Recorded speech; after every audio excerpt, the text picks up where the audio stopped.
The September 21st, 2011 meeting of the City Council is herewith called to order. This meeting has been properly noticed and posted in compliance with the open meeting law. These proceedings are being video recorded as well as presented live on KCLV Cable Channel 2 and are closed captioned for our hearing impaired viewers. Please note some of the customers of Cox Communication who do not have a cable box can view this meeting on digital channel 89.5. The council meeting as well as other KCLV programming can be viewed on the internet at www.kclv.tv. The proceedings will be rebroadcast on KCLV and the web the Wednesday of the meeting at 8 p.m., also on Friday at 4 a.m., Saturday at 7 p.m., Sunday at 7 a.m., and the following Monday at 1 p.m. For public comment related to items on the agenda, citizen participation and public hearing items, we have available a speaker card which you can complete and submit to the city clerk. Cards are available online in the clerk's office or at the front of the chambers. If you do not submit a card, it does not prevent you from speaking under public comment. Citizens' participation or specified public hearing items. Before we proceed with the agenda, would everyone please rise for the invocation given this morning by Pastor Robert Fowler, Victory Missionary Baptist Church, and please remain standing for the pledge. Good morning. Would you bow with me, please? Eternal God and Heavenly Father, we're grateful to you this morning for the wonderful privilege that we have of being able to experience this day. We thank you for your word says that your mercy and your grace is new every morning. And when we woke this morning in this beautiful city, we were recipients of your wonderful grace and your wonderful mercy. Thank you for how you have blessed us, for the sunshine that you've given to us, and for the rich, beautiful surroundings that we have the privilege daily of living within. We're grateful this morning that we have the wonderful privilege of being here to pray for our city council. And I do thank you, God, for each and every one of our council persons as well as our mayor. And we pray for them today. We pray, God, that you would bless them today. We ask that you would be especially a blessing to their family that permits them the opportunity to serve as servants to you and servants to our city.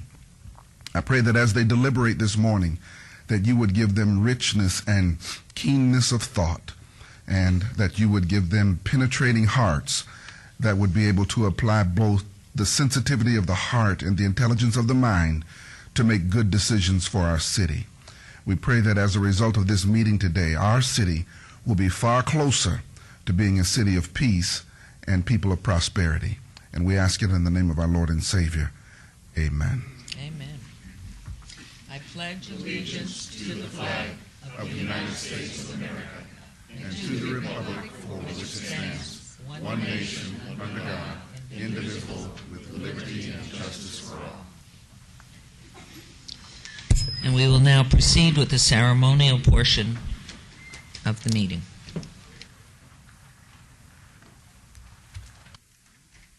And I would ask that all people please turn off their cell phones.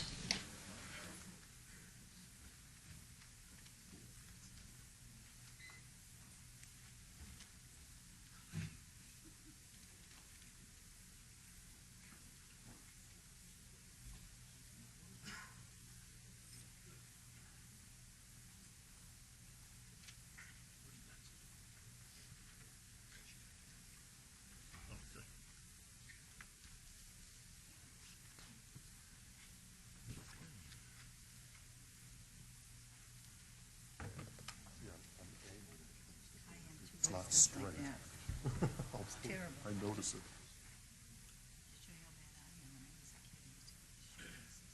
I said earlier, which comments, maybe you didn't hear it. I did vote for it. But I felt that I was misled. And I voted for it. You know. It's not 2.5 minutes. Oh, you're kidding. Want to feel that way?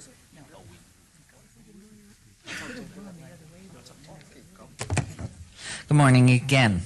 This is the ceremonial portion of the agenda, and our first item we're going to recognize the September Employee of the Month. I'd like to ask Jerry Walker, the city's Deputy Director of Operations and Maintenance, to join us at the podium. I'm proud to announce that the September Employee of the Month is Christopher Finberg. Chris, please join us.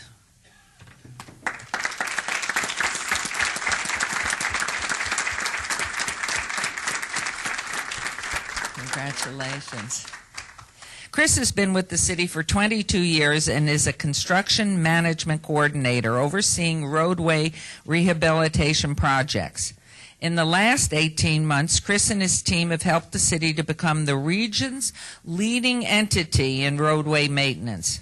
His efforts have led the city receiving $13.5 million in funding from the federal government and the Regional Transportation Commission for the rehabilitation of city roadways. These projects obviously are very important to our residents who use these streets every day.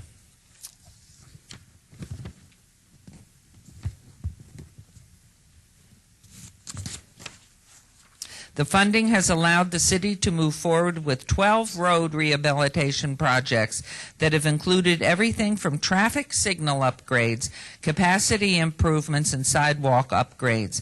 Of the 12 projects, 9 have been completed, and the remaining 3 are scheduled to be finished in the next 60 days. Not only do these projects maintain roadways for residents and visitors, they also save the city money long-term as they increase the lifespan of our corridors. We appreciate Chris's hard work that has improved the quality of life for motorists in Las Vegas. So on behalf of the entire City Council, it's an absolute pleasure to name Chris the September 2011 Employee of the Month. Along with this certificate, Chris has received a $100 Visa gift card, compliments of the Nevada Federal Credit Union, and a donation of $100 will be made to the charity of his choice by Superpawn. I'd like to ask Jerry to say a few words, and then we'll hear from Chris. Thank you, Mayor. Chris is a very meticulous individual. His projects are all well-planned, well-administered. They come in on time, on budget, with a minimum impact area motorist. He does a really nice job. We're glad to have him with us and really appreciate his efforts. Thank you, Chris.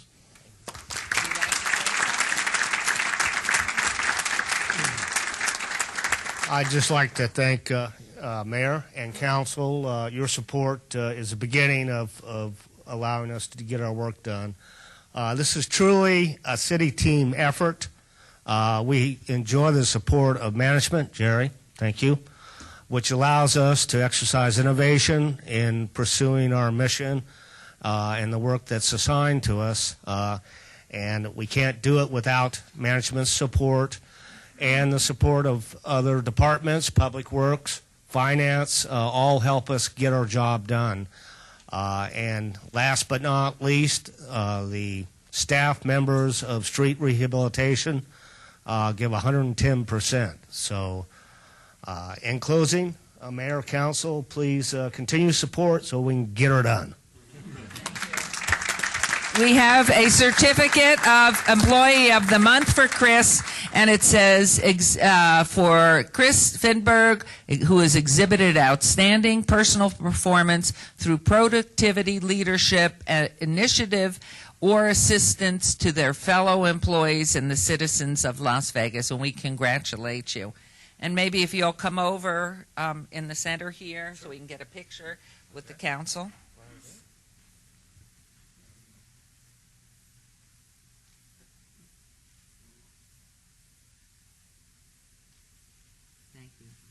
Thank you. Good job. Congratulations.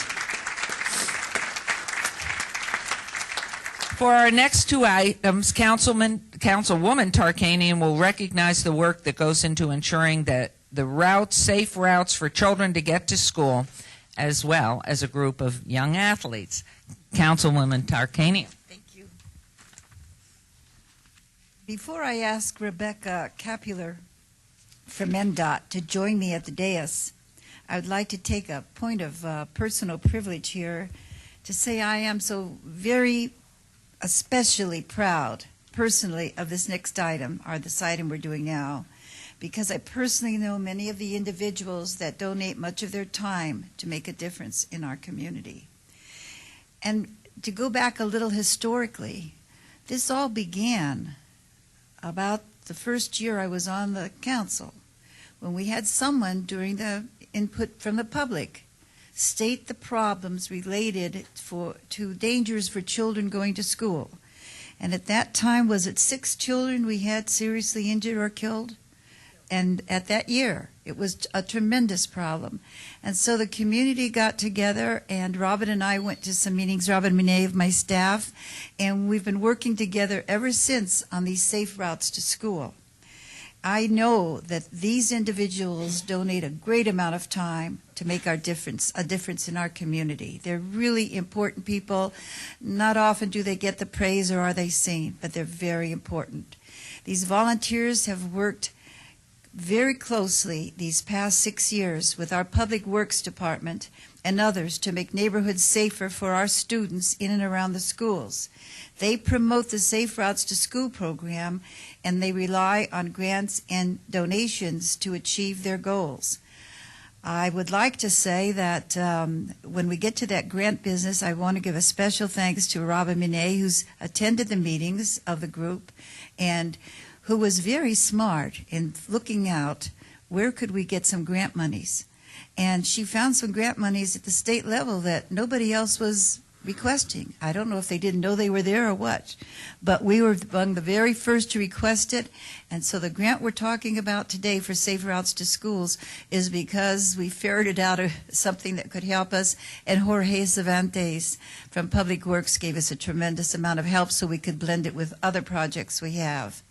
Today we're going to view the premiere showing of a PSA that the Lookout Kids About group created to bring awareness to school zone safety, and also to the new legislation, SB 140, regarding cell phone use while driving that goes into effect October 1st. May we see the PSA now?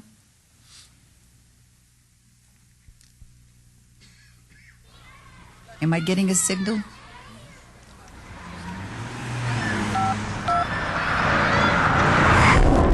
Guys, you know better than that.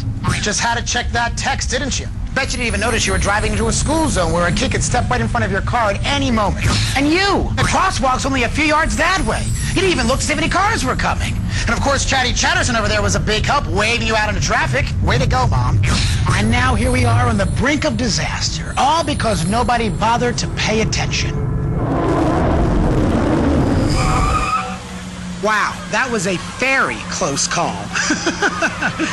Too bad I'm not real.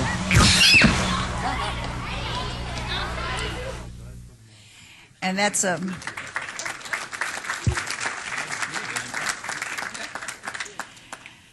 many of you will remember the over 800 flashing stop paddles that we had here a couple years.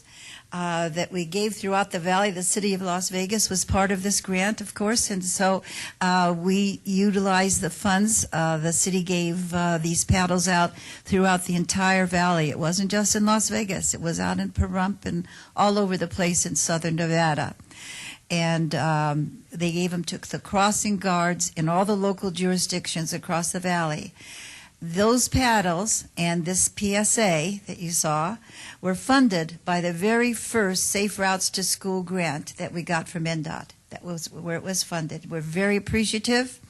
And I'm very, very excited about the second part of this grant because 75% of it is for infrastructure improvements that are greatly needed in the older Ward 1. And we're finally getting it all together, and we're doing it, I think, intelligently so that we're not having a city project and then something coming from the grant.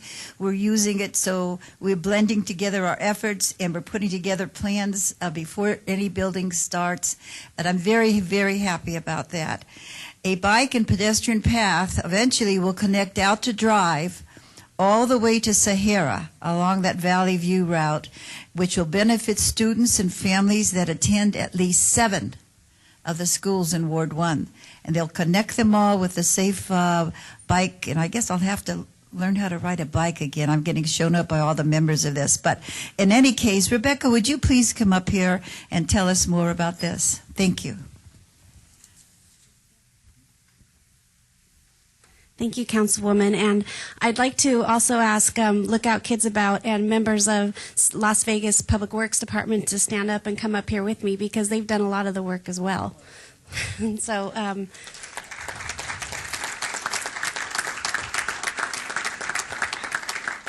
I think I put some of them on the spot. First, I want to say that the Safe Routes to School funds is 100% funded. This grant is really great for your community because there is no match. So that's one thing that when the councilwoman was saying people go out like Robin and looking for grant funding, she was really smart looking for this because that's a rarity in these days. And also, I want to say that the Lookout Kids About group have done a fabulous job collaborating with other community members and really making this a broad program. They've also been trying to get the program out in Fernley, Nevada, so they're really doing a fabulous job. And finally, I want to add to the fact that we love their PSA. I took it with me to Minneapolis to our National Safe Routes to School coordinators meeting, and everyone loved it, loved it, loved it. So it's really awesome, state of the art. I'm probably going to be the accident fairy for Halloween, just so you know. And with that, I'd like to present the check to Lookout Kids About and City of Las Vegas. And I have to read it because it's a big check here. If someone can help me hold it. Thank you. As you can see, $1,905,789. So that's awesome. And I also want to remind everybody that October 5th is International Walk Your Child to School Day, and we've had some council members participate in events like that in the past, and we challenge and welcome you to do that again this year with us. So thank you. Thank you. This, if we can just get, would you step into the picture too, and if we can get our council people closer together, and we'll lower it so the podium is blocking the check. Is it blocking?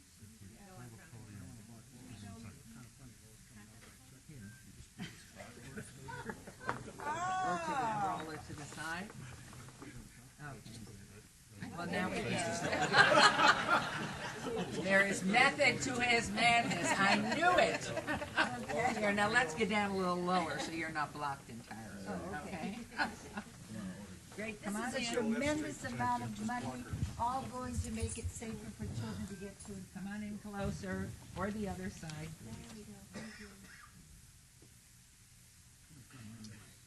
Good job.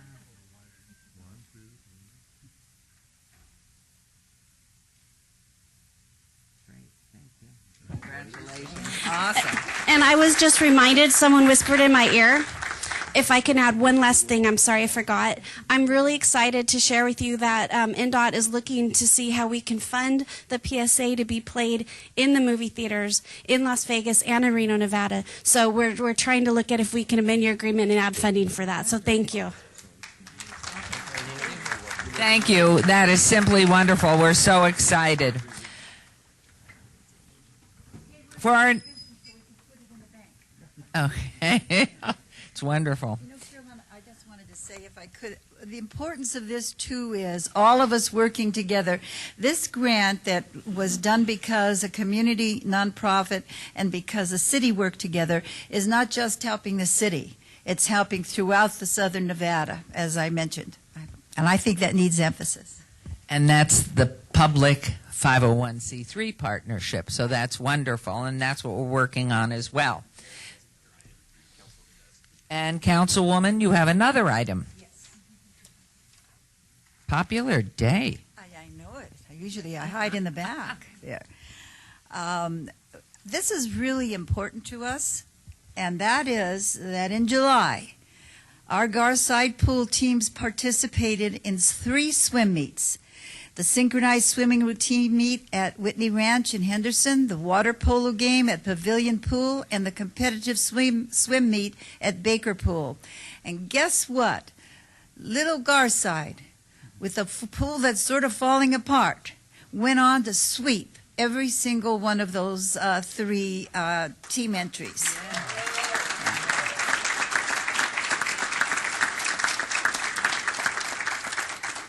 I wonder if I could ask the members of the swim team to come up here while I say a few words about them.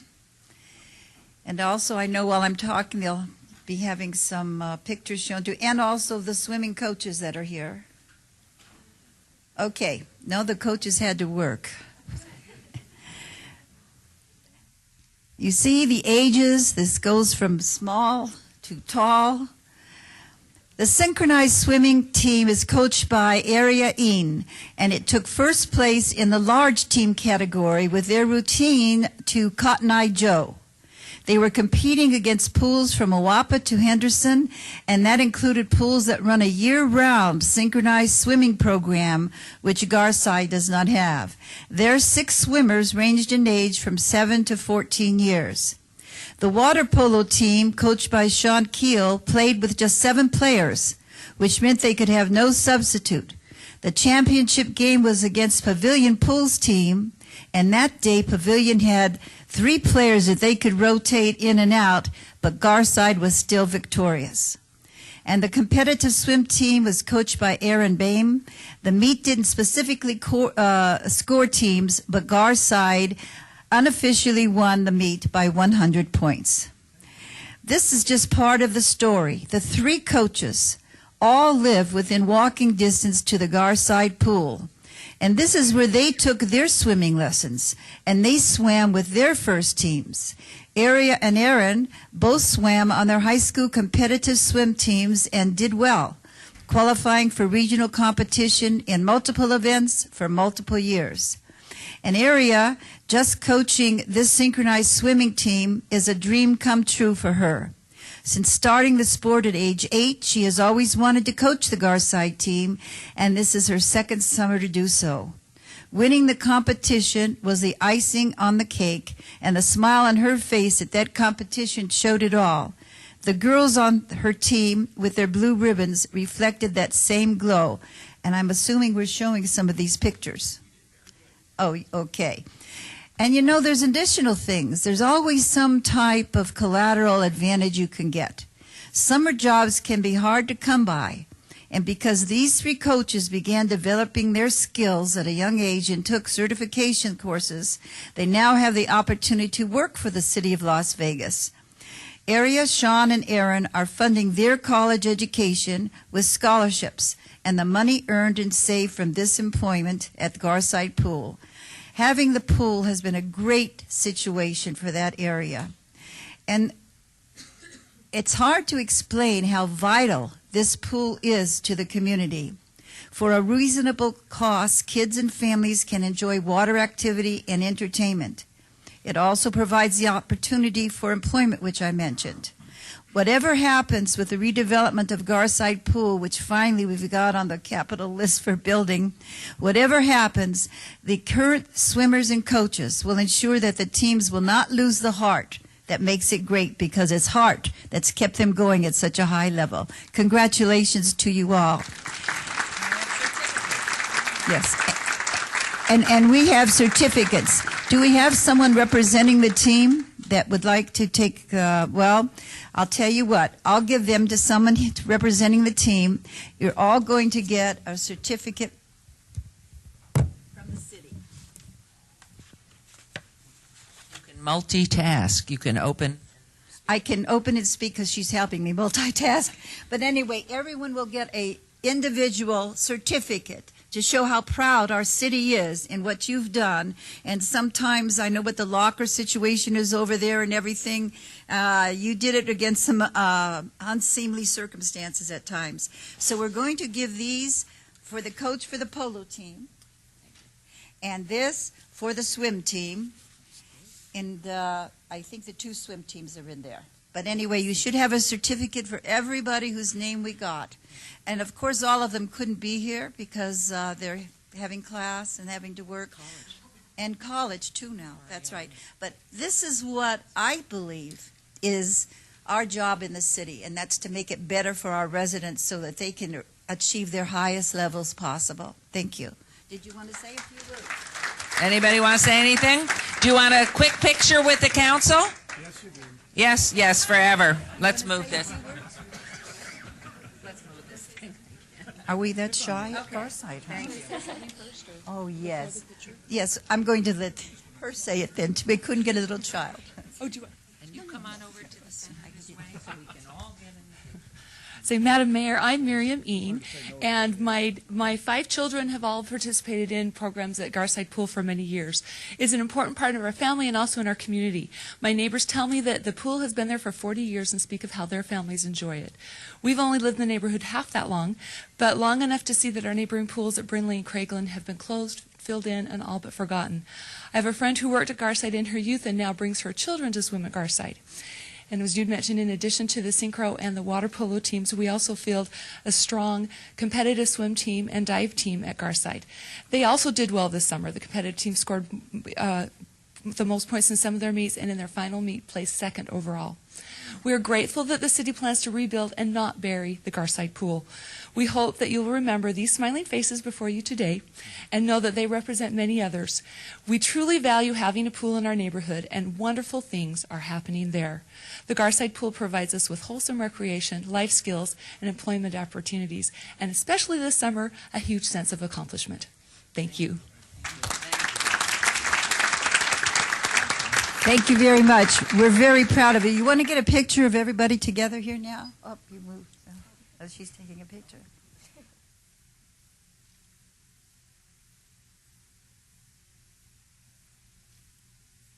Thank you. Thank you all for coming too. Congratulations to you. Don't be scared, honey. This is okay. Congratulations. The microphone. Thank you. Thank you.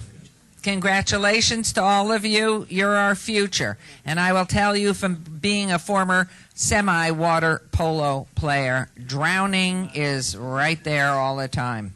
For our next item, Mayor Pro Tem is going to recognize the life-saving efforts of one of our fire department employees. Mayor Pro Tem, you missed the picture with the kids.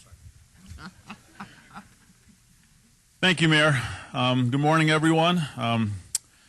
You know, every day we have firefighters and paramedics out in the field providing first-class medical attention to those people in need. There was one particular incident that was brought to my attention involving Las Vegas Fire and Rescue Battalion Chief Donald Parker that I wanted to recognize today. So if I could have Chief Parker come down here, please.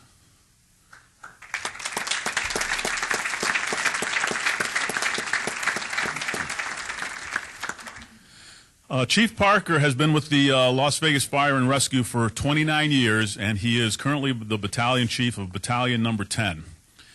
On June 17th, he was at Angel Park Golf Course. He was off duty, and he was playing golf. And I wonder if you wanted to share your handicap with us. 2? Oh, someone for you, Councilman. You can beat all of us up here. 2. That's pretty good. He went out to Angel Park, and he was paired up with 3 other individuals that he didn't know, and they began playing golf. On the 11th hole, one of those individuals who lives part-time out of state went into cardiac arrest. He collapsed, and he went unconscious. Chief Parker checked him and found out he wasn't breathing, and he had no pulse. He immediately started CPR, and he called 911 to get some more folks out there to help him. Now remember, he's on the 11th hole of a golf course. Eventually, members of the Las Vegas Fire and Rescue, the Clark County Fire Department, and paramedics from AMR came out and continued to give him medical attention with life support equipment and medication, transported this gentleman to the hospital, and today he is alive. He is in the state of Washington, and because of Chief Parker and the men and women who showed up that day, that individual is alive today, and he is very thankful for the individuals that showed up and gave him medical attention that particular morning. I'd like to invite the other individuals, the firefighters and paramedics who also came out and saved this individual's life to come forward when I call your name. From Las Vegas Fire and Rescue, Engine 44, Captain Scott Province. Captain, come on down.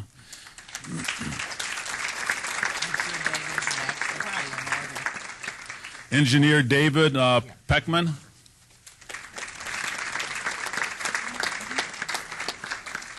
Firefighter Charles Vreeland.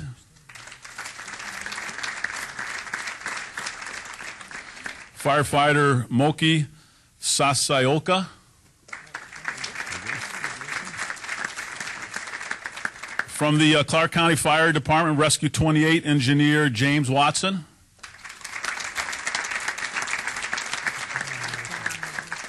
Firefighter Colby Rupert. Come on down. Not here. And from American Medical Response Unit 4711, Paramedic Joseph Virtuoso.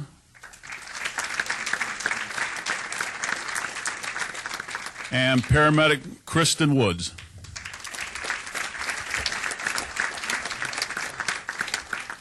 And on behalf of the mayor and the entire city council, I'd like to present certificates of recognition for all of these men and women who serve every single day to keep our residents and our tourists from out of state safe with their medical attention. So thank you very much, gentlemen. Thank you. Before I turn this over to Chief Parker to say a couple of things, I'd like to invite Chief Myers to come up and talk a little bit about CPR, the importance of CPR, and why everyone really needs to know how to do that. Chief? Thank you, Councilman. As you can see up here, it takes a community to save a life, and we want to make sure that everybody takes a good look at what we have here. Not only did Chief Parker do some amazing things that morning in delivering CPR as a bystander, not in the official capacity as a battalion chief that day, but as a bystander. I want to make sure everybody understands it starts there. It starts with a bystander and an individual, a citizen, helping a citizen, recognizing that they're in need, and delivering that life-saving compressions and ventilations to a patient. And you can learn CPR in 5 minutes. We teach compression-only CPR around the community on a regular basis, and it can save a life. From there, it continues. That important call to 911 and those alarm operators and dispatchers that handle that call 24 hours a day, 7 days a week in that alarm office are amazing individuals, and they're not represented here today, but they do work every day behind the scenes. What's interesting today, and I thought it was important to show, is there are several jurisdictions represented here. When someone's dying or there's a fire in this community, it's just not one agency that shows up to handle the call.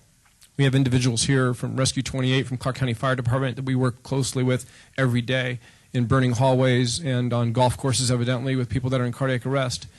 And our partners with the private ambulance company, American Medical Response, who work with our firefighters every day, day in and day out. They work very, very hard. I'm extremely proud, of course, of our own firefighters and paramedics that deliver such an amazing service to the community. And the hospitals have signed on to help us with what we think is some of the best cardiac survivability in the world. Patients that have cardiac arrest here in this community that are from witnessed arrest that we find in ventricular fibrillation have a 30% chance of survivability in this community. That is unparalleled around the world, and they do a great job. And it's these individuals here, it's the commitment from the hospitals and their level of care that they deliver. And let's don't forget the individual that actually passed away that day and was brought back to life by Chief Parker and these crews here. The willingness for that individual to survive is amazing. So I want to thank all of you on behalf of the City of Las Vegas. Thank you for serving the citizens and doing your very, very best. Thank you.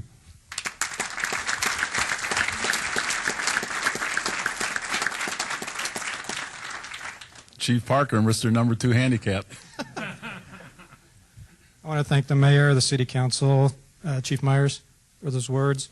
29 years I've been doing this job, and probably the 1,000 times I've done CPR while I was on the job. This is the first time I've ever done it outside work. And it was kind of nerve-wracking. But I just want to reiterate what Chief Myers was saying, the system works.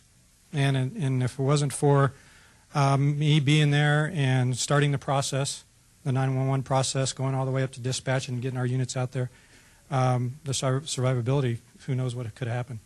I just did a part, and I just want to show my appreciation to the gentleman and ladies and gentlemen that are up here that helped out with the process today, or that day. If it wasn't for all of us, then the outcome could have been different. And it was, like I said, it was a nerve-wracking day. It was amazing to see how the system worked from an outsider's point of view. And it was pretty awesome. I just want to thank everybody.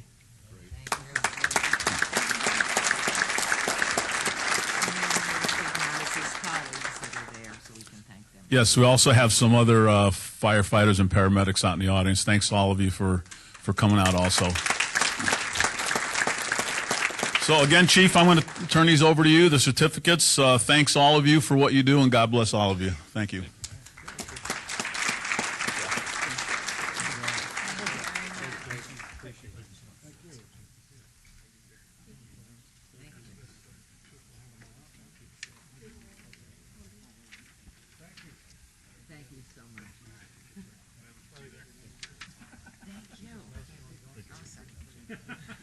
This is an awesome group, and besides which, from the female perspective, you are a handsome group. And I heard from the gentleman behind me that our lady officer, as well as a lovely, beautiful lady officer. We are just so proud of you all. And I know we have a lot of golfers behind me, so at least they know where the handicaps fall. Our final item, Councilman Wolfson is going to recognize National Recovery Wolf. Boy, have I got it today. There's something wrong. National Recovery Month. We can recover wolves too. Just quickly on a personal note, I've shared this story before, and that is a few years ago, very early in the morning, my wife had a medical episode, and we had to call 911 to have fire and rescue respond. And they responded so quickly, and it was Las Vegas Fire that came out to the house. And I'll never forget this huge truck, hook and ladder, pulled up outside. Apparently they were the closest unit or something.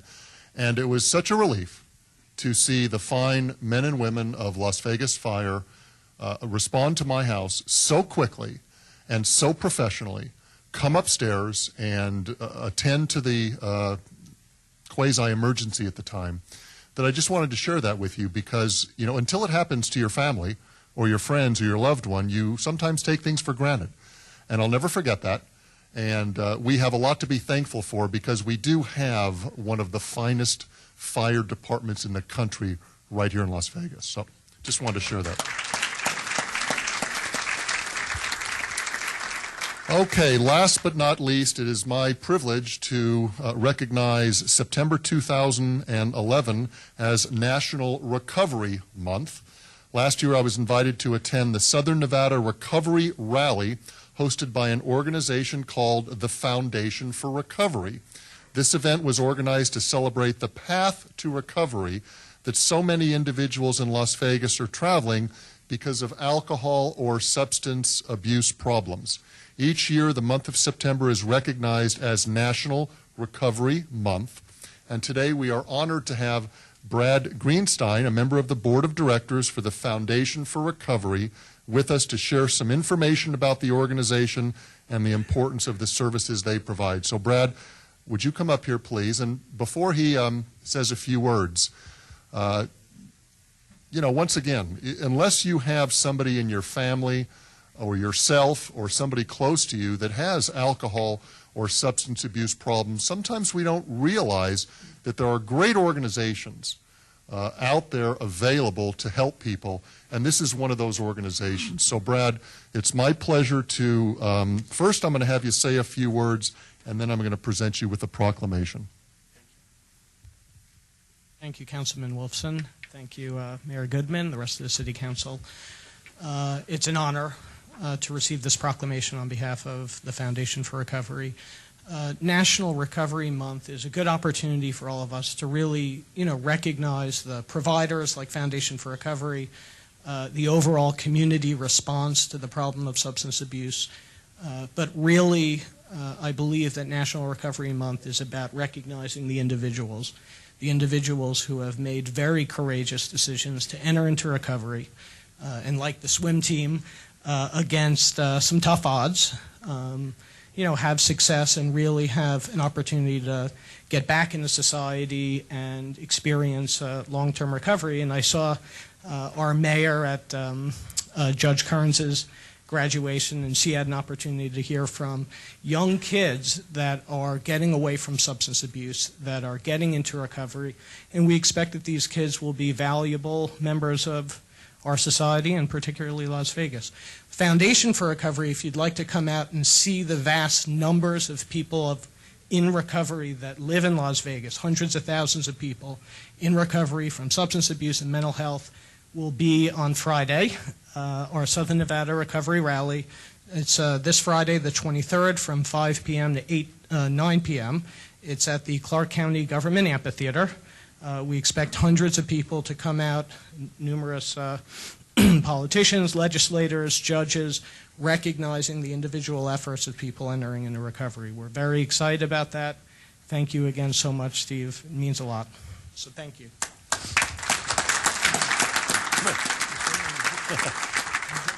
And Brad, this rally that's occurring this Friday evening, anybody can attend, correct? Anybody can attend. People that are in recovery, their friends, families, and supporters. Once again, it's at the Clark County Government Amphitheater venue, is that right? Okay. I'm not going to read the whole proclamation, but it is our honor to once again recognize September 2011 as Recovery Month and present this proclamation to your organization because we really appreciate not only the citizens of Las Vegas, but all those folks that live, work, and play here in Southern Nevada, all the hard work you're doing. So congratulations and keep up the good work. Okay, you're welcome.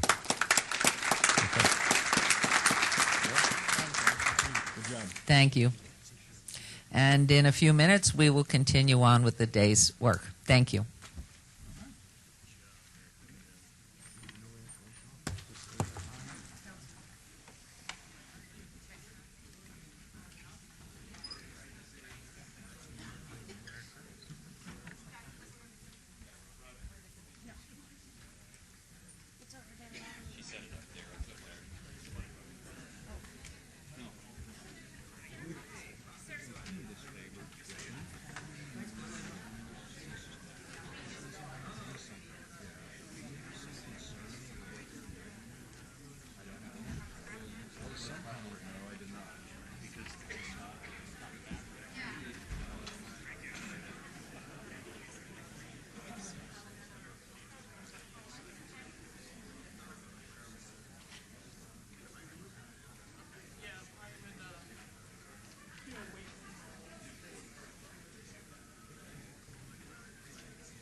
Okay, everyone, we're on a roll here. Public comment during this portion of the agenda must be limited to matters on the agenda for action. The amount of time any single speaker is allowed may be limited. All comments made will be cross-referenced to those specific items on the agenda.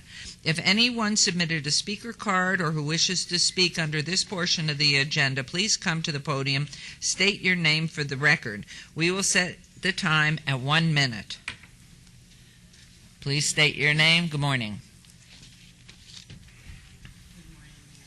My name is Margaret Coleman. I'm 59 years old, and my public comment is concerning good and evil. I have been to this meeting several times trying to make myself clear that I want to be part of the society. I have won with deeds, patience, and endurance. I have given my winnings, not giving, but it has been taken from me, and I have dealt with patience and endurance. I have come to you for reimbursements due to the fact I have responsibilities.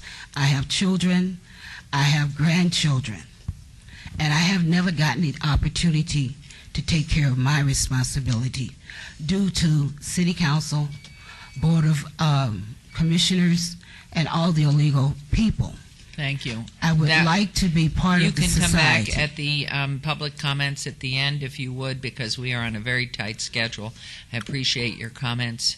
Well, I don't like giving and being rude to the board or coming forth with the comments that I do, but due to the fact I want a court order, and I should be. But this is not on the agenda. We have to keep this to items on the agenda if you don't mind.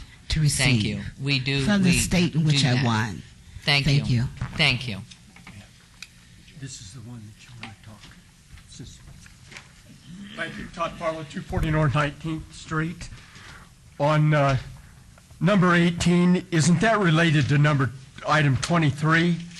On number 31, that place is out of business, has been boarded up for months. On items number 32 and 33, Councilman Coffin, they have done a wonderful job of redoing that business. They redid the windows and moved the door around. Beautiful. But can't there be something done with that sign there? The sign looks structurally sound and that, but it looks like it was painted in Tijuana. And on item number 44, why does a medical doctor need a license to do massage? That doesn't make any sense. Thank you very much. Thank you. Anyone else? I need to add in the house. I live 123 St. David.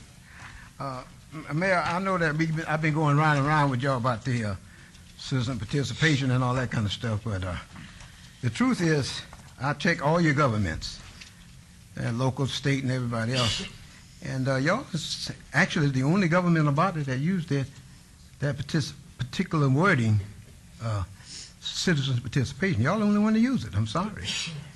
But like you said, it's at your discretion. Another thing, you read the agenda. You're the only mayor to do that. All the other city governments have somebody else read it, and then you take over. The county has a county manager read that. The idea is, I hope that you can figure out a way to get yourself off of that, because you don't really need to be reading in the first place. Sorry about that. Thank you. You. Y'all always jump me, but I'm trying to be on your side once in a while. Have a good day. Thank you. We will now move on to item 11. These are business items for possible action. Any items from this morning's session that the council staff and or applicant wish to be stricken, tabled, withdrawn, or held in abeyance to a future meeting may be brought forward and acted upon at this time. Councilman Anthony. Mayor, we have nothing that needs to be obeyed or stricken or any of that. Thank you. There's a motion on the floor. Please vote. Oh, there is no motion on this. Oh, all right. What about that 24? Next is a consent. No, we're going to the minutes. Okay.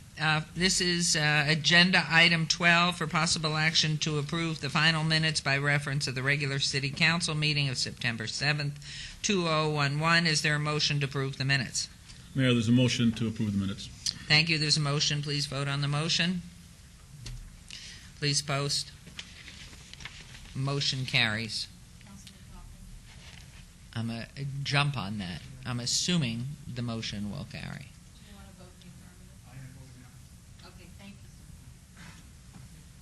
The minutes are approved.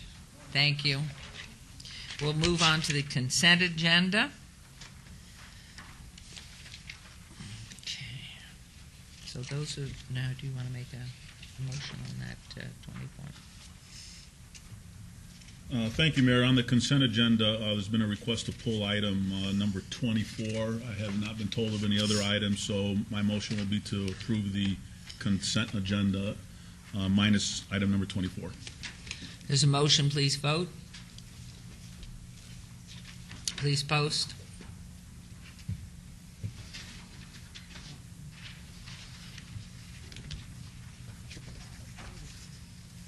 Motion carries. We will pull item 24.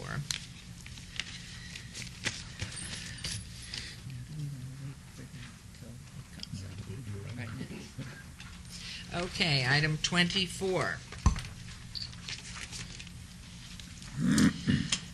Possible action to approve award of contract 110083 TV telephone system with support and maintenance for new City Hall located at 495 South Main, and support and maintenance for existing and new systems at other city facilities. Department of Information Technologies. Award recommended to ScotTel Voice and Data Inc., DBA Black Box Network Services, City Facilities Capital Projects.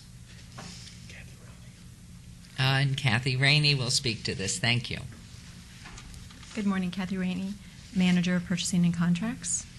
This is an award based on a request for proposal, and this is a consent item based on the work of staff for the new City Hall for a new phone system. This is a change in technology from our current phone system to a voice over the internet protocol, and I understand that there are some questions with regard to this award, and I'm happy to answer those questions. Councilman Ross. Thank you, Mayor. Kathy, I appreciate you here giving this report. It's significant to note that whenever we spend these large amounts of money on anything, we should probably have some kind of discussion about it. But I want to ask one pertinent question in my mind. This Black Box Network Services, or ScotTel Voice and Data, do they have? Are they present today? Yes, yes, they are. Can I have a representative come up to the microphone?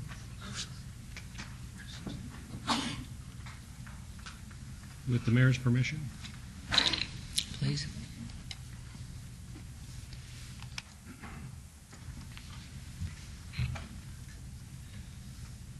Good morning. Please say your name. Sean Moyney from Black Box Network Services. Sean, you guys have a local presence here, a local workforce? Absolutely. How many employees do you employ in Las Vegas? 40 and growing. 40 and growing. Okay. All right. I think, Kathy, you want to explain? That's all I need from you. Thank you for that. Would you explain the process of how this provider was chosen as opposed to other providers in the Las Vegas Valley? Certainly. There were 3 proposals that were received, and the evaluation team was made up of representatives from Detention and Enforcement, IT, and Human Resources. They evaluated on the basis of best value. Price was a factor, but not a primary factor. They were looking at specified hardware, which is a Nortel system. All providers were requested to use the Nortel technology so that it could tie into the rest of the city's phone system. And as I indicated, we're switching technologies to voice over the internet protocol, which will replace our existing phone systems. Also looking at the software that is required to operate the phone system, maintenance and training, and looking at the response time and services that are required. Can any repairs be done remotely, or is it required to be done on in the City Hall property itself or in the city operations, and then how quickly they can respond. Is it 2 hours, 1 hour, 4 hours, and so forth? As you put that entire package together, we look at the total cost of that, and this was the best value determined by that evaluation team compared to the other companies that submitted. Mayor, with your permission, who are the other companies that submitted? Share Technologies and CenturyLink. The evaluation team also looked at the exceptions taken to the city's contract terms and conditions, and the company that we're recommending did not take exception to our terms and conditions. Mayor, if I may, any bids, protests, or any bid protests followed by this? No bid protests were filed. We followed the NRS to the letter, as you always do. You're very good at crossing your T's and dotting your I's, and I think for me as a council member, as we let these contracts go out, especially these service contracts, I know we're bound by NRS, but we really have got to take a good hard look at employing locals. Some of these companies have a national presence, which is fine, but they also employ locals, and that's what I had the young man come up here to answer that question for me. So I think it's incumbent upon us as the city government to do the best we can to employ locals in light of our economic conditions. Thank you, Ms. Rainey. Welcome. Thank you. Mayor? Yes, please, Could I ask Ms. Councilwoman. Rainey just a second question? What is voice over the internet, and how does it differ is it what I think it is? Can you tell us what it is? I'm not a technology expert, but it's over the internet. It's actually over the internet rather than over hard phone lines. I see. But it's nothing concerning. Is there someone from IT here that could tell us? I think Lonnie is here. Lonnie Richardson. I just wasn't quite sure what you meant. I know that we're getting into voice activation, and I didn't know if it was that or something else.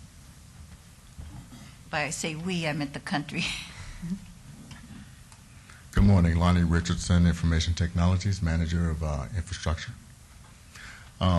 What we're talking about is telephones that will work over the same network that your computer does. Instead of separate phone lines, they work over the same infrastructure as your computer does. I see. And does that save us? Yes. Good. Thank you. Okay, is there a motion then? Mayor, motion to approve item number 24. There's a motion, please vote. Please post. Motion approved. Thank you very much.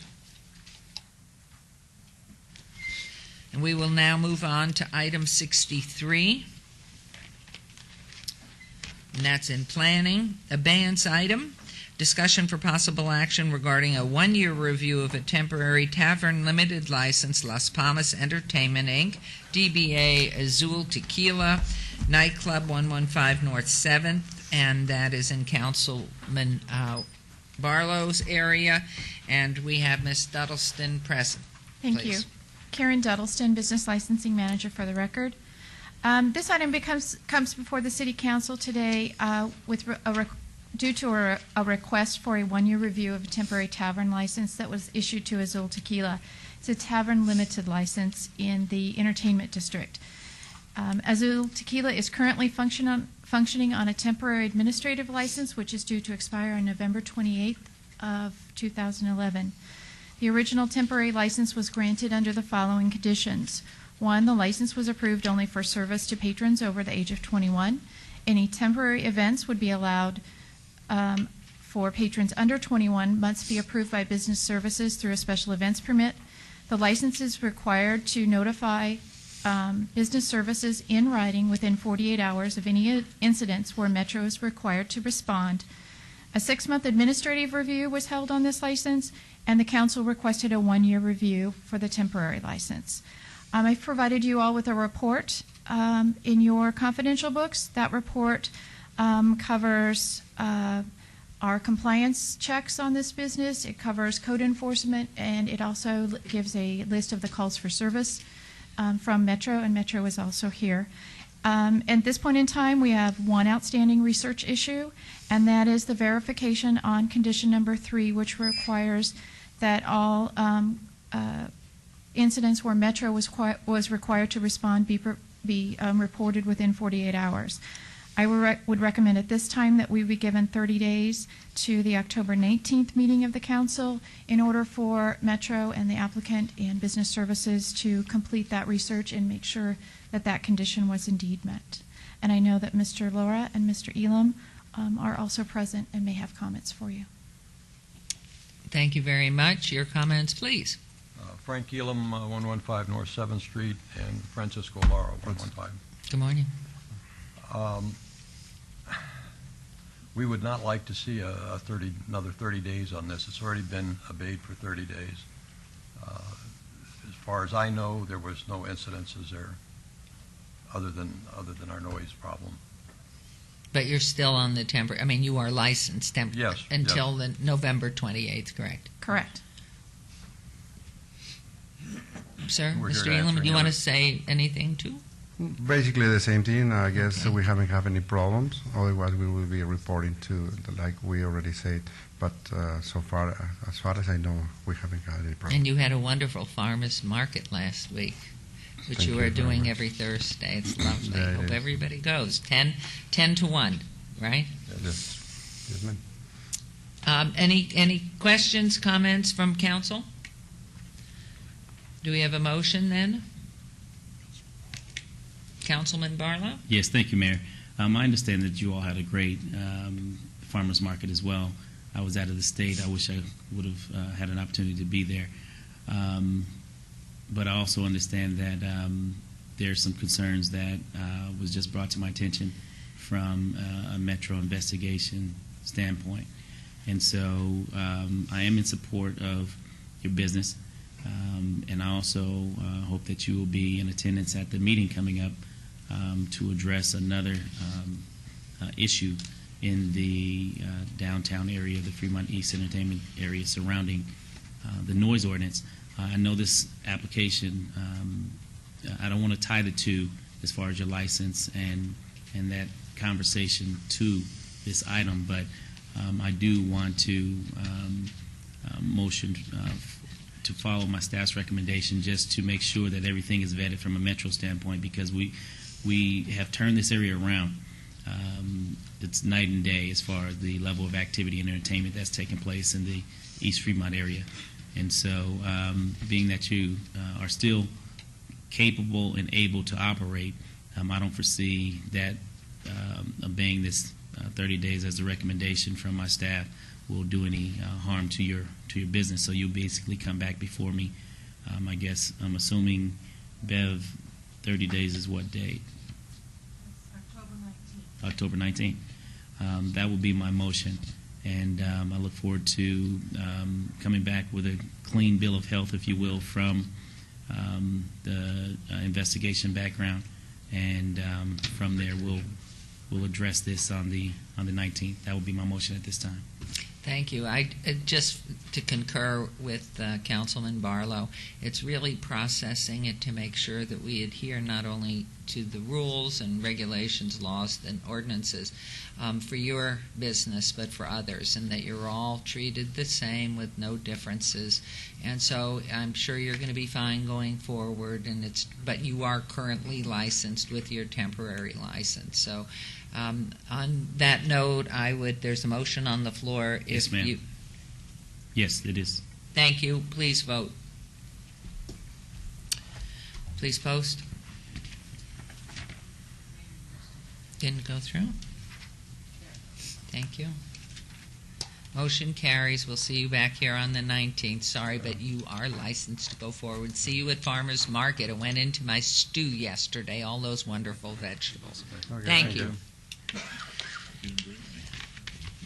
No, my husband ate almost all the stew. I was just asked why didn't I bring any. We're on to Public Works, item number 64, discussion for possible action regarding the disposition of approximately $16.1 million in funds to be returned by the Clean Water Coalition, CWC, to the City of Las Vegas Sanitary Enterprise Fund, and this is all wards, and Mr. Cervantes. Yes, Jorge Cervantes, Director of Public Works. I think this PowerPoint going here. This item is just to start off with a brief history of the Clean Water Coalition for the benefit of our new council members and for the public. The Clean Water Coalition was originally established in 2002 through an interlocal agreement between the City of Las Vegas, Clark County Reclamation District, and the City of Henderson. This interlocal was amended in 2006 to include the City of North Las Vegas at the time that they began the design and construction of their wastewater treatment plant. The purpose of Clean Water Coalition was to design, build, and operate a pipeline that was going to take the treated water from all the individual treatment plants and discharge this water to the middle of Lake Mead. The way the Clean Water Coalition was originally funded was back in 2002 when it was established, all the first 3 member agencies contributed money to fund the organization. And between November of 2002 and October of 2006, that's how the funding came for this organization to start. This funding was used to do the environmental clearance process, to start the design process, to start acquiring some right-of-way easements. In October 2006, sewer connection fees were enacted, and in July of 2007, user fees were enacted. So from July of 2007 forward, the entities were no longer contributing funds, but it was a combination of connection fees and user fees that were funding this organization. Since 2003, a total of about $146 million were collected in that period. Of that $146 million, about $80 million were expended in the environmental clearance process, in the design process, and the acquisition of some right-of-way easements. Based on the decision of the Supreme Court of May 26th of this year, the Clean Water Coalition Board at their September 8th meeting approved the distribution of the remaining funds, the balance of the funds, back to the member agencies. The Clean Water Coalition as a board itself is going through the process of being dismantled. And so the distribution of the funds was based on how the funds were paid in. And the Clark County Water Reclamation District paid 51% of those funds, the City of Las Vegas approximately 26% of those funds, Henderson 13%, and the City of North Las Vegas almost 10%. The 26% that the city is getting equates to about $16.1 million, and those funds have been transferred to the city last week. If we look at the sources of where the money came that the city paid to the Clean Water Coalition, 55% came out of the Sanitary Enterprise Fund, and these are the funds that were paid for the first couple of years, the seed money that we called to get the organization going. About 28% came out of connection fees, and about 17% came out of surcharge or user fees that were charged to all user accounts. This item today is to provide direction on how we allocate those funds. Staff's recommendation is that we reallocate it based on the way it was originally paid. And so 55% would go back to the enterprise fund, and the other 45% can be done one of two ways. The first way is 45%, or the 7.25, can be credited to all the current sewer accounts. This would equate to about a 9% credit to all the accounts that they would see at their next time of their renewal of their permit. Typically, a single household right now pays approximately $230 a year on their sewer bill, so they would see a 9% credit on their next annual bill. The second way of doing this is to allocate it based the way it was collected, which 28% would go back to the current property owners of the residents where the connection fees were paid. It wouldn't go to the person that originally paid it, but the current property owner of that residence. And then the 17% would go to the users of the sewer account. That means the users of the sewer account, the homeowners, would only see about 3.4% credit versus the 9% credit. And so those are the two options that were presented before you today and looking for direction on how we distribute these funds. Thank you. Questions? Yes, ma'am. Councilman? Thank you, Mayor. Council, Mayor, you know how long it took us to get to this point of the dissolution of the Clean Water Coalition. It's been quite challenging for me at many times. Jorge, how are the other municipalities, Clark County, North Las Vegas, Henderson, handling the distribution of their funds? Clark County and Henderson have already had a council item to address that. They are doing it the second option that I proposed. They're doing the percentage that came out of their enterprise fund going back to the enterprise fund. They're doing the percentage that was from connection fees being rebated to the current property owners of those properties that paid that connection fee, and the remaining going to the user's fees. With the mayor's permission, I have a problem rebating to the current property owners. As many properties that have been foreclosed on, taken back by the banks, we would essentially be taking this money and giving it to the bank. Am I correct? That is correct. Is it difficult or challenging for us to actually identify current property owners that are actually residing or doing business in properties and refunding the money to those properties. I think as the City of Las Vegas, we're trying to take the most equitable process here in refunding this money. Do we spread it out over everybody, or can we go through that arduous task of identifying existing property owners that are property owners and not bank-owned properties? Because I'm going to tell you right now, I am not in favor of giving banks a dime. Councilman, the way we track the money, the way this connection fee was paid was when somebody came in and pulled out a building permit, the fee was assessed along with all the other fees at that time. And so we can correlate a parcel number to that payment. We can't correlate to the individual payer if he's not there anymore. That's the intent. That's the reason the other jurisdictions are giving it to the current property owner, because that's the only correlation we can make. But those current property owners could be the banks. It's correct. It could be the bank, or it could be somebody that paid for it, sold the home's no longer there, moved on, and so the person that would get the refund not necessarily paid that amount. So that doesn't sound fair and equitable to me. That sounds like if a property owner, whether it's residential or commercial, sold the property to a buyer, the buyer would get a bonus. Am I correct? That's correct. And they're not the ones that spent the money for the development. The original developer or builder did. That's correct. I'm having a hard time with that second option and supporting what Clark County did. I think we need to be as equitable as possible in this process. Is there any way that the city can collect data back to 2003 when this began to see who registered at that point, then follow up and find these people, or is that an impossibility? A lot of these people or firms don't exist. Some may have been builders that don't exist today. It may have been a homeowner that sold a home, moved out of town. It would be very difficult for us to be able to do it. We have information as to the parcel number that's associated with, which we can convert to an address and refund it that way. I don't believe we'd be able to track down every person that paid, because some people may not be around anymore. Can you also discern which banks are not paying their sewer fees and eliminate them from receiving any of this funding? I'd have to look into that, Mayor. I'm not sure that we'd be able to do that. We'd probably have to work with the county to see who hasn't been paying their taxes to see if that's a fact. So you could limit it to only those who've been paying their sewer fees? Yeah, we do have information as to who is and isn't paying sewer fees. That information we do have. Mayor? Councilman? Mr. Cervantes, if we can go back to your last overhead, with the two options that you provided. You gave us two options. Can you explain once again the two options? Because what I'm hearing you advocate is for one option. Yes, sir. The first option, Councilman, is that in both options, we're returning the percentage that came out of the Sanitary Enterprise Fund. Mm-hmm. Where they differ is, what do we do with the percentage that was paid either through connection fees or user fees?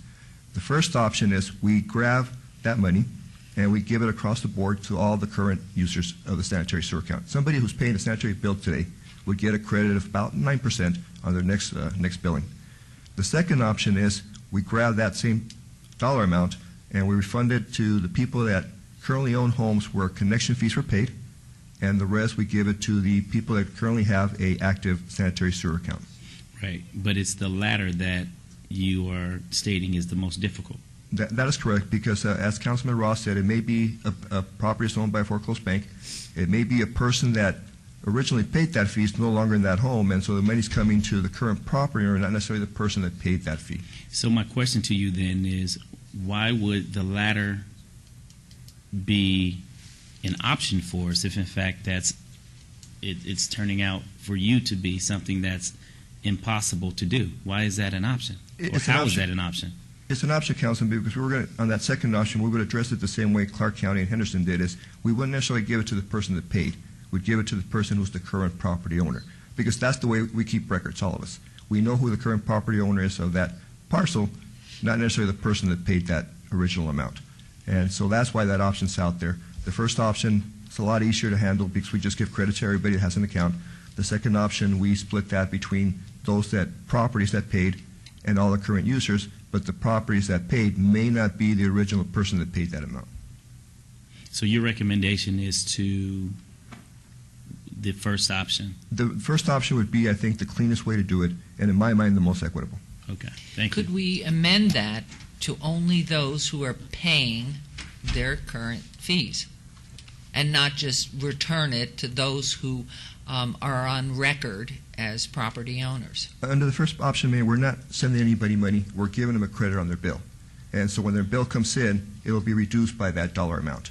And So a bank owning a foreclosed property that has not been paying, once they'll still get the credit, but until they pay, they won't realize that they the won't realize benefit. the credit. That's correct. Mayor, if I may. Yes, Councilman. Jorge, there's got to be a way, especially in this economy, when home builders are struggling and developers are struggling, to identify those that still do exist and actually wrote a check when they pulled that permit out. There's got to be some way to identify them so that we can perhaps identify the ones that still exist, that paid those fees, give them the money back or a portion of, because it certainly won't be all the money that they paid in, but it'll be some portion of it. Because these builders and developers could certainly use this money right now and reinvest it back into this community. And then those properties we can't identify, or those builders or developers or fee payers we cannot identify, then spread that amount over all of the ratepayers equitably. There's got to be some way to do this better than the way the county's doing it. And I'm going to listen to your counsel, Betsy and Jorge, and you know, there's got to be a better way to do this. I'd love to infuse this back in the economy of those fee payers, so they reinvest. And that's kind of what I'm thinking. Councilman Shirley. Thank you, Councilman Wolfson. Just quickly, is there any urgency to a decision on this? There is no urgency. The money's sitting in the account, and there's decision can be made later. And Councilman, to address that, we can certainly make that attempt. My recommendation would be, taking into account Councilman Ross's comments, Councilman Barlow's comments, and those of us who haven't really commented yet, is to come back with a few more options. Do a little bit more research. The mayor had a good idea, and come back to us in 1 or 2 meetings with maybe a third, fourth, or fifth option. Sure. And that's just my recommendation. Thank if I need you. to put that in the form of a vote, I'll make that motion. A couple more comments, Mayor, before that. Yes, Councilman Coffin. Thank you, Your Honor. And I do like the comments from Councilman Wolfson, and I will support those if that becomes a motion. But what I want to say is that this is not one of those legislature making sausages situations where the legislature in 2010 was told that all of this money will be coming from developers and from big boys, casinos, and you name it. And it flew out of there. But I was uneasy about it, and we had a couple of days to think about it, and I asked around and found out there was more people, but nothing, very vague. So here's what happened. I voted no, and I was the only senator to vote no on this. Now then, I came home, took my wife to dinner at Carmine's Pizza on Maryland Parkway, in my district, of course, in the city, and found out, I asked him, we were chatting, and he said, you know, he might have paid some of that money, because we talked about it. He overheard our conversation. He went and he dug around in his paperwork, and for adding a couple of sinks and a toilet to his existing business, he had to pay $18,000. And there were stories like this all over the place, so I called the law firm, which was working for the M Resort, which had been retained at that point, to sue. And I got the list of people who had paid into this fund. It was this thick, computerized pages.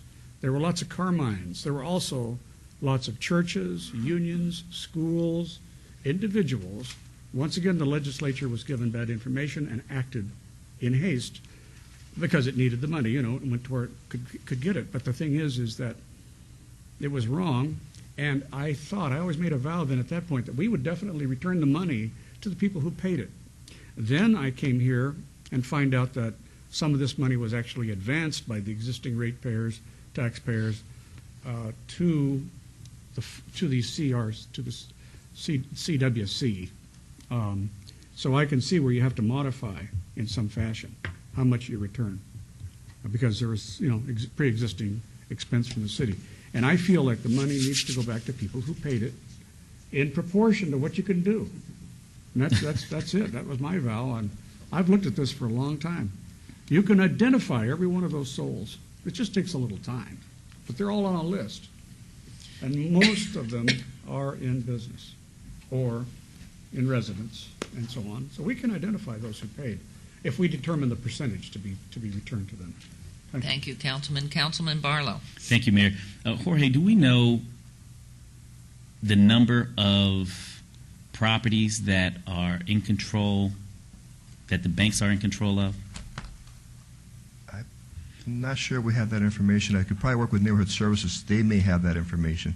And align that with, and align that with, if in fact you can get that information, align that with how much money of this percentage, this 9% rebate will actually go back to bank-owned properties so that we can actually see what that number is out of the whole scheme of the conversation here today? What we will do, Councilman, is because we have a parcel number, we can identify who the current property owner is.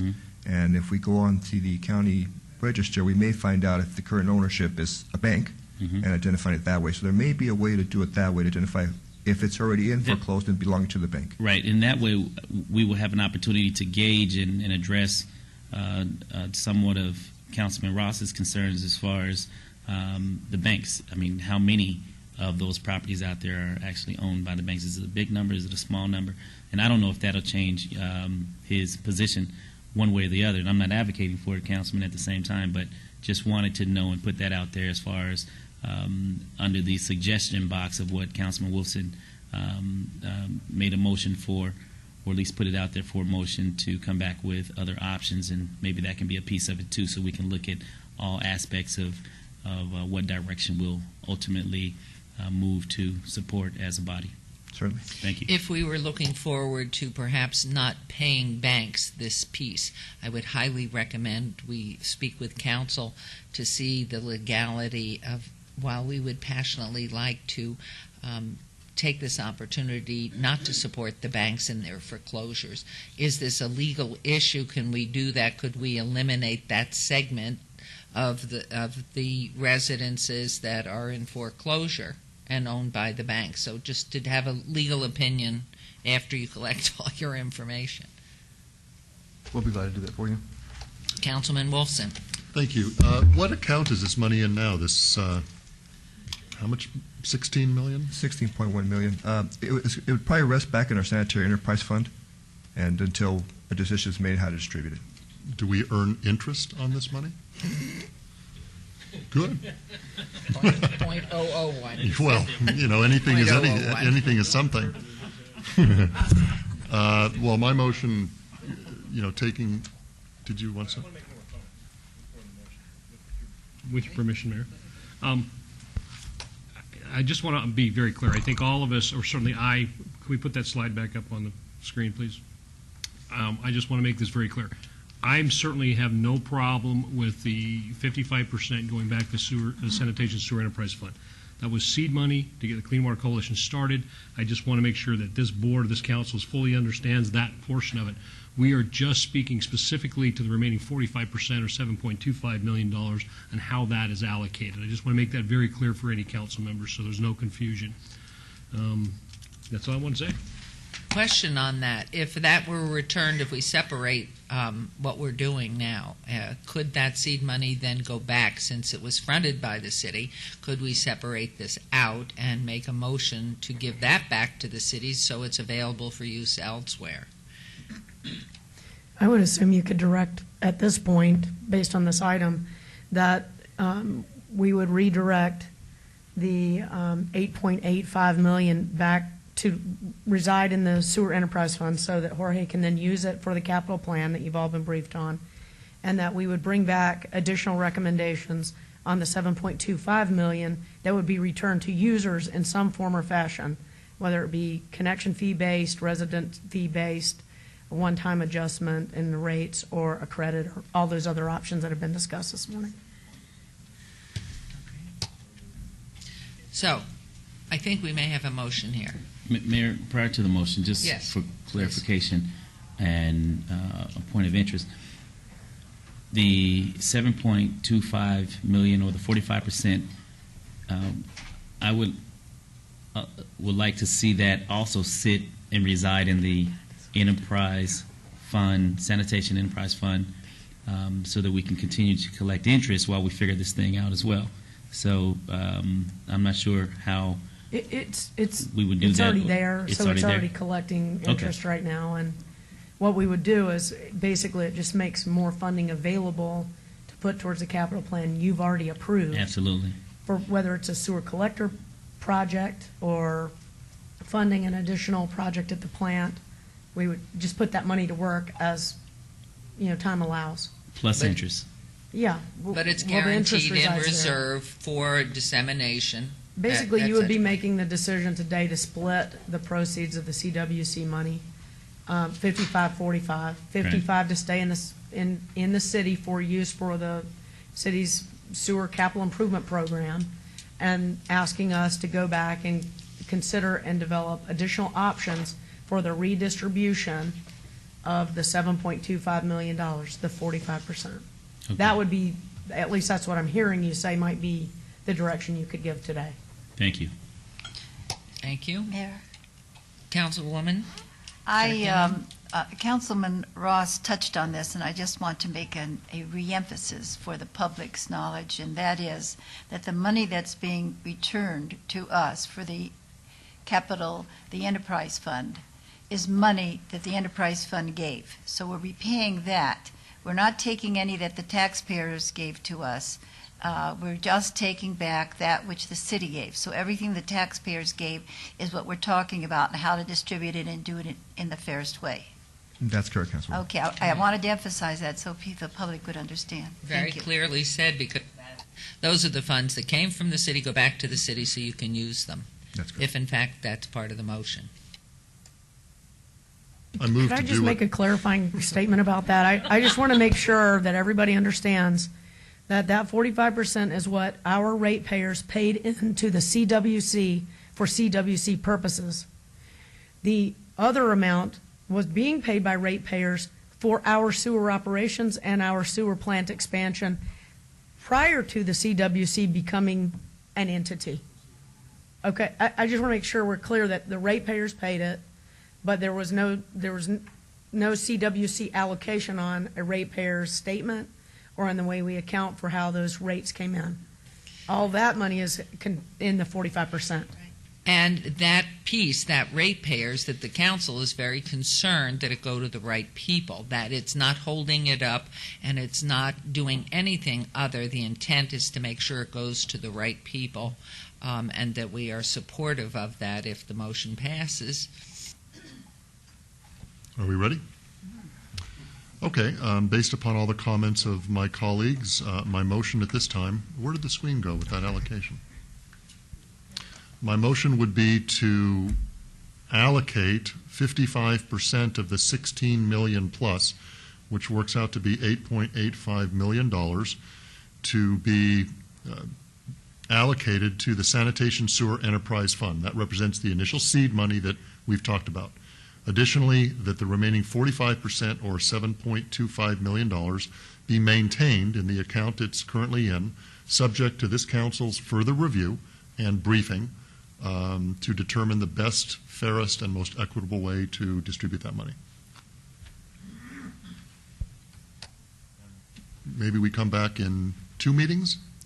That should be enough time. We just need to correlate property owners with those that paid. And we can, if we need more time, we can always delay it again, but let's come back the second meeting in October. And hopefully we'll have the information and this council can make the wisest decision possible. Councilman, do you want that date set in the motion or just leave it as direction to staff? Thank you. You want us to bring it back as soon as we're ready? How about that? Yeah, you told me and you told this council there's no urgency to this. The money is sitting in a secure fund that's earning interest. So at your direction, when you're ready to bring it back, that would be great. I would say that if we're going to impact rates for next year, we do need to deal with this fall. So there is a little bit of a time sensitivity, but it's not tomorrow.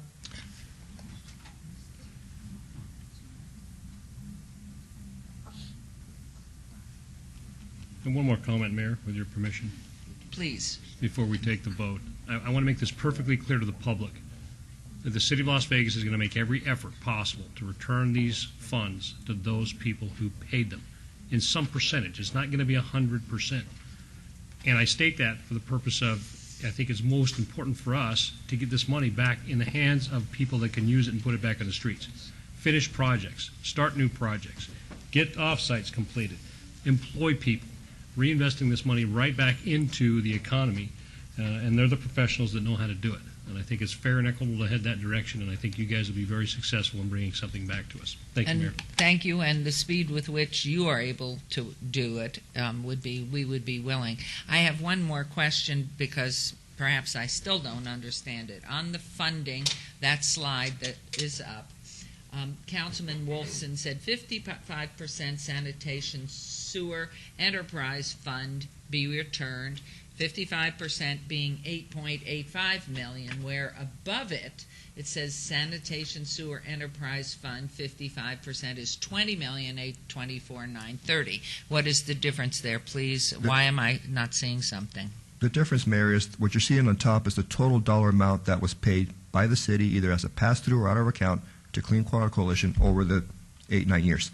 The total pay was $38 million. But some of that was expended on design and the environmental process that went into the CWC.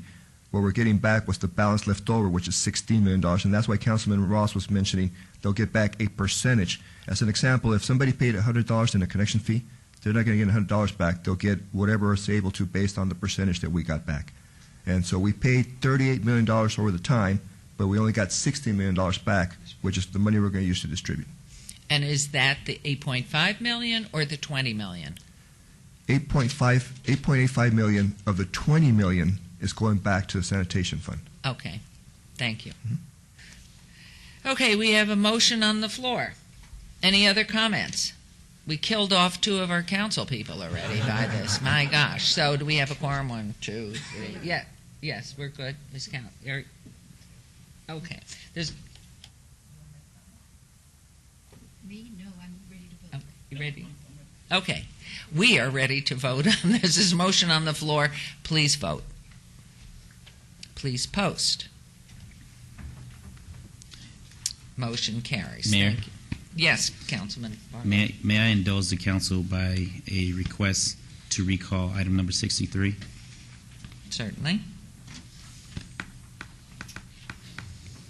My motion would be to recall item number 63. So now do we have enough votes? Now we are down to only Yeah. 4. We're okay. Yeah, we're good. Yes, recall. Pardon?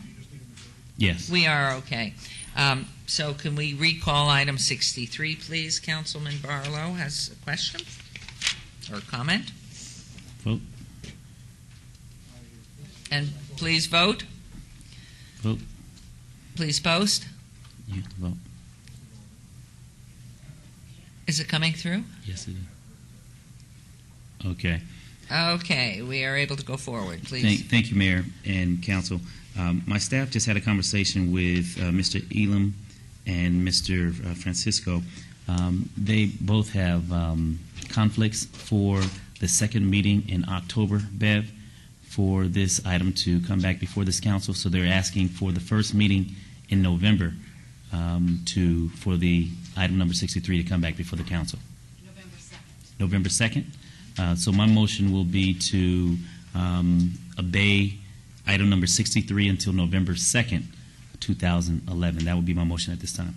Thank you very much. There's a motion on the floor. Please vote. Motion carries, so you will notify them, City Clerk? Yes. Thank you very much. Thank you, Councilman Barlow. And now we move on to our resolutions and item 65. R39-2011, discussion for possible action regarding a resolution consenting to the undertakings of the City of Las Vegas Redevelopment Agency, RDA, concerning an interlocal agreement between the City of Las Vegas and the City of Las Vegas Redevelopment Agency, RDA, for the RDA to provide funding for the reopening of F Street at I-15. This is in Ward 5, Councilman Barlow. This item is related to RDA. Item 5, RA 62011. Mr. Romeo. Romeo Betty, Economic and Urban Development.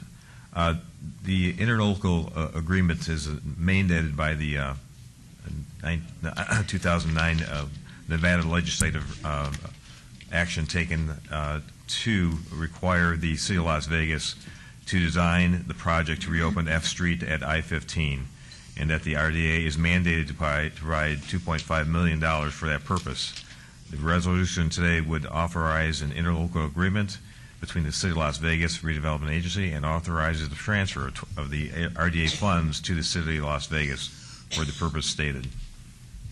Thank you, Mr. Batea. Any questions, comments? Councilman Barlow? Thank you, Mayor. I would like to move to follow staff's recommendation, subject to all conditions on item number 65. There's a motion. Please vote. Please post. Motion carries. Thank you, Mr. Batea. Thank you. We are now on to item number 66, R 42011, discussion for possible action regarding a resolution consenting to the undertaking City of Las Vegas Redevelopment Agency, RDA, in connection with the Commercial Visual Improvement Program, CVIP, agreement between RDA and iGaming, Inc., owner and CVIP participant, located at 600 Fremont Street, to be in compliance with and in furtherance of the goals and objectives of the RDA Ward 5. Councilman Barlow. Please note this item is related to RDA Item 6, RA 72011. Mr. Batea. Thank you, Your Honor. Romeo Betty, Economic and Urban Development. I'm going to have Rich Atkins, our Business Attraction Manager, handle the presentation, please. Mayor, Council, Rich Atkins, Redevelopment Officer, Economic and Urban Development. This item is part of the Commercial VIP program. This is for a grant of $25,000 to IKE Gaming, the El Cortez Casino and Hotel, for the exterior improvements that they'll be undertaking to the property, which will include painting of the entire tower, casino section of the building, and the parking garage as well on 6th Street from Ogden to Fremont, and from 6th to 7th Street, and the installation of shutters and planters and minor repairs to the building. Thank you. Are there any questions or comments? If not, please, Councilman Barlow. Thank you, Mayor. I will move to follow staff's recommendation, subject to all conditions on this item. Thank you. There's a Move motion. for approval. Motion on the floor. Please vote. Please post. Item carries. Thank you very much, Mr. Atkins, as well. Thank you.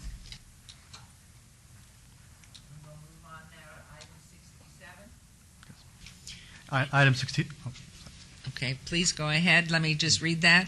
R412011, discussion for possible action regarding a resolution consenting the undertaking City of Las Vegas Redevelopment Agency in connection with Commercial Visual Improvement Program agreement between RDA and Raymond Pistol, owner, and Hostel Cat, Inc., tenant and CVIP participant, located at 1236 South Las Vegas Boulevard, to be in compliance with and in furtherance of the goals and objectives of the RDA Ward 3.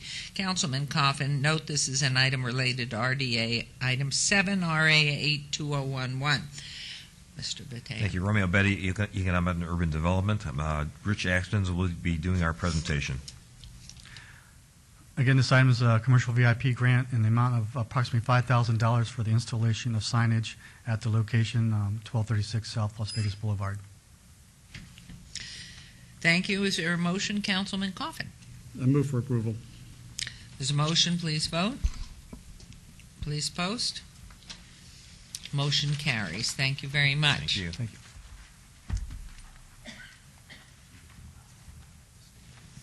We're on to item number 68, boards and commissions. Abeyance item for possible action, Senior Citizens Advisory Board, Fran Drury, term expiration 6/2001. Do you have a recommendation, Councilman Coffin? I do, Your Honor. After interviewing several people for the position on this board, I am recommending to the board that we reappoint Fran Drury for another 4-year term on this board. Thank you. That is my motion. Thank you very much. As a motion, please vote. Please post. Motion carries. Congratulations to Ms. Drury. On to item number 69 for possible action, Sewage and Wastewater Advisory Committee, SWAC, Terry Hughes, retired.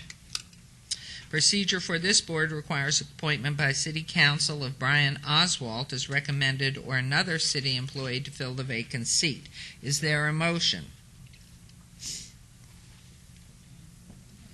You can. Does he want to Okay, I'll make a motion to reappoint the same gentleman. It's a new fellow, Brian Oswald. Okay. Brian Oswald. Okay, there's a motion. Please vote. Please vote.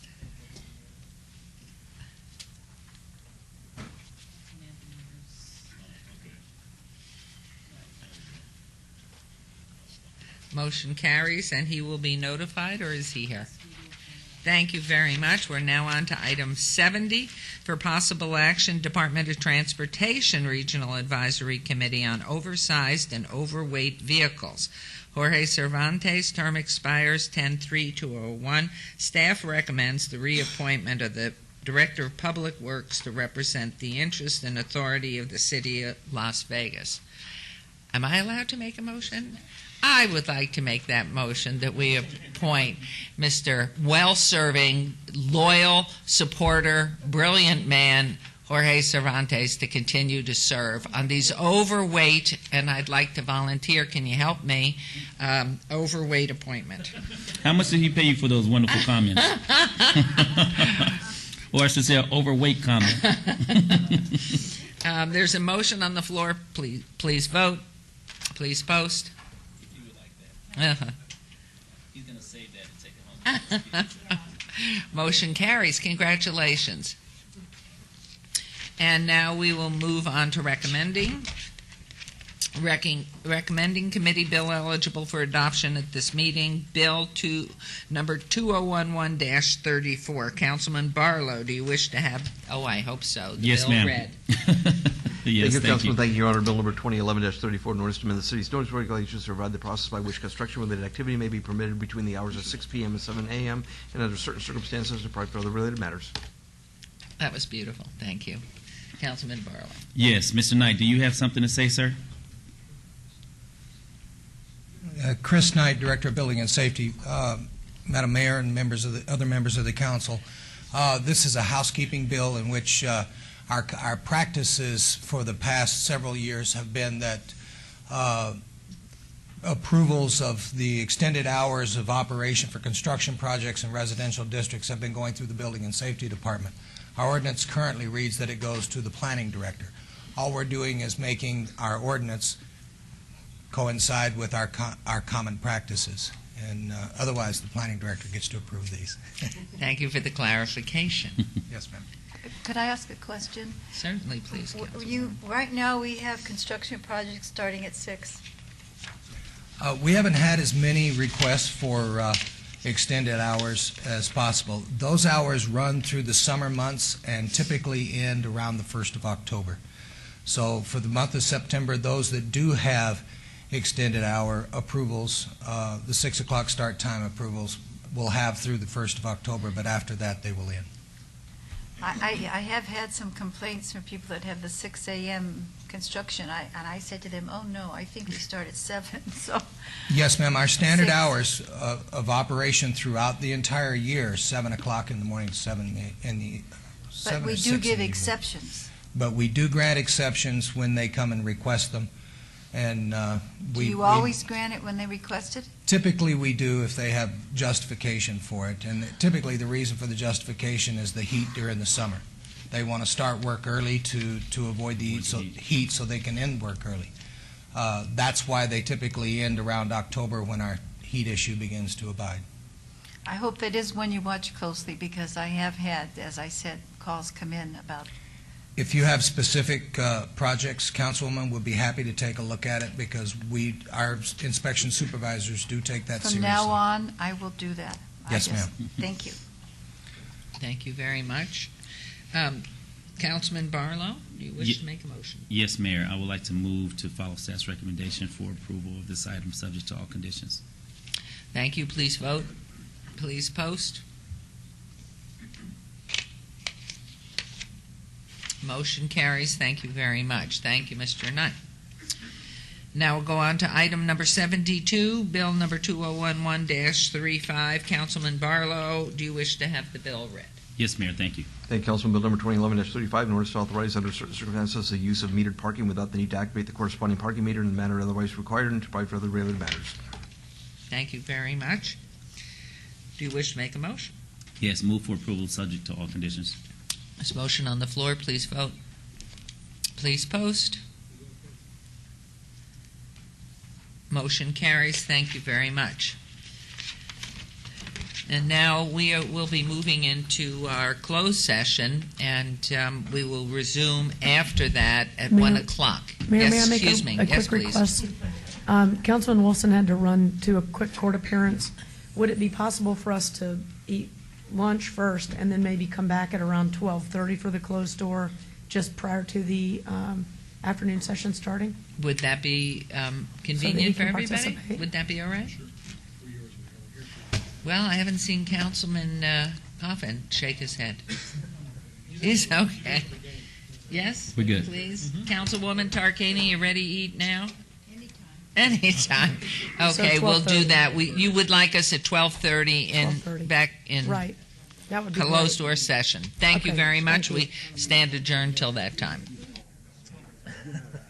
I know it. They worked me to death. Are you kidding me?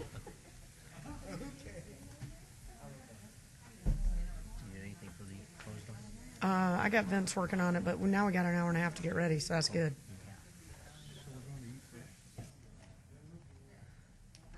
Beverly? I know they told you about the recall again, didn't they? Yeah. Filed it on Monday. You know what? I think that just can't be quite right. And we checked the statute. Well, you know what, though? I mean, we also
never get that in the county. No,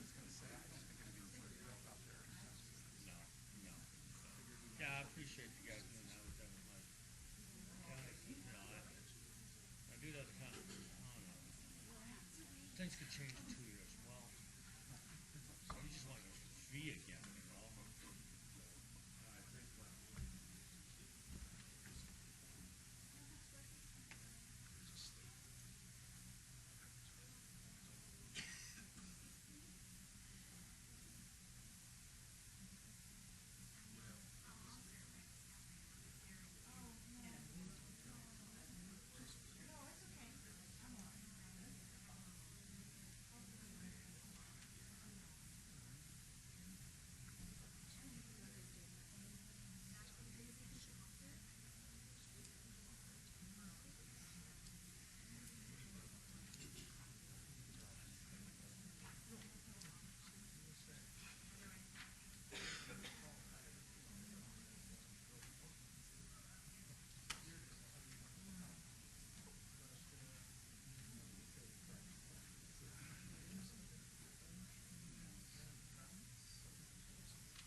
best of times, it was the worst of times.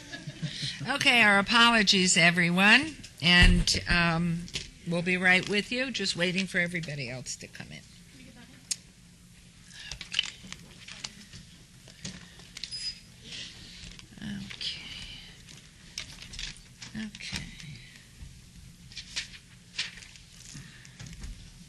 Okay, so we should be on 73.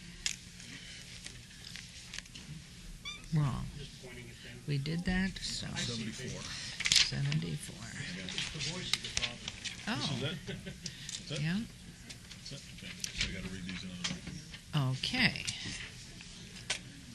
Everybody here? Yes.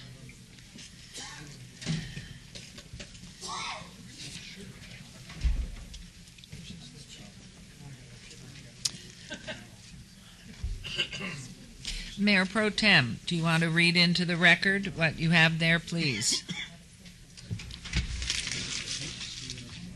And Mrs. Bridges, we're going into the record. Okay, for possible action, any items from the afternoon session that council staff or applicant wish to be stricken, tabled, withdrawn, or held in abeyance to a future meeting may be brought forward, act upon at this time. Councilman Anthony, please. Thank you, Mayor. Item number 75, public hearing regarding 2210 East Bonanza Road, property owner Bank Southwest USA, request by staff to strike. Item number 94 on ROC 41851, applicant Weingarten Realty Investors, owner Decatur 215 LLC, 6101 6371 North Decatur Boulevard. Request by the applicant to obey till 10/5 of 11. And last item, number 96, EOT 42429, applicant owner Strata Vegas LLC, 2411 East Bonanza Road. Request by the applicant to obey till 12/21/11, and that will be my motion. Thank you. There's a motion. Please vote. Please post.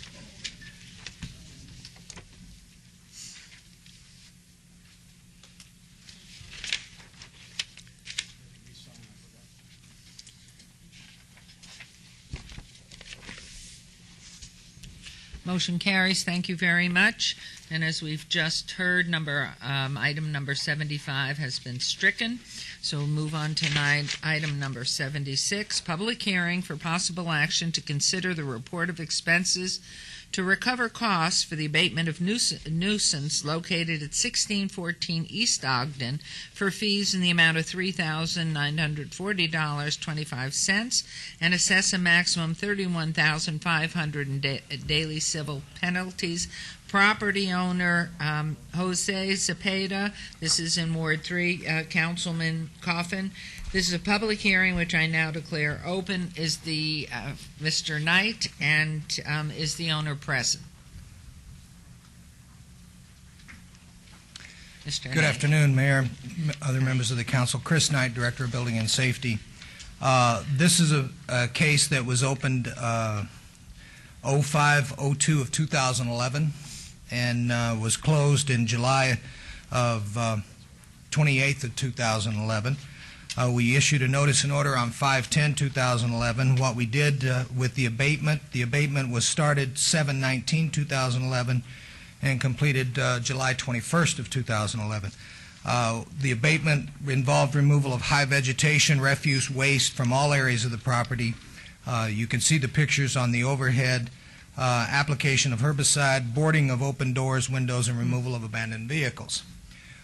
In the case, we have $3,940.25 in hard costs. Those are our inspection fees, the cost of the contractor for the abatement, and administrative and late fees. We have total daily civil penalties of $30,550. Total hard costs of the civil penalties, the total of the hard costs and civil penalties, if I could just talk, I'd be fine, $35,440.25. And that's what we're recommending that the council place as a lien on the property. Thank you very much. Any comments, questions? Your Honor? Yes, please, Councilman Your Coffin. Honor, I move the council follow staff recommendation on item 76. Thank you very much. Any commentary? Yes, thank you. Todd Farlow, 240 North 19th Street. I would like to have the council take a good look at the pre-abatement photos on this. And this is why I'm so mad at the banks. We have 49 of these houses that look like this in my precinct. 49. And what it doesn't show there, this is a foreclosure. At one time, there was a foreclosure notice on the door on this thing. But, I mean, this is what we have to work with. And this is what the banks have left us with. And shame on them. Thank you very much. There's a motion. Please vote. Please post. Motion carries. Thank you very much, Mr. Knight. Moving on to item 77, public hearing for possible action to consider the report of expenses to recover costs for abatement of nuisance located at 1209 Norman Avenue for fees in the amount of $2,801 and assess a maximum of $28,000 in daily civil penalties. Property owner Jack D. and Kathy E. Lano, Ward 3, Councilman Coffin. This is a public hearing which I now declare open. Is the property owner present? Mr. Knight, please. This again was a case that was opened in May 10th, 2000. I'm sorry, March 22nd, 2011. The case was closed in July 18th, 2011. I notice an order was issued on May 10th. The abatement was started in July 13th, finished July 14th. As a part of the abatement, we removed high vegetation that you can see on the pre-abatement photos before you, refuse waste from all areas of the property, and boarding of open doors and windows. We had the total hard costs mentioned on your agenda, and the total of I think it's $31,251 total for hard costs and everything else. Thank you. Any comments from the public? If not, Councilman Coffin?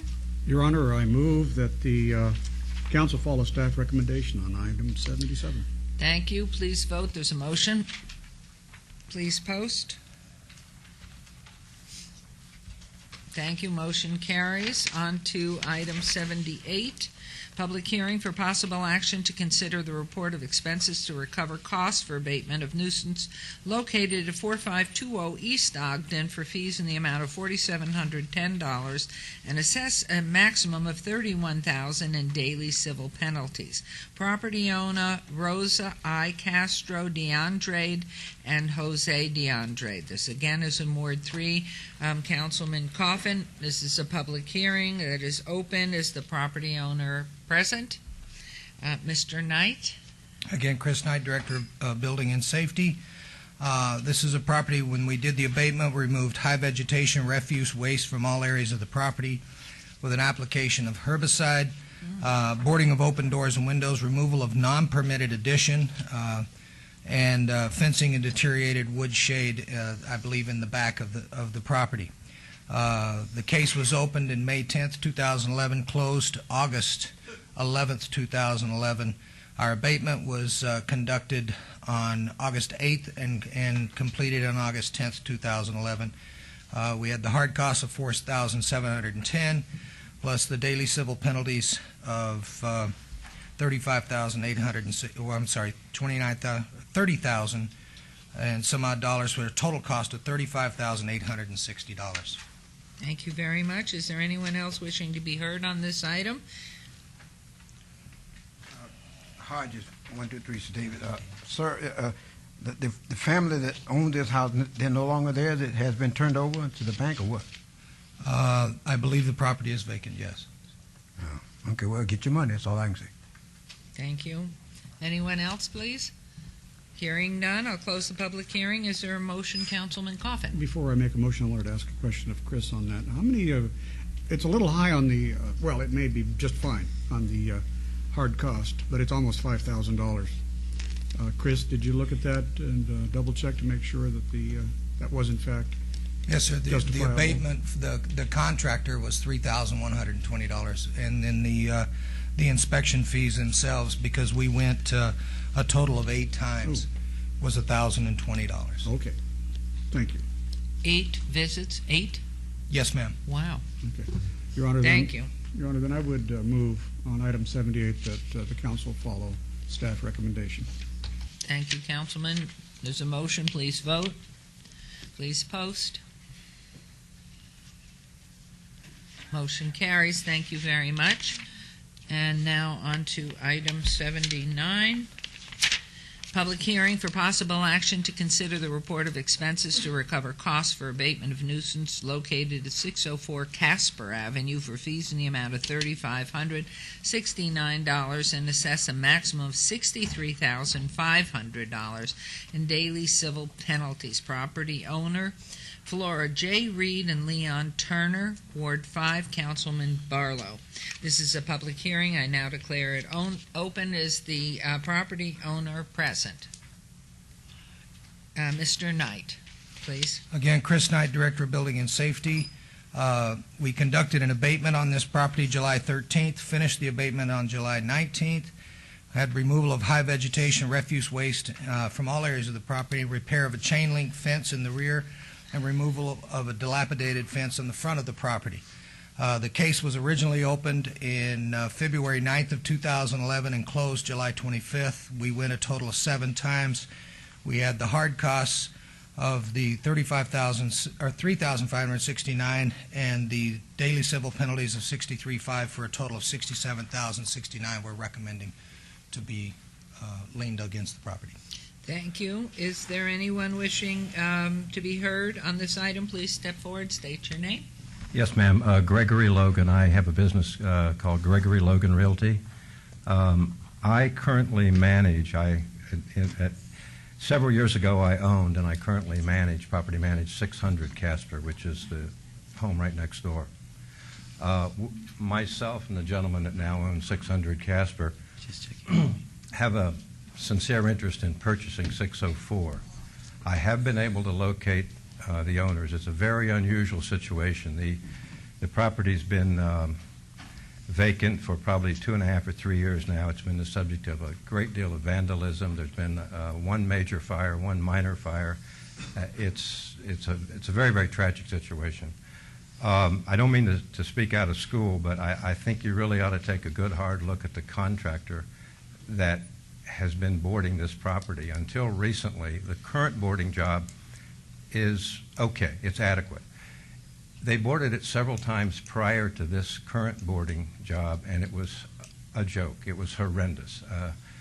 I knew that the property would be breached in a matter of days. I don't even think it took days. I think it was breached in a day or 2. They did a horrible job boarding this property. They boarded it several times. Anyway, to cut to the chase, we have an interest in buying 604 Casper. I've located the owners. It's an unusual situation in that the mortgage company, there is a first deed of trust on the property. There's a small judgment from civil activity. And then, of course, there's these significant liens that you have against it. The mortgage company has taken the attitude, and I believe it's probably because they've collected an insurance settlement. They've taken the attitude they're going to do nothing. They're not even going to foreclose it. They've written the loan off internally. So there's no help there. I've been in contact with them a couple occasions. They won't even entertain selling me the mortgage so I can foreclose it out. They're just not going to do anything. They've walked away from the whole transaction. So there's a property with an open deed of trust. But I could deal with that either through a quiet title action, or I might even persuade them to sell me the deed of trust and let me foreclose it out. I do have the cooperation of Mr. Reed and Mr. Turner and Miss Reed. They've agreed to convey title to me.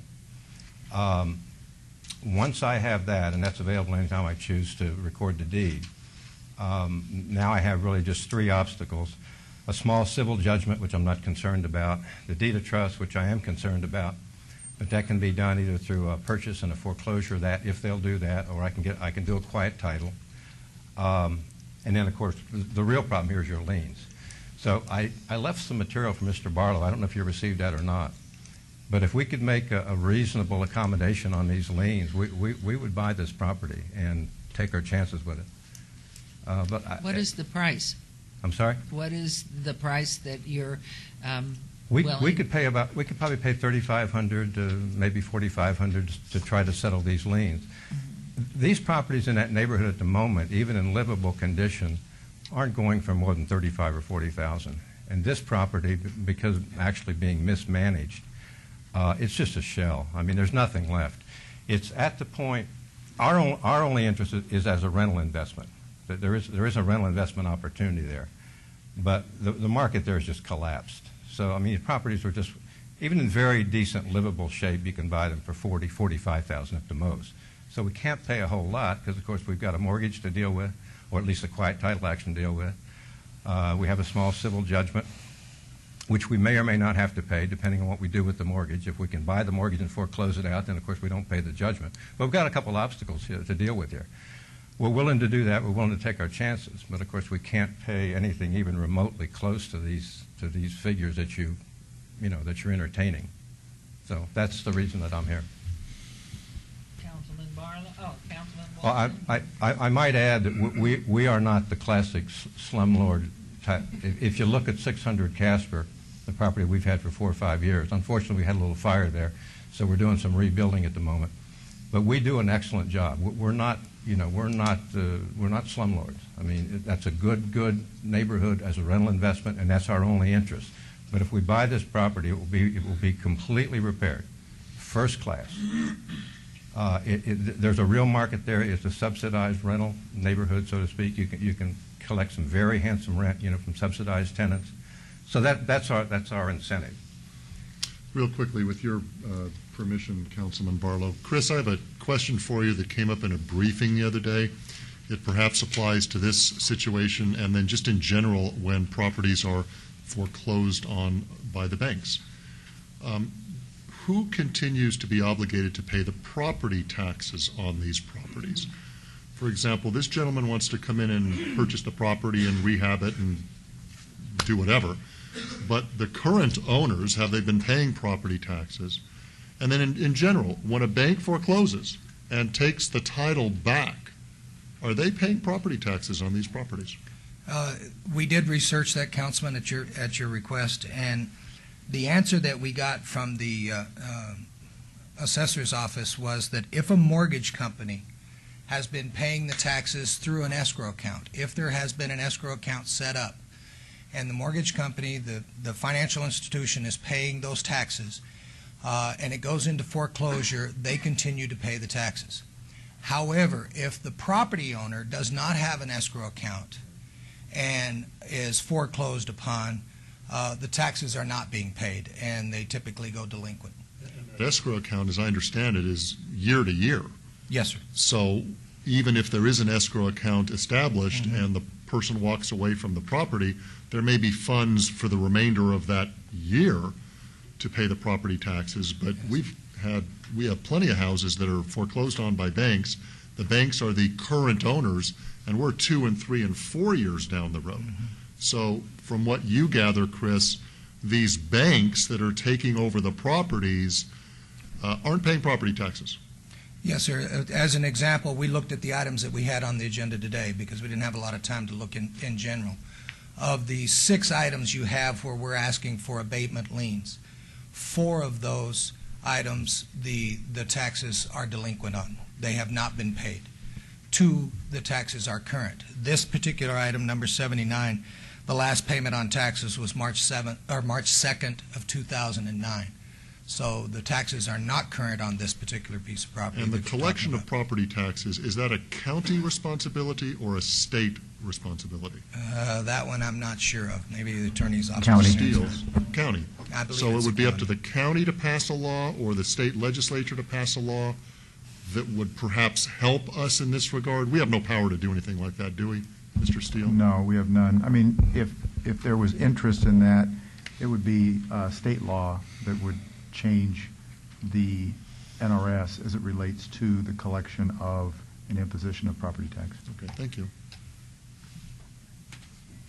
Councilman Wilson, I can tell you from my experience, I've been doing this for many, many years. These mortgage companies, once a property goes delinquent, and even after it's foreclosed, and like in this case, they're not even bothering to foreclose. But once they go delinquent, and even after it's been foreclosed, generally speaking, they pay nothing. When it's resold after a foreclosure sale or as a result of some kind of negotiation, at that point then, of course, it has to be paid because taxes have first priority. But they understand how this works. They know there's 2, 3, 4-year wiggle room here, and these banks aren't going to get up off of anything. Nothing. Nothing. Mayor. Councilman Ross? What's your name again, sir? What's your name again? I'm sorry? What's your name again? Gregory Logan. Mr. Logan, are you ready? And I know this is Councilman Barlow's item, but I'm just curious. It's interesting that you came down number one on a property that's not yours yet. Are you ready to write a check for the $3,569 to the city of Las Vegas today? Am I what? Ready to write a check for the $3,569 to the city of Las Vegas today? No, what I did, I'm sorry I didn't bring copies of it. I made a proposal to Councilman Barlow. Here's the thing. And I agreed. Councilman Barlow knows this. The city is out $3,569. No, let me explain. I agreed to do that, or I will do that, contingent only on some conclusion with the existing deed of trust. Okay. So essentially, you're ready to write a check and move forward. Yeah, as long as we could get a handle on what we're going to have to do with that deed of trust. All right. Of course, I'll follow Councilman Barlow's thoughts on that, but I'm glad you're here. Yeah. We've got 8 items that we're dealing with in these abatement issues and these nuisance issues, and it's challenging for us as a council. We're going to spend a couple hours on these today. And it's tragic to the city of Las Vegas that we have to continuously deal with properties that have gone delinquent or gone into the bank's hands and nothing has been done about it. So I'm glad you're here. Yeah, we could make a decision very quickly. What would happen is if we can't either pay off the first deed of trust at a discount, or if we can't buy the first deed of trust, so we'd be in a position to foreclose it. If we can't do either, then we're going to have to do a quiet title action because we do have the cooperation of the owners. They're willing to deed out to us. So all we would have to do is find out where we're at with the first deed of trust, whether we can deal with them or have to pay $4,000 or $5,000 for a quiet title. Once we make that decision, yes, we'd be more than glad to give you the money.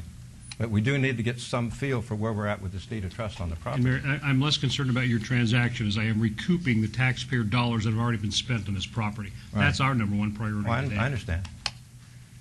And the abatement that we're asking to compromise, we don't expect to compromise the actual taxes that are due. There's probably another $2,000 or $3,000 or so in taxes, which we're not asking for a compromise on that, just the large abatement fee. So where you are, if I understand, you have prepared a proposition to be given to Councilman Barlow Yes. should these other pieces work out. Yes, he has it, yes. Uh-huh. Okay. I hope he has it. I left it for him. I didn't mail it. I left it up at the upstairs, across the street, across the way. Councilman Barlow. Thank you, Mayor and council members. Thank you for being here and taking interest in this location. Glad to see that you are, because I would like to see something. Hold on one second. Yeah, I'm just a little hard of hearing. Okay, so you just want me to speak up? Okay. I said, first and foremost, thank you for taking interest in this property. Mm-hmm. Having additional rental properties in this neighborhood, which you're very familiar with, you know the issues of what I have to deal with on a daily basis to continue to keep this neighborhood up to speed and up to par. And so for that, I commend you for being here, taking interest in this property. I am willing and interested to sit down with you at a future date upon you moving forward with the bank and whomever else you need to work through the contractual deal in order to acquire the property. And once you have that, I'll be happy to invite you in so that we can sit down to talk about the negotiated dollars it'll take in order to reduce or eliminate the liens. At this point, I'm going to move forward to follow the recommendation of my staff and encourage you to continue to move forward, good faith, and I will be happy to meet with you. And once you get to that third hurdle, which is the liens, I'll be happy to bring that back before council with a recommendation. Okay. I do have an agreement at this point, verbal, but I'm sure they'll commit to writing. I'm not gonna make any deal with you verbally. No, sir. I'm saying I have an agreement at this point. It's verbal. Right. I'm sure they'll commit to it in writing. The owners will enter into an agreement with me, also directed to your Once you have attention, all that in place where they agree with the to owners and have all of the documents in place with the They're real estate companies and the banks or whomever has this property tied up, the county or whomever, Yeah. and you have it in your possession or close to it being in your possession, and the only hurdle being the liens, feel free to approach me, and I'll be happy to work out Okay. some type of structural. I have the cooperation of the owners, all I'm trying to get Beautiful. across to you. Beautiful. I'm not concerned about the bank. They can be taken care of through a Okay. quiet title or through some activity. Well, I'll see you at a future date then. Okay, I appreciate it, Mr. At this Barlow. time, my recommendation would be to follow staff's recommendation for approval of this item, subject to all conditions. I'll contact you later. Thank you. Thank you very much. Thank you, Councilman Barlow. It is a public hearing, which I declare open for comments, and then Todd we Farlow, will 240 proceed. North 19th Street. And I really appreciate the Realtor coming up to explain to everybody what the problem is. But understand this, remember that it was 2 years in disrepair before we even took action on it. So we've been sitting on this thing for 4 years. The bank has done nothing, absolutely nothing, but told us to go to heck. And Councilman Coffin, I hope if you have any friends up there in the legislature that you understand what we're up against down here, that there may be a law that has to be passed so we can do something about this. Thank you very much. And a legal question here. If this motion goes forward, votes to pass, council down at the end, please, does this mean the assessed maximum 63.5 could be withdrawn by Councilman Barlow at the time of going further with the deal? Or do we have to separate that out? No, Mayor, it is in fact something that can be waived. I think we have some waivers coming up later on, Okay. a few agenda items forward. So the simple answer is yes, it could be negotiated up to and including waived. Thank you very much. With that, any other comments? Hearing none. We do have a motion, and please vote. Please post. Motion carries. Thank you very much. We'll move on to item 80, public hearing for possible action to consider the report of expenses to recover costs for abatement of nuisance located at 5225 Pebble Beach Boulevard for fees in the amount of $2,444.50 and assess a maximum of $83,500 in daily civil penalties. Property owner, trustee Clark County Treasurer, care of Alan M. Ryan, Ward 5, Councilman Barlow. This is a public hearing. I now declare it open. Is the property owner present? Mr. Knight. Again, Chris Knight, Director of Building and Safety. We opened a case on this property 11/9/2011. That's not right. It has to be 2010 because the 11th month of this year has not come. It's January 9th, 2011. The case was closed June 30th of 2011. Our abatement occurred June 20th of 2011 through June 30th, 2011. We had removal of high vegetation, refuse, waste from all areas of the property, the application of herbicide, and the boarding of doors. And I believe you saw the pictures come before you on the pre-abatement and post-abatement on this piece of property. We have a total cost of $2,444.50 hard costs and penalties $4,394, $81,550 for a total of $85,944.50 total lien. And is that property entirely fenced now? I do not know. And did I see a swimming pool? Yes, it is. It's fenced. It is Yes. fenced. And could you go back to the picture I thought I saw? Would look like a piece of a swimming pool on the right-hand picture.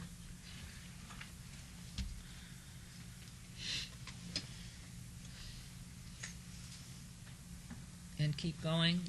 The next slide. Next slide, please. There. Yes. That's swimming pool. That would be in the backyard and would be enclosed. Yes, and ma'am. would be enclosed. Yes, ma'am. Great. Okay. Thank you. Public comment, please. I declare it open. Name Hodge, 123 Sir David. The county owns this property at this time. So that means they're a governmental entity, and you, the city, you're a government entity. So I'm almost sure that the county willing to give you your money and whatever. All I'm trying to say now, this piece of property is in kind of like in a limbo situation, but you almost guaranteed your money because the county seemed to have taken the property over. Is that true, sir? The county Has taking it over? Treasurer. As far as we know, it is in foreclosure. There was a rescission of default. It is not taken over by the county. No, it's still with the property owner. It's still with Jane McAlevey. Oh, I'm okay. not aware of any lien with the taxes. Oh, okay. Well, that's all I need to know. Well, just go after the people for your money. Thank you. All right. Do we know what the value of this property is at its Under- current level? We use Zillow.com, and under Zillow.com, it's $68,200. Okay, and the liens total 83.5. Yes, ma'am. Thank you very much. Anyone else wish? Councilman I Coffin. want to ask Chris a question. Here we've seen a swimming pool, which with 3 inches of rain probably falling in that neighborhood since the last pictures in July were taken, you probably have a lot more weeds. They're probably up over a couple of feet tall again. And that pool has probably got 2 more feet of brown water. But it looked brown. The point was post-abatement. It should have had a shock treatment of some kind so that at least it didn't look that way, because that's a mosquito breeding ground. We usually pump the pools, Councilman, and then any pools that have water in them, we get a complaint. The first thing we do is we go out and we drop in what's called a mosquito dunk. It's insecticide that's supposed to kill the mosquitoes, keep them from breeding, and then we will pump the pools and keep them dry. So if we get another complaint on this property, we'll revisit it and do it again. Okay. So any neighbor could, but I think, is it our responsibility or our contractor's responsibility to No, sir, continue to do it this? remains the owner's responsibility to Okay. maintain this. We've abated it. Okay, so we We're have to go leaning the back on- property. The bank still has responsibility to maintain it. Okay, so we'll go back on complaint. We'll go back Only on complaint, yes, Okay, sir. Thank you. Thank you very much. Anyone else wishing to be heard? Hearing none, I'll close the public hearing. Is there a motion, Councilman Barlow? Yes, there is, Mayor, and thank you, council members, for your comments. Mr. Knight, you and your staff, please continue to keep up the great work, specifically with the swimming pools, because Councilman Coffin is absolutely correct that as the rains come in, what we take for granted, or I should say, not necessarily take for granted, but don't realize is that a lot of the abated properties that our staff go and board up and fence off, we move on to the next house, if you will, and tend to forget about all of those abandoned pools that exist in these backyards that children and kids have an opportunity to access and can find themselves drowned due to the rainwater that collects in these backyards inside the swimming pool. So I just want to make sure that we somehow keep record or a list of the properties that have swimming pools so that we can at least periodically go and just check just to make sure that the water level is not at a level that that can find someone in a very potential dangerous situation, specifically a drowning, which is something I don't want on the city's conscience. So thank you, Councilman Coffin, for bringing that to my attention, because that was something that I most definitely didn't take into consideration. So with that, I would like to move forward to follow staff's recommendation for approval of this item,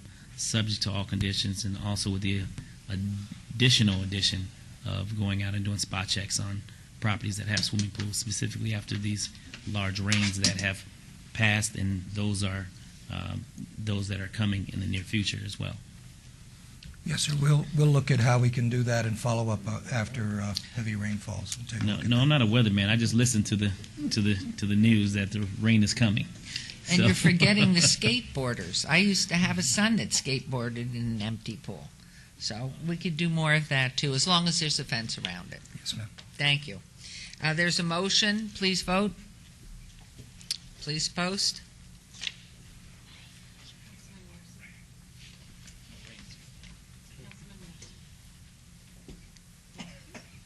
Please post. Motion carries. And now on to item 81, public hearing for possible action to consider the report of expenses to recover costs for abatement of nuisance located at 1900 South 8th for fees in the amount of $2,116.75 and assess a maximum of $19,500 daily civil penalties. Property owner Jane McKelvey, Ward 3, Councilman Coffin. This is a public hearing which I now declare open. Property owner present. Mr. Knight, you are just a busy man today. Thank you. This Yes, takes ma'am. time. Enjoy Thank you. spending time with the council. Great. This case was opened in 4/18 of 2011 and closed in July 14th of 2011.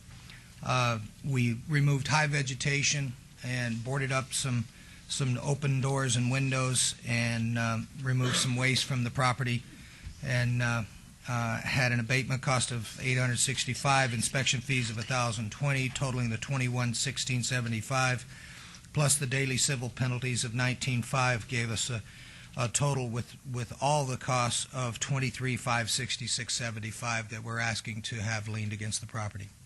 What is the Zillow on that one? The Zillow on that Please. one is $68,200. Thank you very much. Anyone wishing to be heard on this item, please come forward, state your name. Name Anthony Hardy. Sir, is the property owner still in possession of this property? Or is it in foreclosure or what? There was a foreclosure rescission issued on the default on 6/9 of 2011, so evidently the property owner has done something to stop the foreclosure. Well, that's a good They thing. started it. Well, the way it sounds, you're in a position you can get your money one way or other. That's a good thing. Thank you. Anyone else wishing to be heard? Is there a motion, Councilman Coffin? Yes, I will make a motion, Your Honor.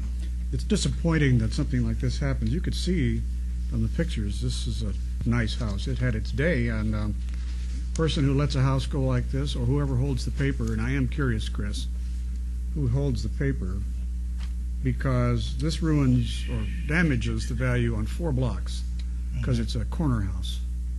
Who owns the paper on this? The current owner is listed as a Jane McAlevey.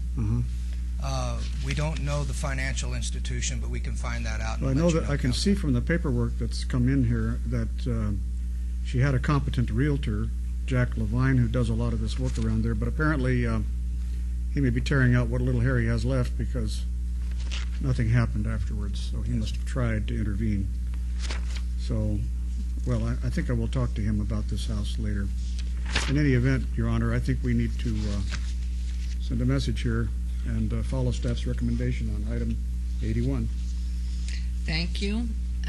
There's a motion. Please vote. Please post. Thank you very much. Moving on to item 82, public hearing for possible action to consider a request for a waiver and/or reduction of fees totaling $2,868.94, including interest, civil penalties in the amount of $18,000 recorded against the property located at 224 West Baltimore. Property owner John Sinner Business Trust et al. Ward 3, and that's Councilman Coffin. This is a public hearing which I now declare open. Is the property owner present? Yes, ma'am. My name is David Cabral. I'm the managing member of AMCOM Management Company. We are the trustee of the Johnson Irrevocable Business Trust. Thank you. Mr. Knight, would you proceed, please, and then we'll go back. Yes, ma'am. Property owner has requested a waiver of the fees that were assessed by the City Council. We opened a case on this property at 224 West Baltimore April 29th of 2009. The case was closed September 8th, 2009, and I don't have the date that the council assessed the fees, but the fees that we assessed, that were assessed, were $2,698.85 in hard costs, with daily total civil penalties of $18,000 for a total of $20,868.94. So the property owner is asking for a waiver of those fees.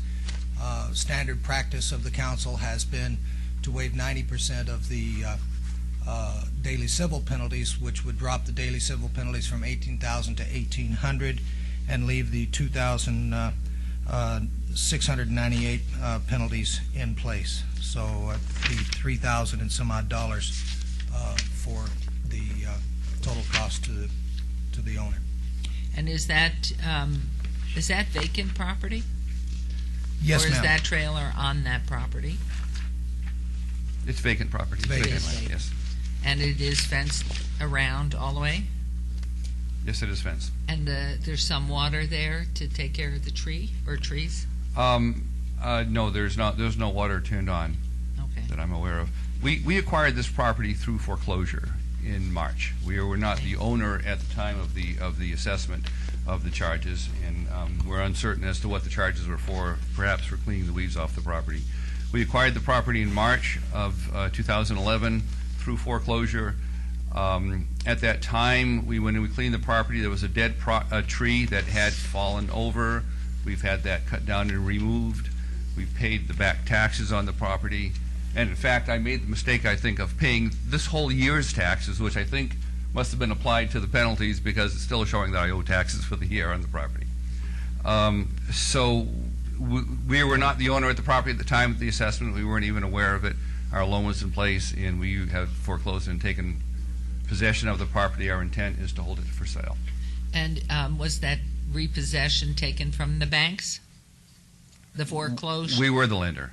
We were the Okay. lender. I represent the group that made the loan on the property. Okay. And we foreclosed and have taken possession of it. Thank you very much. Is there anyone wishing to be heard on this item? Please come forward and state Yes, your thank name. you. Todd Farlow, 240 North 19th Street. The owner is asking for a waiver in that, but yet I don't hear him saying anything that he's going to, that I don't hear him saying that he's going to take care of the tree or that he has taken care of the tree. And that's the most important part of this thing. So if there's going to be a waiver, let's get him out there with a bucket of water. Anyone else wishing, would you? If I may respond, there was a dead tree. We cut down the tree. We had it removed. The two trees that are on the property now, there are two trees. They're alive and green and doing well, and I don't see that there is anything that needs to be done with them. If they start to die, we'll cut them down and have them removed. But right now, there are two live trees on the property. Okay, thank you. Anyone else wishing to be heard? Mayor, for point of clarification, Yes. I did some quick math. The total fees, if you were to waive 90%, with the total hard cost, it would be $4,448.85. $4,400. $48.85. Thank you. Anyone else wishing? Yes, sir. My name is Hodges. So all I want to say, whatever you do. Do you want to step to the microphone, please? All I got to say, sir, I hope you just water the trees, okay? Thank you. Anyone else wishing to be heard? If not, I'll close the public hearing. Is there a motion, Councilman Coffin? Your Honor, the trees are going to survive because the water table's pretty high there. So it looks like they're going to make it because those pictures are 2 years old and they're still there. So no additional water cost is going to need to be incurred, I think, fortunately for the owner. However, the cost out of pocket is high, and I think we need, and this is land that can be held for speculation. It's right behind the stratosphere, only a couple 100 yards from the stratosphere. So no question in my mind this land will have good value. And I'm going to recommend to the council that we follow staff recommendation on this and that we recoup the hard cost and 10% of the daily civils for a total of $4,488.85. Okay, there's a motion. Please vote. Please post.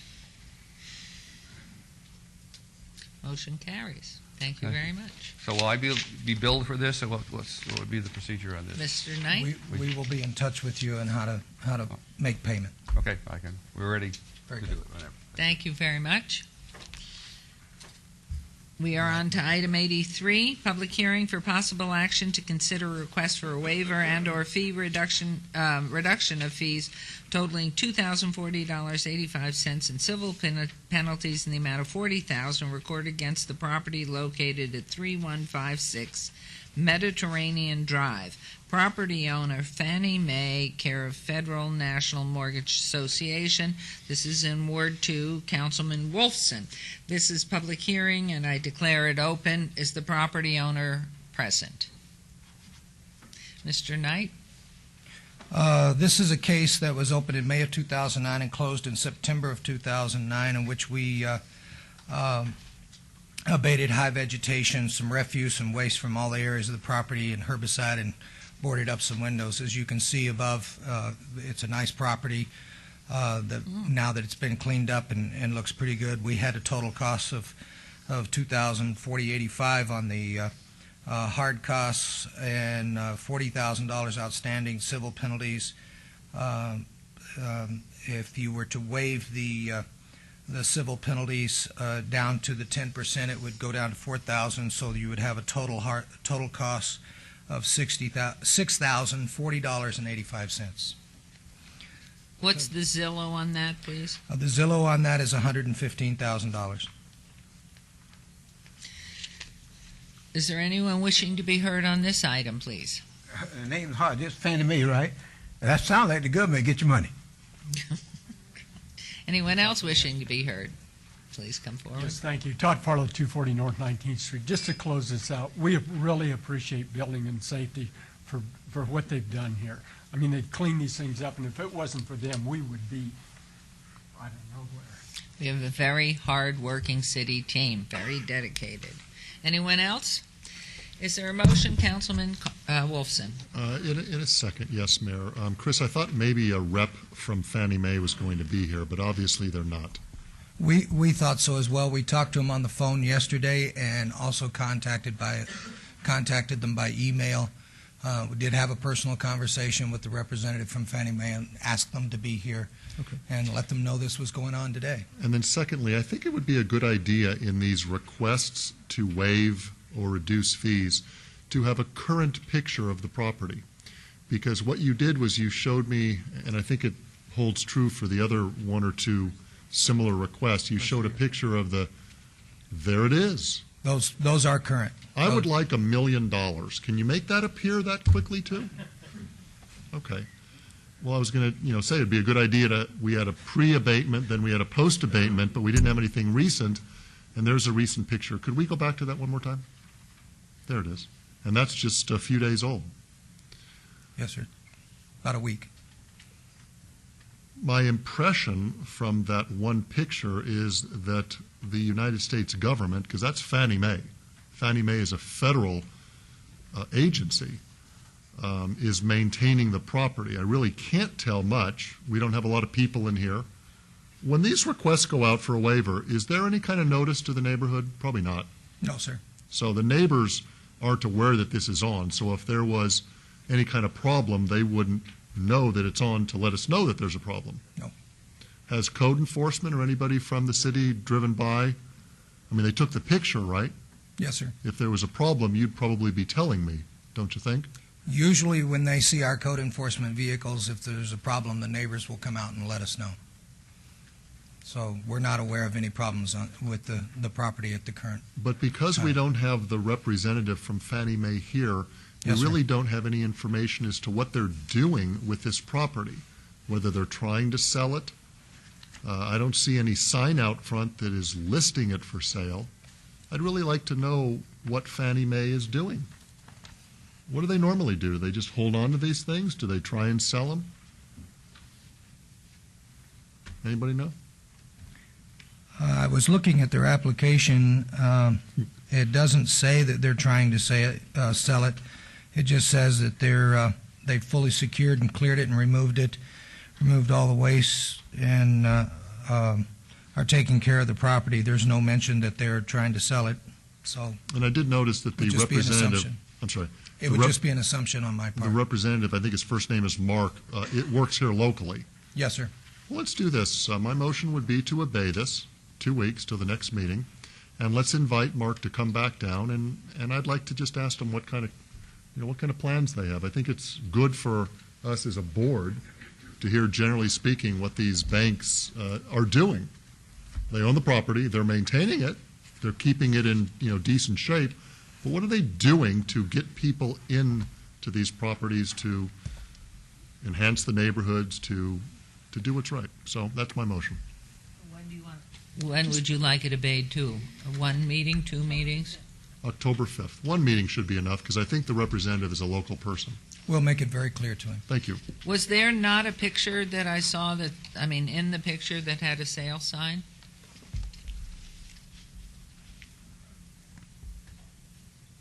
There. Yes, to the right. Oh, Mayor, you are a very smart person, because you see that. Does that look like a for sale sign? It looks like a real estate sign. I can't say for sure that it is, but it looks like one.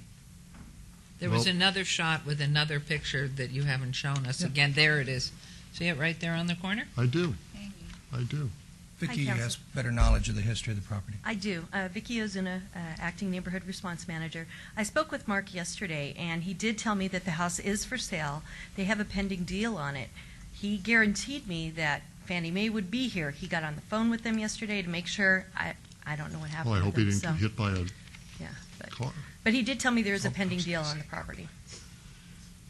Okay, we'll have him back here on the 5th of October. Let's come back in 2 weeks. It'd probably be good for everybody to hear that he's got a pending deal, and that's good for everybody. Great. That's a beautiful building. There's a motion on the floor to obey this to October 5th. Please vote. Post, please.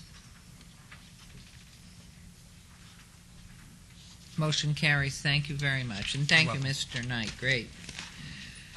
Okay, moving on to we are now in planning, and moving on to item 84, EOT 42756, extension of time, site development plan review, non-public hearing, applicant owner, Nevada Power, DBA, Nevada Energy, for possible action on a review for an extension of time of a previously approved site development plan, SDR 34710, for an expansion of an existing electric utility substation at 60525 Moccasin Road. This is in Ward 6. Councilman Ross. Staff recommends approval. Is the applicant? Yes, the applicants are present. Please state your name, come forward. Edgar Patino, Nevada Power, or NV Energy, 6226 West Sahara Avenue. And with me, I have Mr. Tom Dombrowski, also with NV Energy at 6226 West Sahara. Thank you so much. Councilman Ross? Move to follow staff's recommendation for approval. Boy, See how easy that's that was? simple. We do concur with staff's recommendations, and thank you for that motion. Thank you. Any comments from council?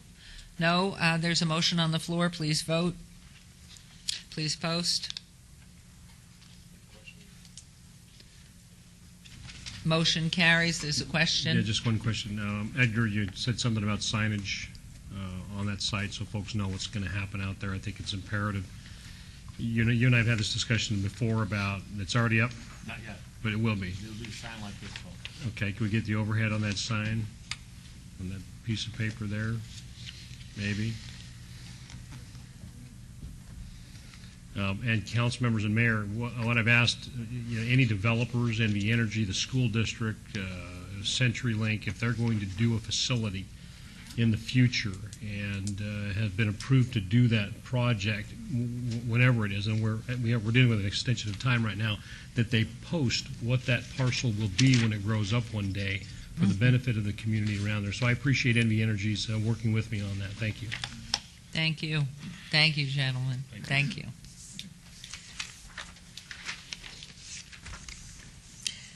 Council items 85 and 86. 85, variance 41297 for possible action on a request for a variance to allow a 12-foot high chain link fence where 8 feet is maximum height permitted.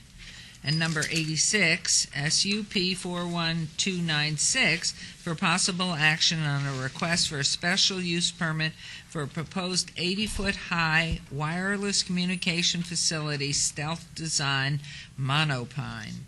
The applicant is Tower Consulting, Inc., and the owner is Pecole Ranch Community Association. The project's located on 1.49 acres at 9501 Red Hills Road. Planning Commission and staff recommend denial on both items. These items are in Ward 2, Councilman Wolfson, and are public hearings, which I now declare open. Is the applicant present? Yes, ma'am. Thank you. Do you want to make any comments first? Yes, ma'am, if I Please. may. My name is Tracy Klein. I'm with Spectrum Surveying and Engineering, 8905 West Post Road in Las Vegas. For about 15 years, Spectrum has done a lot of work for the wireless companies that do business in Las Vegas. We have a sister company called Tower Consulting. That's the applicant here. Occasionally, we will see an opportunity where there's inadequate cell service that our clients aren't working on, and so we may go in and attempt to develop a tower there and then lease space on that tower to our clients. That's what we did in this instance.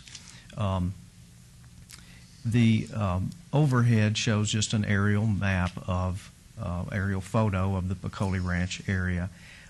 Cell towers are all around Pecole Ranch on Charleston at the arterial intersections. I won't bore you with where they are exactly. But as cell coverage has increased and the usage has increased, what's happened at the center of Pecole Ranch is that there are a lot of folks who don't have very good cell service, particularly in their houses. In order to meet that coverage objective inside Pecole Ranch and meet city code with respect to residential setbacks, with respect to height and so forth, no residential use. There's really only a couple of locations that work, and that's the HOA office that's here in the center. Of course, this is an elementary school, and I'm sure you all are well aware the school district has historically not done for wireless sites, and probably wouldn't on an elementary school in any case. So we approached the HOA back a couple of years ago. We were not the first about developing a site there, and eventually entered into an agreement with the HOA to do that. I think one of the things that you'll hear today, and Councilman Wolfson is aware of, a lot of the neighbors felt like that they were not adequately informed of those negotiations, of which we were not aware, frankly. And once we filed for the use permit, we kind of got a little blindsided by the opposition that we got, because we felt like it was something that the neighborhood was aware of, and we were obviously wrong about that. What we had proposed and made an agreement with the HOA to construct was a tower that would be designed to appear as a pine tree. There are some pine trees on the property. And frankly, we proposed it at a height and of a design that would not be a Band-Aid on the coverage problem, but would allow most of the companies to come in, put antennas on this tower, and it would solve everybody's coverage problem. Are we married to this design? We aren't. We are certainly willing to talk about alternates that might be acceptable. Frankly, I think the neighbors, that's been a difficult discussion to have, because I think they just are frankly opposed to anything. But we are certainly open to what that might look like. Where again in Pecole Ranch is this proposed by you? Physically, I mean streets, inside? Okay. Right there, Mayor, right in the center. This is Grand Canyon that loops around in Pecole Ranch. This is the elementary school property here, and this is the HOA property where the HOA offices and tennis courts and other HOA facilities are. Okay. We do meet the residential setback requirements and all the other code requirements for the site. It probably is the only location in Pecole Ranch where we could do those things. Do we have HOA presence here today? Yes. Guess who? Yes, from Resident. resident, not homeowners. Okay. Comments. Do you want to make your comments now? I think it would be fine, and let you handle it. Mayor Goodman, if I may, I think I'd like to kind of try and shorten our process here. Okay. Are you the woman that gathered the petition? Yes. Uh-huh. What I would suggest, with your permission, Mayor, if I may, I'm sorry, may I have your name, please? Laurie Swain. Laurie. Uh-huh. May I ask by a show of hands, with your permission, Mayor, are you folks in favor or against this application that I'm looking at right now? Against. You're against. Is there anybody here that's in favor of this application? Okay. I can't, is that somebody raising their hand? No. What I would propose, if it's okay with you, is to have Lori be your spokesperson, because she can probably represent your feelings very well. Would that be acceptable to you folks? Okay. Okay. Okay. Well, follow me on I'll this. do my Work with me best. on this, okay? Okay. Okay. Like I said, Mayor Goodman and council members, I'm Laurie Swain. I lived in Pecole Ranch for 17 years, and it's a wonderful community. It's beautiful. There's a great community spirit there. And I had the chance to go out among the community when this issue came to all of our knowledge, and found, after I went through 5 neighborhoods with several other residents, that the majority truly are in opposition of the location of this cell tower. I've collected 217 signatures. Here are the originals. I don't know if I need to give those to you. While I acknowledge some residents spoke in favor of it, largely because of their cell phone carrier. Not all cell phone carriers are bad in Pecole. The one that is being represented today is the one that needs more cell coverage. The other 2 that are there, one is excellent and the other is spotty. So there is a need for some cell phone carrier for this one. The challenge with it is that even people who said that they had cell phone reception that was poor was not interested in having a cell tower in the middle of our beautiful community.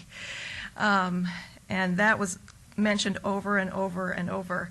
I found that as we visited these homes, that most of them were very appreciative, that they had a venue to express their opposition. Not only just because of the aesthetics, many were concerned about the proximity to the school. It's just feet away from the public school playground, where they would do many things. Safe Key is there after school hours. Little League baseball teams practice there. It's just inches away, again, from the tennis courts. And that picture that you just saw, yeah, just to the front here is the playground. That playground area is for toddlers. It doesn't have big things. It's just next to an area that is too close to the major areas, and many were concerned about that. Few other issues. I think one of the largest was the safety issue. They were worried about not, one school teacher said, I'd be afraid to have them climb the ladder, climb up the gate, get in. There's not enough security to really man that kind of a thing going on. Some other issues, but Pecole Ranch is beautiful because the HOA has very strict regulations, and many homes take very prestigious care of what's going on around them. Find it very interesting that we can't have antennas on any of our homes, but of course we're proposing something that would be 60 feet, quite a bit bigger than anything else that's there. Some other issues that were brought up. The safety, the planning and zoning committees did a wonderful job on their research, and they both came up with saying that it was not an appropriate spot. It's not in the right location. We know that there are 6 private commercial properties that are in Pecole Ranch, not a part of the Pecole Ranch HOA, that could be considered for a possible cell tower coverage. Initially, we thought there would be a great financial benefit to the residents. We discovered it would be very little compensation for the amount that is being put into it. But those 6 commercial properties that surround, particularly the southeast, southwest corners, there's even possibly even in the north, would all be possible candidates that probably could be addressed so that maybe they can become a part of that. Let's see, what else am I missing? I think that sums it up. I think we're worried mostly about the safety issues, the location, the aesthetics of it, and the fact that really the majority, over 90%, were greatly opposed to it, that location. What are the total number? You have signatures of residents, 2 or 3 to a home, or individual unit building signees in there? I didn't add up the individual unit signees. What we did is we went house to house, and sometimes it was just one signature per home. But sometimes. And if a spouse didn't oppose it, and sometimes it was 2. It wasn't always 2. Only one person was home. Sometimes someone went to the school. They were surprised that the principal was unaware of it, and he was in shock about that. How many resident buildings are there that could be considered part of the Pecole Ranch? I'm trying to get a percentage, what you're representing in there that were contacted. I Did wish you I'd get looked half up. of them? Did you get a fifth of them? And it sounds like the location of the cell tower is, at this point, the biggest concern. The It other. is. It So is. were they amenable to moving it somewhere else, or do they want it outside the Pecole Ranch? I know at Alta and the north entry to Pecole, there's one right there in the desert next to the golf course. There is a cell tower there. Yeah. Not as beautiful as yours, but there is one there. Yeah, yes. The homes that I went to were the ones that are the most directly affected by the cell tower. So the neighborhoods that are right in back and across the boards, it was every 9 out of 10 homes. Thank you. This is not what we want. We don't want it. One was a realtor, and she says, we don't need this in our neighborhood for appraisal-wise. And so I went to all the homes that surrounded that area. I can go back and count that. No, I was just curious if you had it. And the other question would be, did the company come to the homeowners, or was this in response of cell customers who happen to live in the Pecole Ranch that brought this to be? I mean, it just didn't happen. Or did you want to have a site somewhere in that area and the company took the initiative to go to the HOA? We became aware of the coverage issue in Pecole through some of our clients. Okay. And they weren't willing to work on it. It was obviously going to take some time. We might end up here. There might be some press as a result of that they wouldn't want. So they knew they had an issue but weren't prepared to deal with it head on. And it was we who approached the HOA. Thank you. I had a feeling. Thank you very much. Yes, ma'am. You're from the South. Where? Texas? Originally from Nashville, but I've been here Nashville. 10 years. Oh, best choice. Councilman, do you want to ask for the other comments since you're doing this? Thank you. Please. I would think, Lori, you did a great job representing the folks that are here, and you spoke well for them. If Mr. Farlow and Mr. Hodges would like to chime in. Yes, thank you. Todd Farlow, 240 North 19th Street. My problem is with the school. The rent on this thing would pay for 2 teachers. There's not a kid out there that's over 7 years old that doesn't have a cell phone plugged into his ear half the time. So that's a mute issue. The other thing is, in case of an emergency, the schools are always the emergency response centers. Here you would have the cell tower, you would have the emergency generator and everything in one spot. So my gripe is against the school district for not wanting the money. My name is Hodges. All I got to say is that the staff, planning, and most of the people in the HO in the home, in the community, it seem to be against it, and that's a pretty big tall order. So, Mr. Wilson, you got your work cut out for you. Sorry about that. Okay. May I, Your Honor? Proceed, and I think, obviously 85 is linked, Yes. chain linked to 86. Yes. My comments apply to both 85 and 86. First, I'd like to thank all of the people that are involved in the process.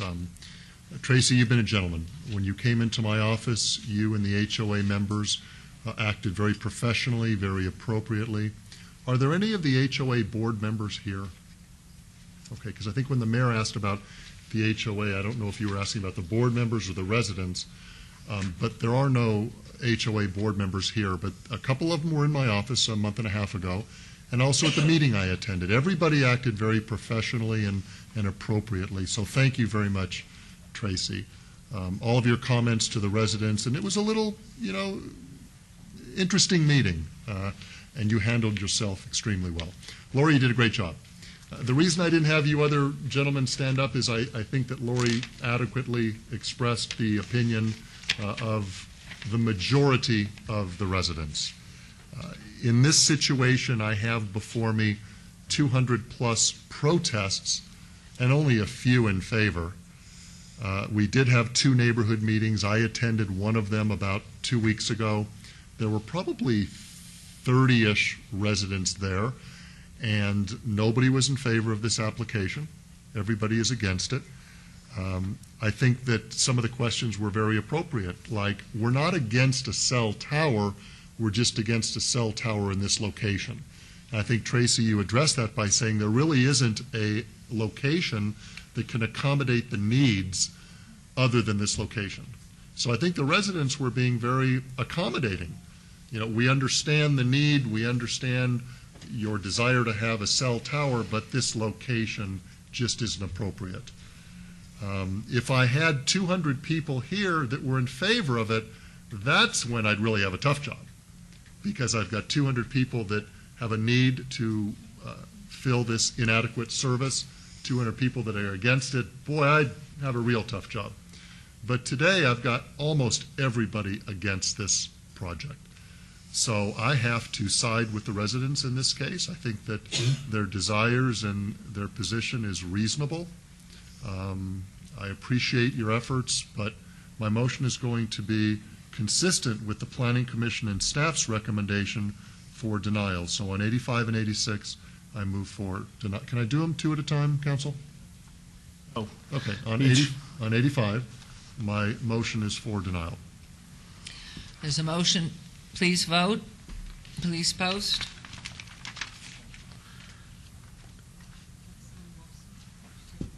Well, the motion is to deny. Yeah. Motion is to deny.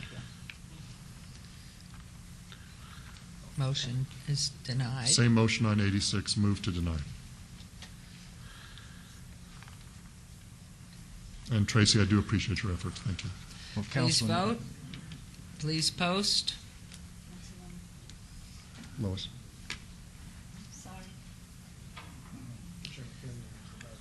Thank you, sir, for Motion carries. And you know that we all have these. Every single one of us probably in this room. So you will find more sites here.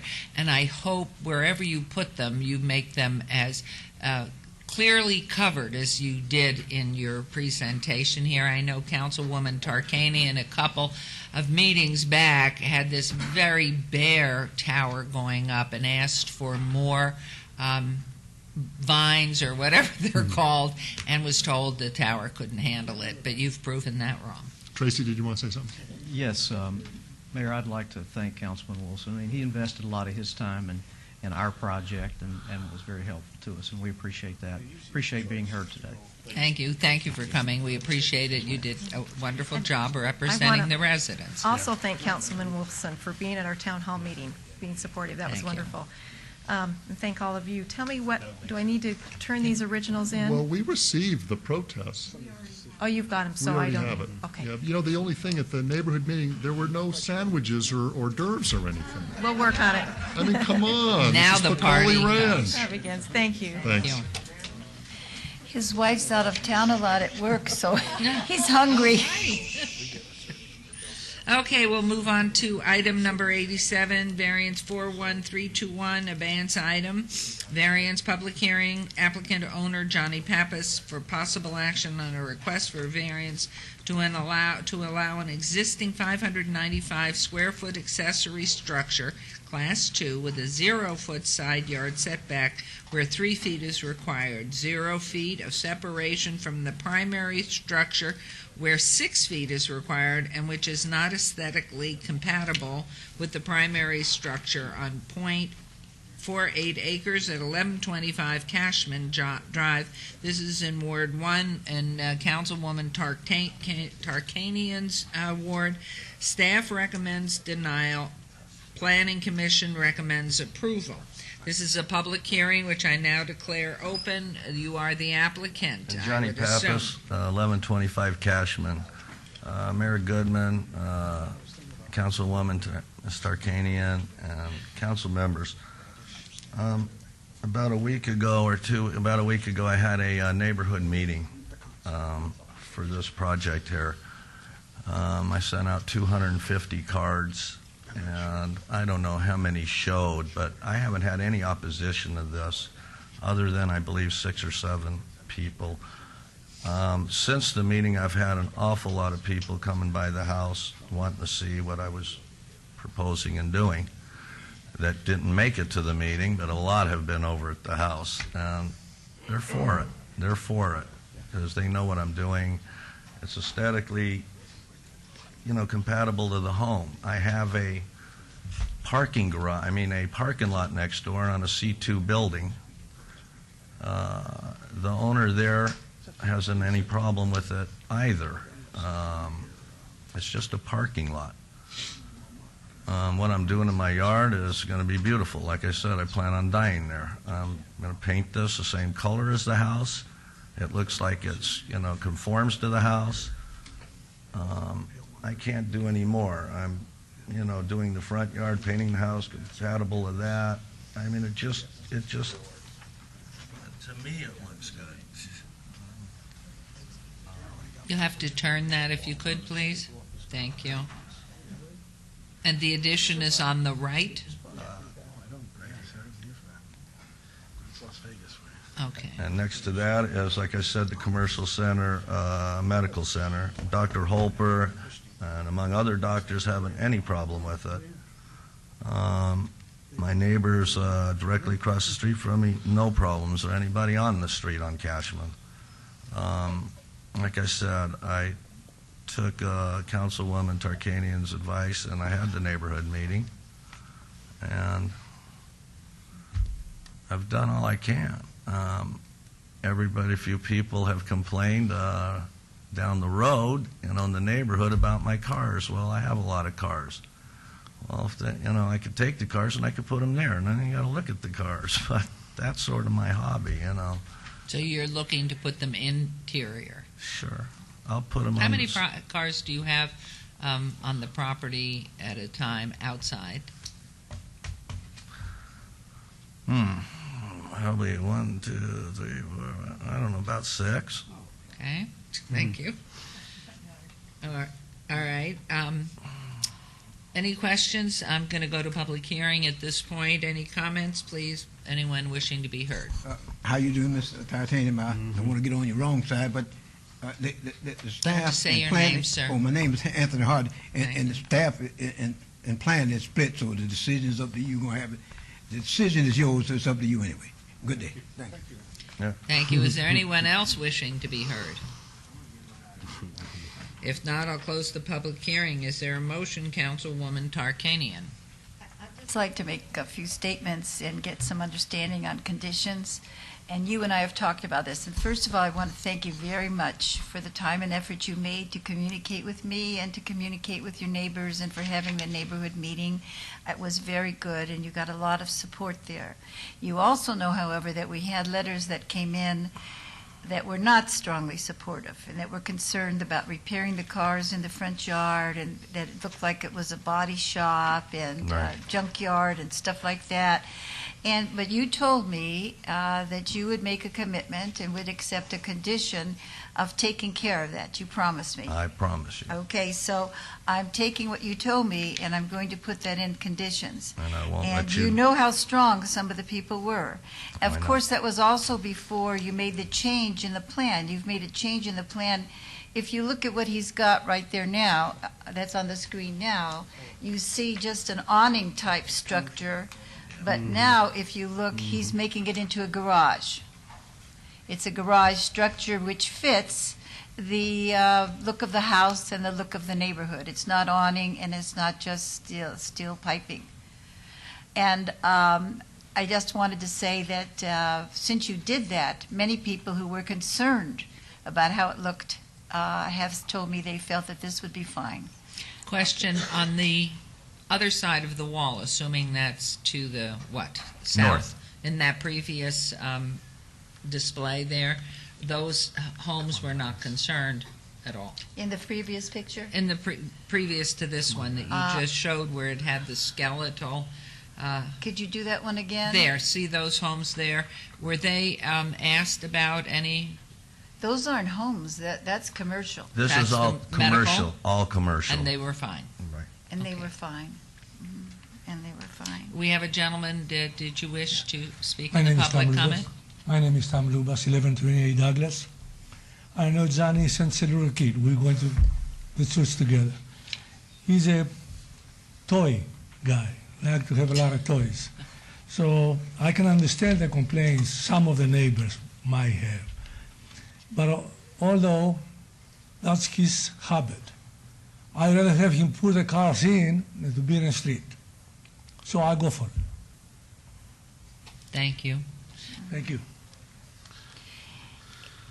And Madam Mayor, I would just like to say in relationship to that commercial property, that's the difference here. The difference is that he would be moving closer than is in our code. However, there's nothing on the other side except commercial and parking, and those people don't mind at all. And so I would like to just remind you of some of the conditions. You want to say the conditions that you have first? Yes, Councilwoman, if And you wouldn't anything mind, else you Mayor. want to say? Certainly. For the conditions that we have discussed, what I would propose to be added as follows. Condition number 1, the accessory structure shall be aesthetically compatible with the principal dwelling unit in accordance with Title 1906.040, and a garage door shall be provided to screen the contents of the structure from the street. The second condition that I would propose is that any vehicle stored or repaired on the site shall conform to the requirements contained in Title 1912, entitled Vehicle Parking, Storage, or Repair in Residential Zoning Districts. And then a third condition, that no vehicle shall be repaired within the front yard area. Right, and I want, and you told me that was fine with you. Yes, ma'am. I just want that on the record. And then we also had talked about no parking of cars needing repair in the front yard, because some of the strong complaints we had were that it looked as if people were repairing, and I know what you're saying, but let's not even let it look to people like that in this type of neighborhood. I understand. I understand. So the no repairing of cars in the front yard, as he said, and no parking of cars needing repair in the front yard, and also refurbishing the landscaping, which you said you were going to do. Oh, yeah. I'll be Because, off and running on that right away. And you can keep that tree that you want to polish That and tree everything. staying. That's art. That's art.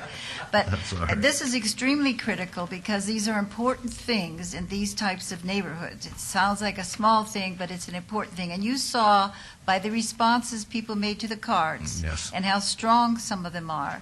And I'm going to send each of them a letter and explain why we did this so that they'll understand that you are going to adhere to conditions that will meet their concerns. I won't let you down. Okay, I'm counting on that. Okay. All right. Councilwoman, if I might interject also, since the applicant has shown new drawings here at the council meeting, if we could just incorporate those into the record. Okay. If you would give a copy to the city clerk. Thank you. That would be a good idea because that shows how you made it compatible with the rest of the neighborhood.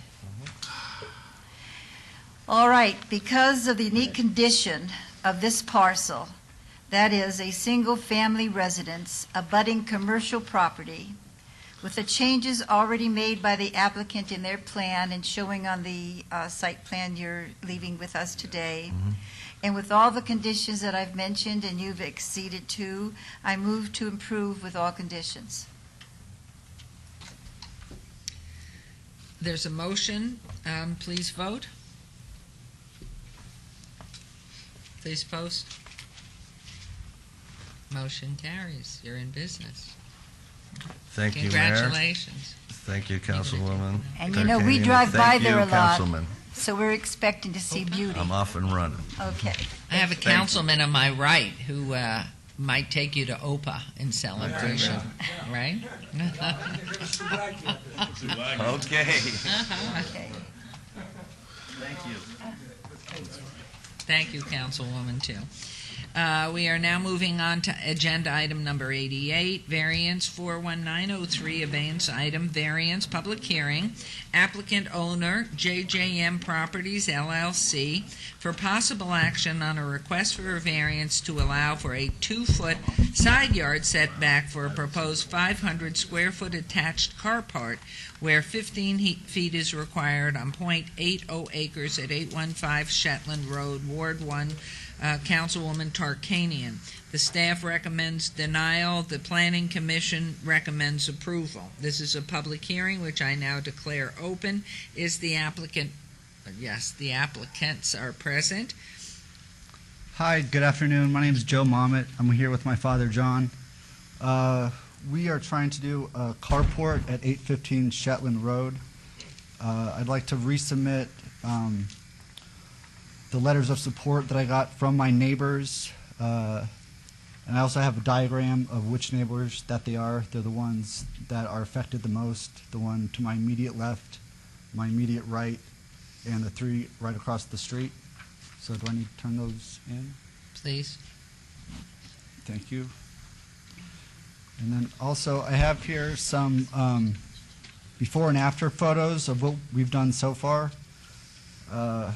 You know, instead of, well, first of all, I mean, this is my neighborhood. I was born and raised in it my entire life. So I could have picked anywhere in Las Vegas to live, and I picked, you know, here because that's the place that I love the most. So here's the house that we started with, which was really run down. But that's the front of it, of how it was when we got it. Is this looking east at it from Shetland? Yep, this is from the street view. Okay.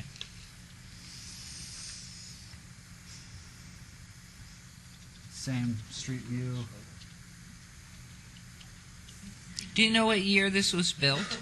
I found a piece of concrete in the back that was dated 55, and that piece was definitely after the house.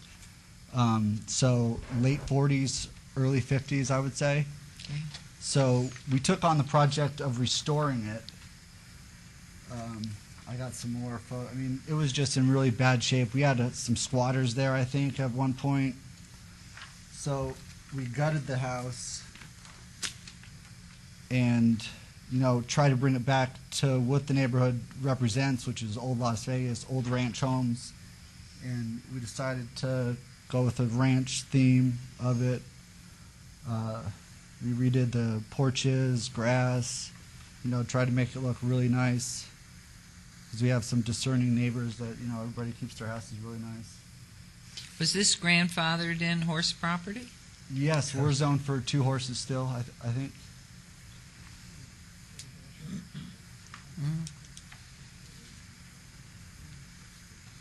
And is that tile roofing? That's actually Corten steel. Oh. So it came like regular colored steel, and then just from the rain that we've gotten from March till now, it's rusted it that much, which is pretty cool. So that's how the house is. Now, the way the house is, both doors, the front and the back door, are on the north side. So here's the proposed carport. And that was the existing driveway that was there, and we just replaced. Now, what direction are we looking now? Street view, still. Still from Shetland, From looking Shetland. east at the front. Correct. Okay. So this would be the carport. It, you know, ties into the overall theme of the house with the porches. Here's another angle, same from the front. So, I mean, since it's such an old house built in the 40s, there was never really a garage. So, you know, this is the only way to have some kind of protection from the heat and the elements from my car. Would you consider the carport making it into a garage, or was it a funding reason you cited a carport, or what? I don't really think that an entire enclosed garage is necessary, and I think it would kind of just. I don't think that it would look aesthetically right in that spot. Okay. My only question was based on the last consideration we had, the last agenda item, where it was made into a garage with an addition. Would that be something that, I mean, you just prefer it as a carport, which is what you've designed at this point? It goes with the overall theme, because we added these porches on there, and the architectural structure of the carport is the exact same, so it's kind of part of the overall theme. It's not really an afterthought. Okay. It's just the last snag that we have to finishing the project. You have to talk about the acreage behind it and the barn. There was also Mayor Goodman, this sits. Your name, please. My name is Frank. John Mamet, and this sits on almost 1 acre of property. So there was a lot of land in back of it that was redone, cleaned it all up. There's a barn in back of the property. You can see by some of the pictures, you can see the barn towards the back of the property, which was also refurbished to work and to be consistent with what we were trying to do as far as the aesthetics of the property. So it was just not to work on this particular structure in front. As you saw in the before pictures, it was, at one time I understood that it was pretty with a lot of trees, and then the previous owners had let it go, and there was no grass.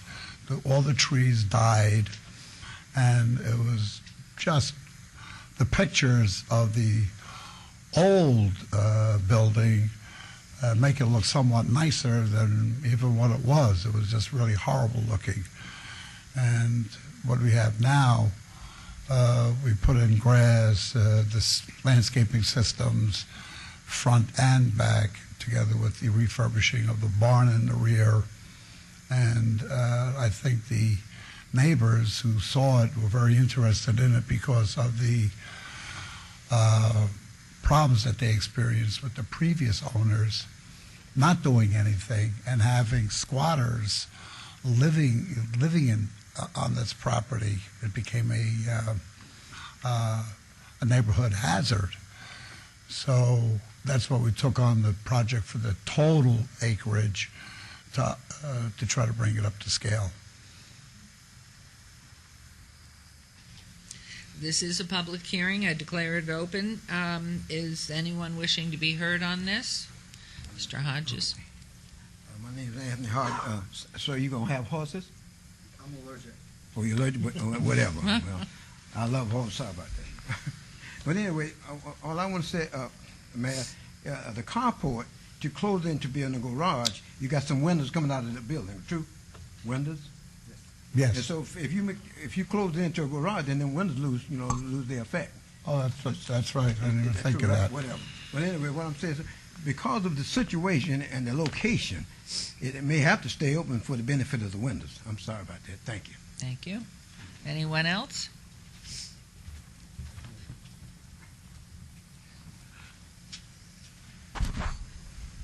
Mayor, Council, Michael McDonald, President of Pinto Palomino Association. First of all, I'd like to thank Councilwoman Tarkanian. She held this so we could have a meeting. We had a neighborhood meeting, and Council Wilson, we have hors d'oeuvres and sandwiches at our meetings. So please come with us. We'd love to have you, sir. I'm sorry. It's my apology. I didn't even have a chance to talk to Councilwoman last night. Last night was a pretty inviting meeting, actually real informative. We'd like to thank the applicant and his son, Joey. Joey did a great job. He just had mouth surgery and still came to the meeting and talked to many of the neighbors. The concern that many of the neighbors had was the case precedent that was going to set and the structure itself. And Mr. Monmouth pointed out that several structures in the area had the same, because this is a ranch acre estates. Over the years, they've been built there, placed there. So I think as some of the neighbors that were opposed to it before are kind of neutral now. Again, it's a difficult situation for the councilman. We want to thank you again for being able to get the communication going between the applicant, and we'd like to thank the applicant for coming. So he did a really good job. Speaking about the problems we had, we chased many of we have a very active homeowner association, and they're very cowboyish. So we actually chased some of the squatters away at one time. He's absolutely correct in the problems we've had in the past, and we're glad they built this and did a great job. So I don't have any report, Councilwoman. I didn't have a chance to call you this morning, so I apologize. There were some that were for, some that were against. I know Charter Circle had some concerns. I didn't have a chance to communicate with them this morning yet. I apologize. But some of the applicants that came, well, all the applicants that came last night agree with the applicant. They liked what he did, and some of the oppositions were swayed. So it's kind of a verbal report. I apologize for taking that long. Again, Councilwoman, thank you for giving us time, and I'd like to thank the applicant for building the neighborhood. Thank you. Thank you. Todd Farlow, 240 North 19th Street. There were some neighbors at the Planning Commission that had some objections because they didn't know, they were doubtful on this.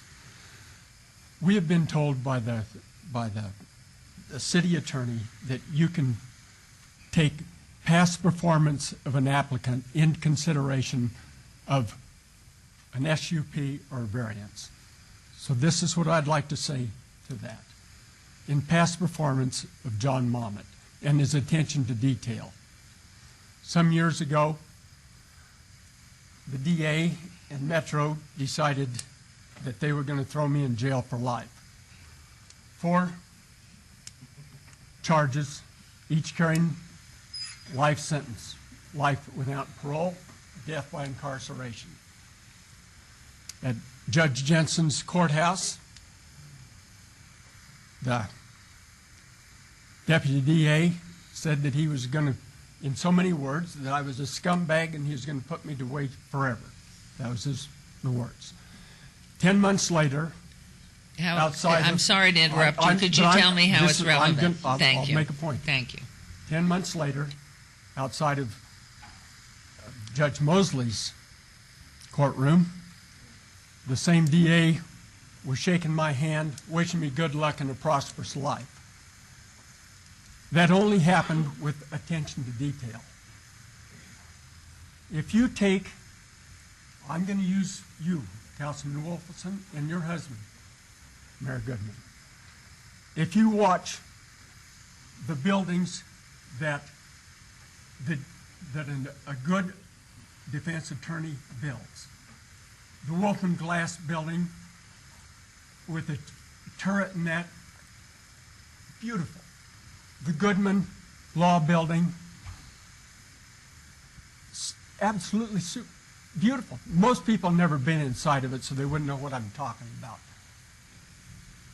But this attention to detail is what I'm trying to get across. And to the neighbors that had a problem with this, I am telling them this. I trust my life with this man. You do not have to worry. He will do the right thing. This will look marvelous by the time it's done. Thank you. Thank you. Thank you. Anyone else wishing to be heard? If not, I'll close the public hearing. Is there a motion, Councilwoman? I'd like to say a few things. First of all, I'd like to say that I think in Ward 1 we pay a lot of attention to detail, especially when it comes to SUPs and to variances. Secondly, I was surprised that I was not notified about the meeting you had, and I was surprised that the Monmouths did not follow through and have the meeting that I believe I told you on the phone would be good to have, a neighborhood meeting. So, before the night before the council meeting, and then since I was the one who suggested to both of you, I was just surprised how many people were in attendance.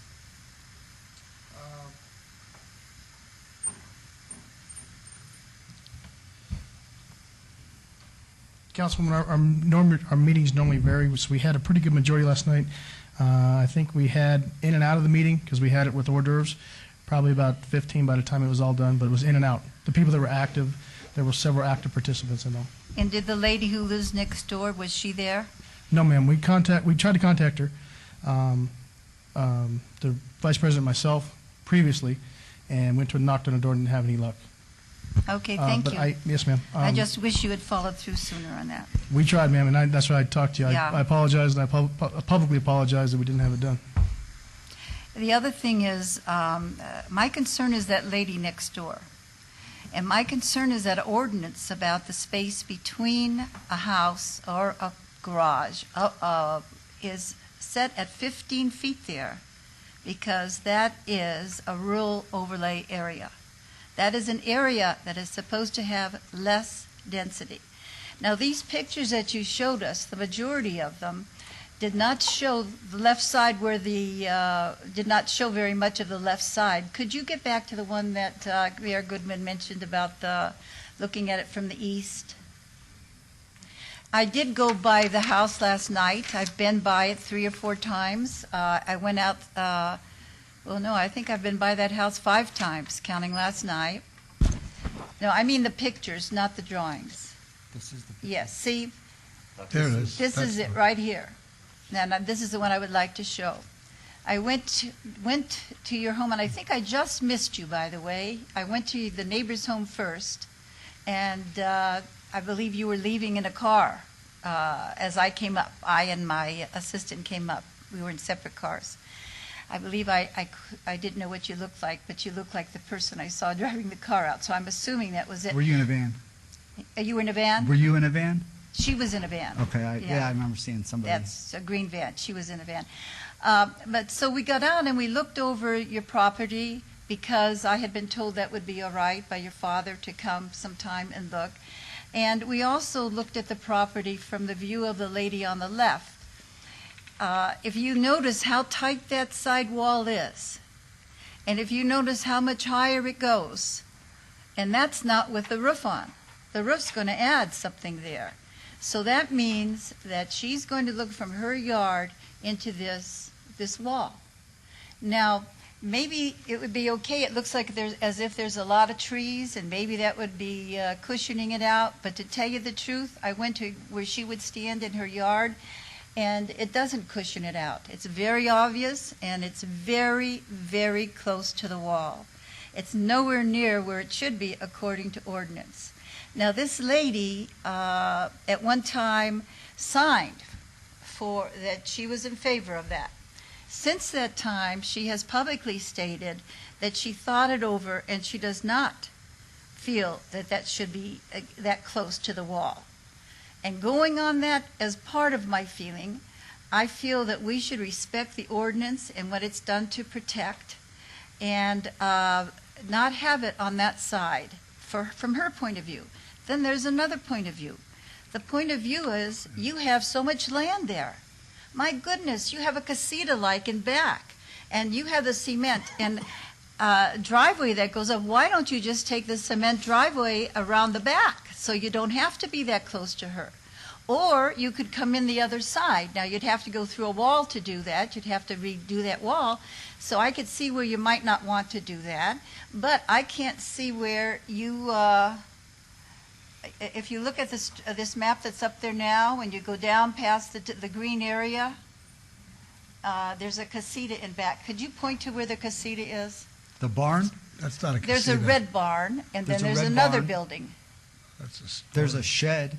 Okay, it's a shed. Okay, why couldn't you park it near there? It looks like a casita. It looks a little better than a shed, but I did not go into it, so I don't know. It's The red barn is there, and then there's also, well, that's in the middle of my backyard. here it is. Oh, it's in the middle of your backyard. Yeah, I mean it's like a good 100 feet in. Well, okay, you don't have to go all the way back. What I'm trying to say is you are not in a situation where you have no other choice. You have a lot of choices there because you have a lot of land.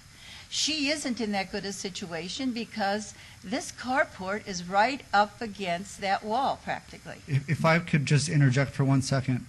This is a picture of that neighbor's Right. carport that she has, which is identical to what I'm trying to build. This is the picture. Yeah, that's I think, the, have you got the right picture the up? overhead guy. That is the neighbor to my north. That is her carport, Okay. which is identical in size and shape to what I'm trying to build. Is that on your side? No, that's No. on The other next side. I wasn't probably on the council when that was put up, and I don't know what the neighbors felt like, and I don't know what they felt like on the other side. All I know is I'm elected to follow the code. I'm elected, and I'm specifically requested by the people who live in these areas, particularly your area. Why did you move to your area? Because I like it in there. And why do you like it? Because it's nice. Well, and why do you feel it's nice? What's your perception of why it's nice? The large lots, the trees, no sidewalks? I mean, I'm just asking. Because it's home to me. That's where I was born and raised. So I'm a little Well, you've been gone peripheral from to that it. home for a while, though, haven't you? at 704 Kenny Way. No. That's where I grew up, which Yeah, is a but- block from there. No, I'm not talking about Kenny Way. I'm talking about Shetland. It's Shetland. The house is, what we're talking about is on Shetland. Correct. And you like, all I'm saying is I live in your area. And I have many neighbors, obviously, who live in that area. And you know why they like it? They like it because it has a rural atmosphere. They like it because it does not have heavy density. And that's what the ordinance is like. That's what the ordinance is supposed to protect. I have 12 other houses in the Palomino Pinto area that are on 0 lot line or less with carports and garages that I have photos of. And you very Here. well may have that. And I could tell you that we have situations where we have had, this is a very old neighborhood. Some of these things were, in fact, John Ralston used to live near that area, and he had his little building where he used to do his columns too close to the wall. But those things were done, some of them before the ordinance was put in, and some of them were done without permits, because as you know, you built, everything you've built so far, you didn't have a permit for originally. Why did we ask you then about it? Because we had neighbors that complained to us about it. We do not go out as a city and look for problems. You know, if you say you have 12 neighbors, if you want to report those neighbors to us, then we can look into that. But we don't do that. Steve Wynn, for example, was building something on the corner of Alta and Campbell. And when we questioned something about a fence, when one of our code enforcement people was there questioning it, and the manager of the property said, well, it's in these places too, and there were 7 places he told us. We checked every single one out, and 5 of them were legal, and 2 of them weren't, and then our enforcement group went out to those 2.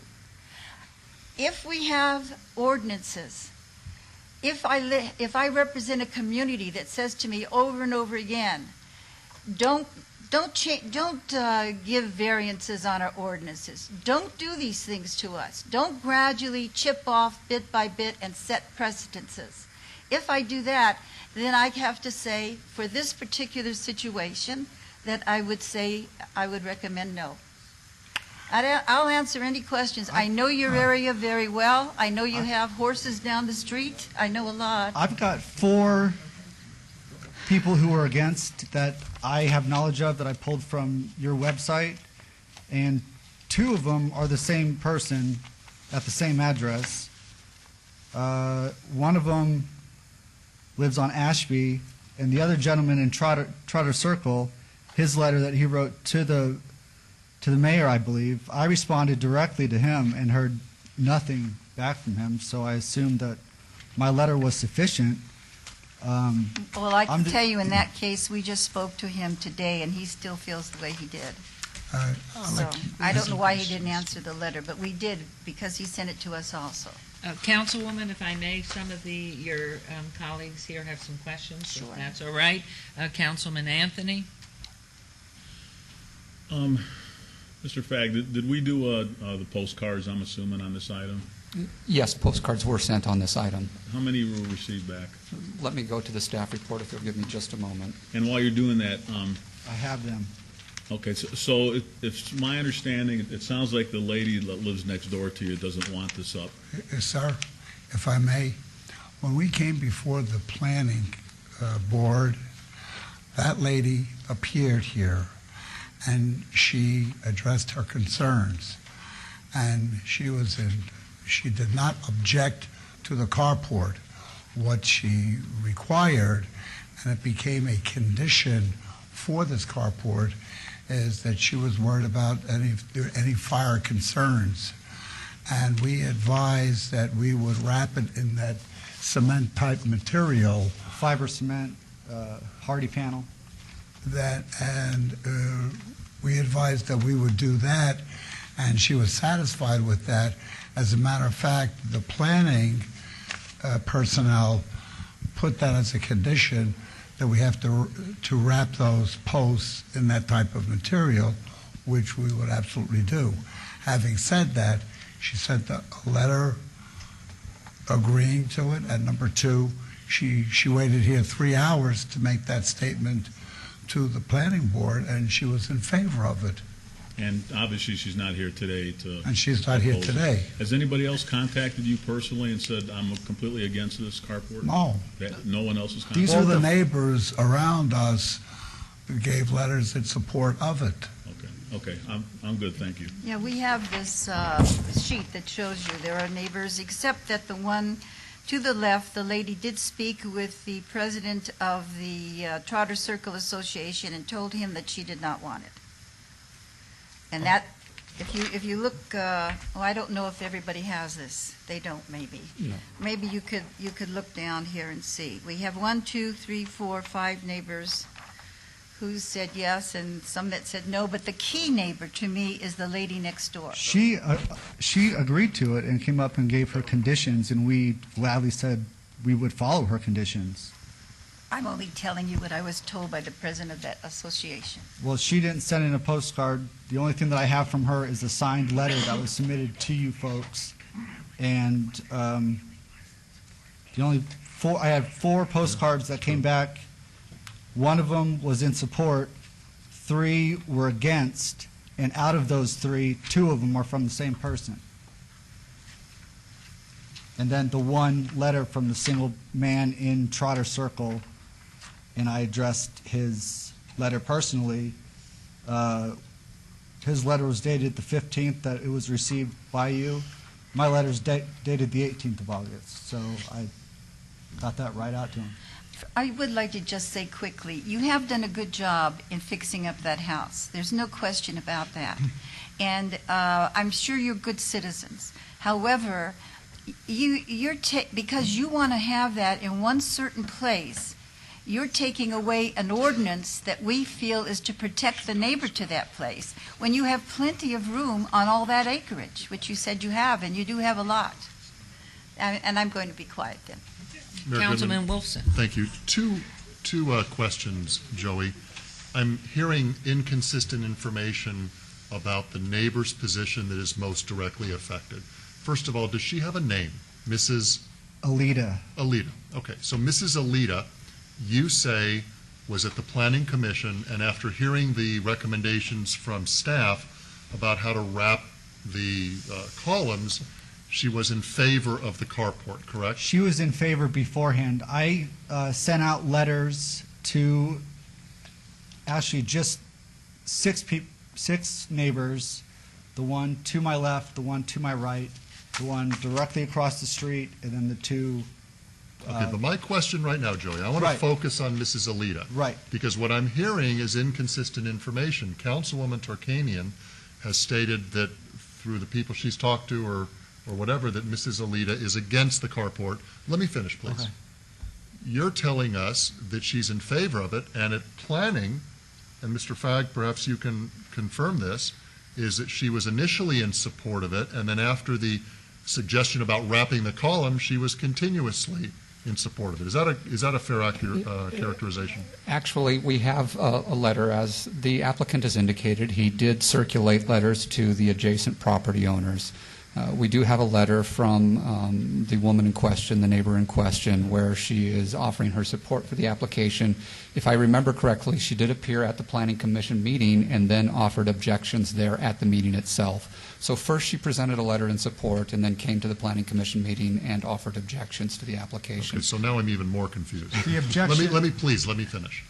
And I'm sorry to interject, but since you were at the Planning Commission, did she then come to resolution that with the fire issue was there, and if they followed through with wrapping or whatever, then she would again support this? I don't recall hearing that at the Planning Commission meeting. Do they take minutes? Yes, we do take minutes at the Planning Commission meetings. Is there any way to review them? I don't know that we'd be able to do that right here and now, unfortunately. Well, just to further that first concern, I mean, that's the first question I have is, where is Mrs. Alita and what does she feel about this thing? Secondly, was that a picture of her carport? Yes. Correct. Let's go back to that if we can. Is that in our overhead? That's her. That's your adjacent neighbor who has a carport, correct? She has the exact same carport that I'm trying to Now, I'm going to put in you on the same spot, Mr. Fagg, and I'm not sure if it's relevant, but is her carport in compliance with code? Based on the picture that we are seeing there in the screen, it does not appear to meet the 15-foot setback from the property line. All right. And I'm not saying which way I'm going on this thing. It's just a couple of observations I make about the status of where we're at. I'd sure like to know what Mrs. Alita thinks before I cast a vote, though. I'm not saying I'm not going to vote today, but I wish she was here. I wish she was here so we could say, Mrs. Alita, now that you've heard this whole discussion, because she's but that's not the only concern. Councilwoman raises an important point about setting a precedent. You know, even if Mrs. Alita feels one way, that doesn't mean we should automatically go that way. There is the issue of setting a precedent. So there's a couple of issues that are still, in my mind, unanswered. Well, I have 12 photos of people in my neighborhood that have carports or garages on zero lot line. And so I feel that the precedent has already been set, that I would not be setting any new precedents here, and that this is an old neighborhood. So some of these carports have been there for quite some time. Do you know what the setback is from the property line on her carport right 15 there? feet. Hers is what? 15 feet. That one. The whole area is 15 feet. So everybody that I have photos of their, I mean, this is just one example of a garage. This is on Palomino, and that is less than 1 feet of less than setback. 1 foot? Okay. Here's some another more. carport on Pinto that's on zero setback. Okay. This is one neighbor across the street with Zero. similar structure to the gentleman before me. I mean, they're all done tastefully. This is another example of somebody on Hastings. I mean, on zero. Okay, I think that's ample. Thank you. Tons more.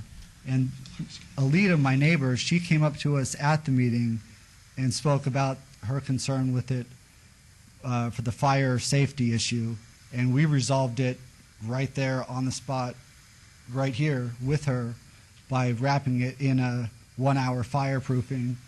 And she said, well, I still want to put that on the record. So she did put that on the record, and we said what we would do for the fire thing, and everybody was happy.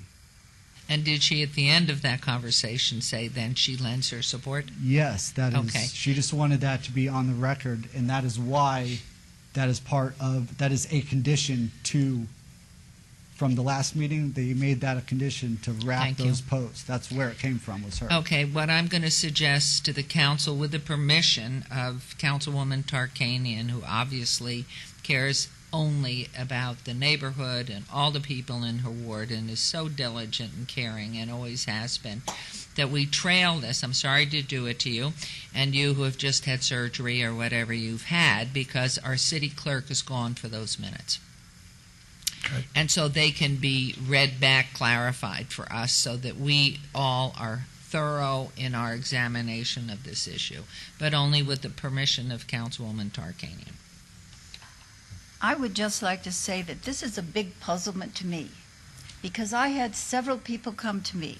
I spoke with Mike McDonald on the phone, who was very set against this and setting a precedent. He has come to me before, Mike, with things which weren't even as big as this, and we don't want to set a precedent. And then I obey this for them, and then they don't hold a meeting, and then I ask, why aren't you holding a meeting? And the vice president of his group says, well, Mike says no reason to hold it because they've gone out and they've searched all these other places that set precedent. It seems to me, if I had been at the meeting, I could tell which information got out. Something changed someplace. I don't feel good about it. And I would rather go with this now. I will tell you that I have so many times been through this with members of the group in that Pinto Palomino area. And if this is a situation, well then, you know how you said, Carolyn, if you had this wall up against you, you don't think you would like it? You wouldn't like it. I went there. And I'll tell you, I wouldn't want it there because your fish or whatever, you know, it's One of the things that I think that's come through the diligence and the caring that you have for what you want to propose here is that you have gone around the neighborhood, and it obviously shows that there are at least a half a dozen, if not more, that the precedent has already been set that these buildings exist up against the property line. So my real suggestion is if we have those minutes or that of the minutes of the Planning Commission, that will validate what was said. And since Councilman Wolfson said Miss Alida, is that right? That was her issue, and it's clarified there that she's in support. I think that will make a great deal of difference. So I'd like to, rather than, unless there's something new that could be added or another question. Mayor Goodman? Yes. You know, I'd like to make a motion to obey this, if we could, and then we can have the minutes from the meeting, and then I'll have a chance to see if we had any intimidation made of people and things like that. And that's what I worry about because it happens so often. Okay. I mean, I think there's obviously some confusion or misinformation or something. I know, Mr. McDonald, please come back forward. You have something to add. Thank you, Your Honor. Michael McDonald, 49 Carmen Boulevard, also president of Homeowners Association, Pinto Palomino. First of all, let me clarify, so we're going to put this on the record. If you notice, we never got notification of this meeting. We are just outside of it. So we got the oversight when Mr. Momit, when Councilwoman told me to go talk to him. We had miscommunication in the beginning. I called Mr. Momit, then went over and saw his son.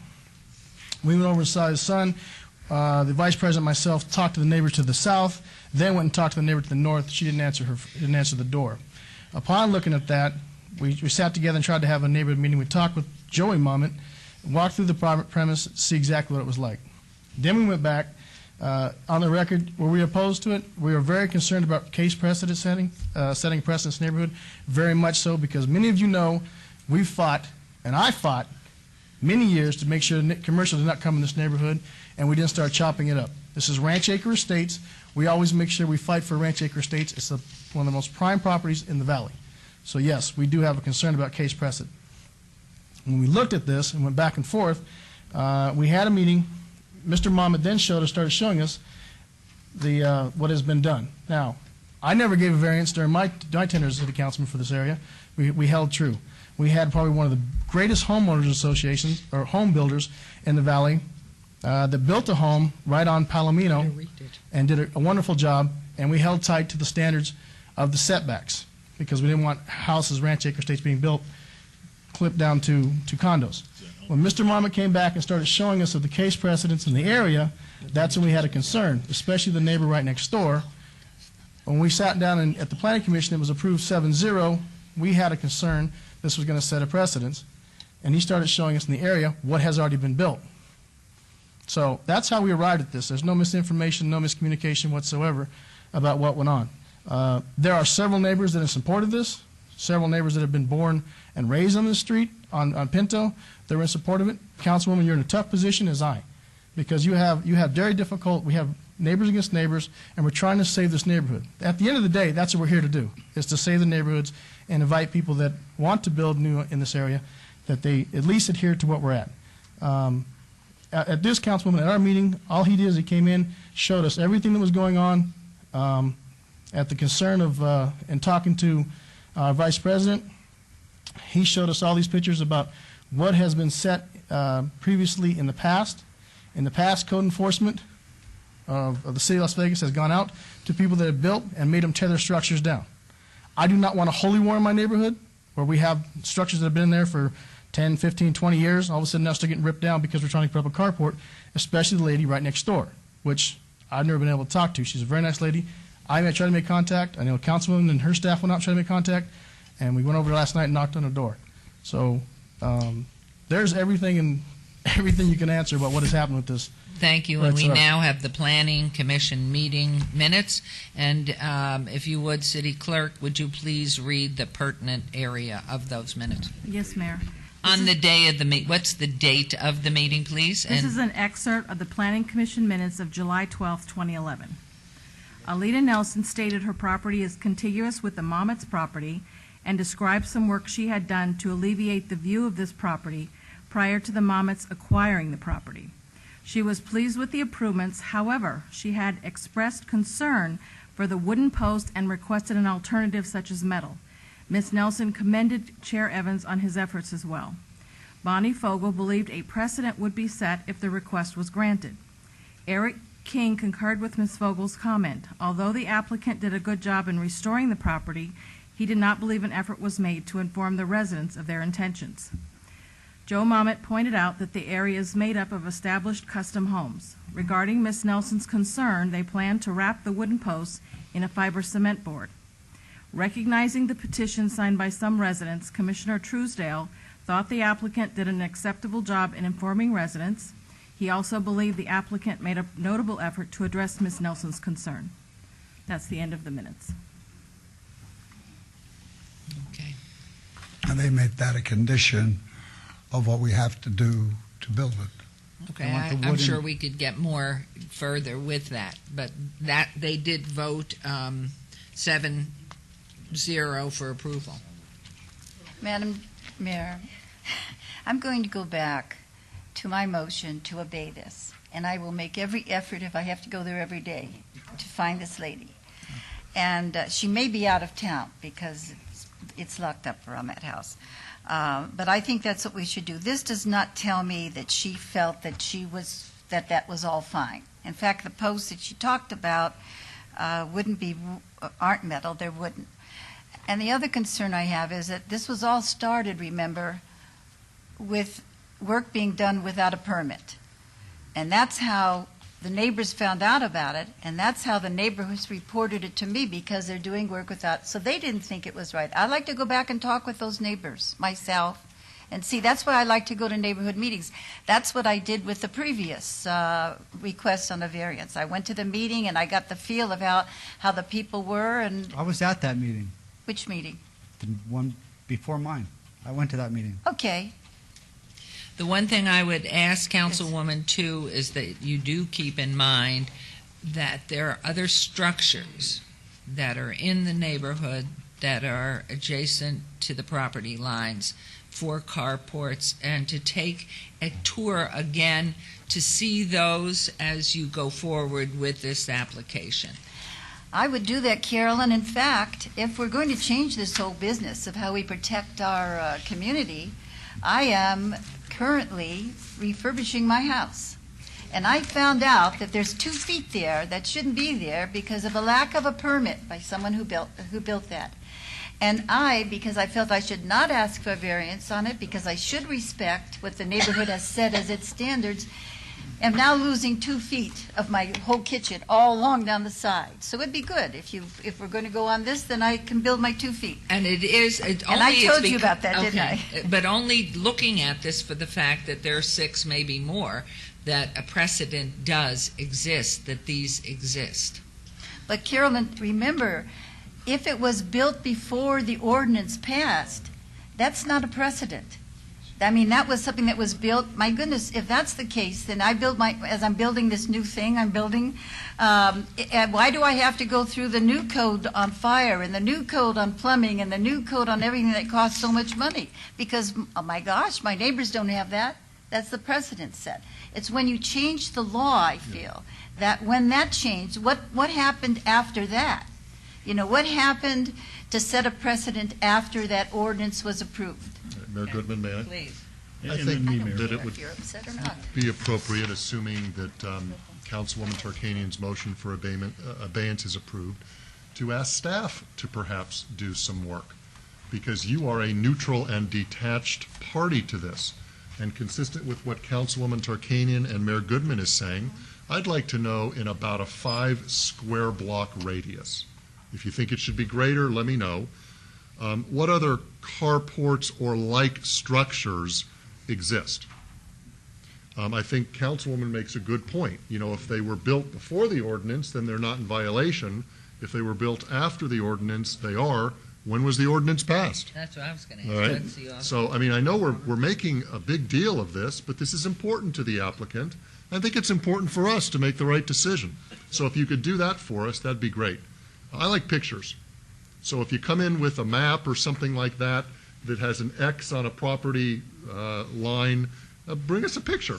Nowadays you go out with your digital camera, you take a couple of pictures. Number 2, I'd like to know Mrs. Alita's position. I don't know if she's a senior citizen, although I was told yesterday that you're supposed to refer to them as seasoned citizens, not senior citizens. But, if we can get Mrs. Alita's firm position, let's hear it. I'd like better pictures of Mr. Mamet's property. I got some pictures of the house and everything like that, but let's see the different angles of that proposed carport. And then also Mrs. Alita's carport. And we're not going to go after Mrs. Alita, but I'd like to see the adjacent property and how it fits. And if she's affected so much by this carport, I want to see how. And a picture tells 1,000 words. And then finally, I think it would be appropriate for all of this information that we're asking to be assembled to be delivered to us at least a few days before the next meeting rather than during the meeting. So I've tasked staff to do some of this. Mr. Mamet and Mr. Mamet, pictures of your property. Let's get some better pictures, angles. And the council would like to make a comment. Your lawyer, please. Oh, absolutely. Sir. Madam Mayor, thank you very much. Regarding case precedent, I just wanted to say one thing for the record. Each application needs to stand on its own 2 legs. As you all remember, the burden of proof is on the applicant to prove that he has, in fact, complied with the law regarding the variance and what elements need to be satisfied. So while case precedent may be important for you 7 on this board, for me, down at the courthouse, it really is, do these gentlemen prove their case to you? That's all I wanted to say. Thank you, Mayor. Typical lawyerese. Kidding. Councilman Ross. Thank you. Is it worth it, you guys? Is it worth? How many hours have you spent on a carport? I mean, you're asking for a variance on a carport, for goodness sakes. We've spent over an hour playing with this thing. You guys have already been dragged through the mud at the Planning Commission that voted 7-0 to approve. Well, now it's on. My goodness. Now I really want I am shocked at how difficult it is to get something through your local government, as simple as a carport. Yeah. I am not going to support obeying this. I support your carport, and that's what I want to vote on today. Thank you. Thank you, sir. Anyone else? Councilman Coffin. Thank you, Your Honor. I'm going to support the motion as a courtesy to the councilwoman who represents the area. No mention has been made here of a compromise. I don't know why the carport has to be 14 feet wide, by the way, and coming so close to the property owner next door. I do know Alita Nelson. Her last name is Nelson. And she's been a good member of this community and the business community quite a long time. But I have no knowledge of how she feels about this issue until her name was mentioned. I'm inclined to continue to support the abeyance motion if Councilwoman continues to push that. But I haven't heard any middle ground here, if possible. Do you need a 2-car wide garage versus a carport versus a one-car wide carport, Actually, things like sir, that's so all that you're that it 9 is. feet away from your neighbor instead of 2 feet. It's only a one-car wide garage. There's an overhang that pre-exists on the house, and the 2 feet that comes in from the wall, I can only get one car in there. I cannot fit 2 cars wide. I'm looking at the description from staff, and it indicated the proposed 14-foot by 40-foot carport, and on and on. That's wide enough that's for 2.5 under cars. Only one car can fit on only one car can fit. It's only one car. 14 by 40 feet is enough for 4 cars, if I'm not mistaken, or even 6. So the There's question a gate. becomes... There's a gate in the back of the house that precludes any. It precludes making it more than one car, and that was for safety purposes. Here's how wide it is. Well, I hope that if the motion passes, I didn't want to get in a long discussion from here. I was just suggesting something. So I'll let you, obviously, I'll surrender my time. Thank you, Councilman. I would tell you, just listening to what you've presented and seeing as a resident of Ward 1 for 37 years, driving around, when I look at property, it's not so much about the ordinance. If I saw 6 already up against walls, I would not penalize you for wanting the same thing. But in deference to our council person, and sorry to drag it on, just so we have more information and it's closed, this issue is closed, and I apologize for this delay, but it seems to be there has been just all this different type of information, timelines, meetings not, schedules not met or whatever, but seeing all the other carports that are in your neighborhood up against walls, and not being a scofflaw, but if I saw all those, I would assume buying property that I could do the same thing. And because the government has now challenged us with so many things about OSHA things that go on and about the fire, safety's one thing, and I'm not hearing a thing about safety. So I am going to honor our council person because her words and the things that she's been considering, but I do believe in your right to do this. So I just want you to know that I feel hopefully you will get to where you need to be because other people in the neighborhood have done it. Whether they did it 50 years ago or occupying, you're grandfathered in with horses. We're grandfathered in with horses. People moving in don't know that they're grandfathered in with horses. But assuming in your neighborhood you have these same carports, I really do believe that you have the same rights, even though the ordinance, and I could end up in jail. So, you have a motion? I will again repeat my motion. I move to obey till the second meeting in October. Is it a month? Is there a particular reason or that we couldn't do it on the 5th to help these poor people? I do not know if I'll be in town on the 5th. I may be in town. I'm going to try and be in town, but I couldn't say today with surety that I will be because of something that's happening with family on the East Coast. Okay. Can we sort of reserve a space on the 5th, awaiting Councilwoman Tarkanian's, or you must set it? Once you make a motion for it, it goes to that meeting. Okay. So in deference to that, Councilwoman has made her motion and that this be obeyed to October 19th. Do you want it? I'm sorry, ma'am. Do you want a neighborhood meeting? Or we're finished with neighborhood meetings? Okay. There's a motion. Please vote.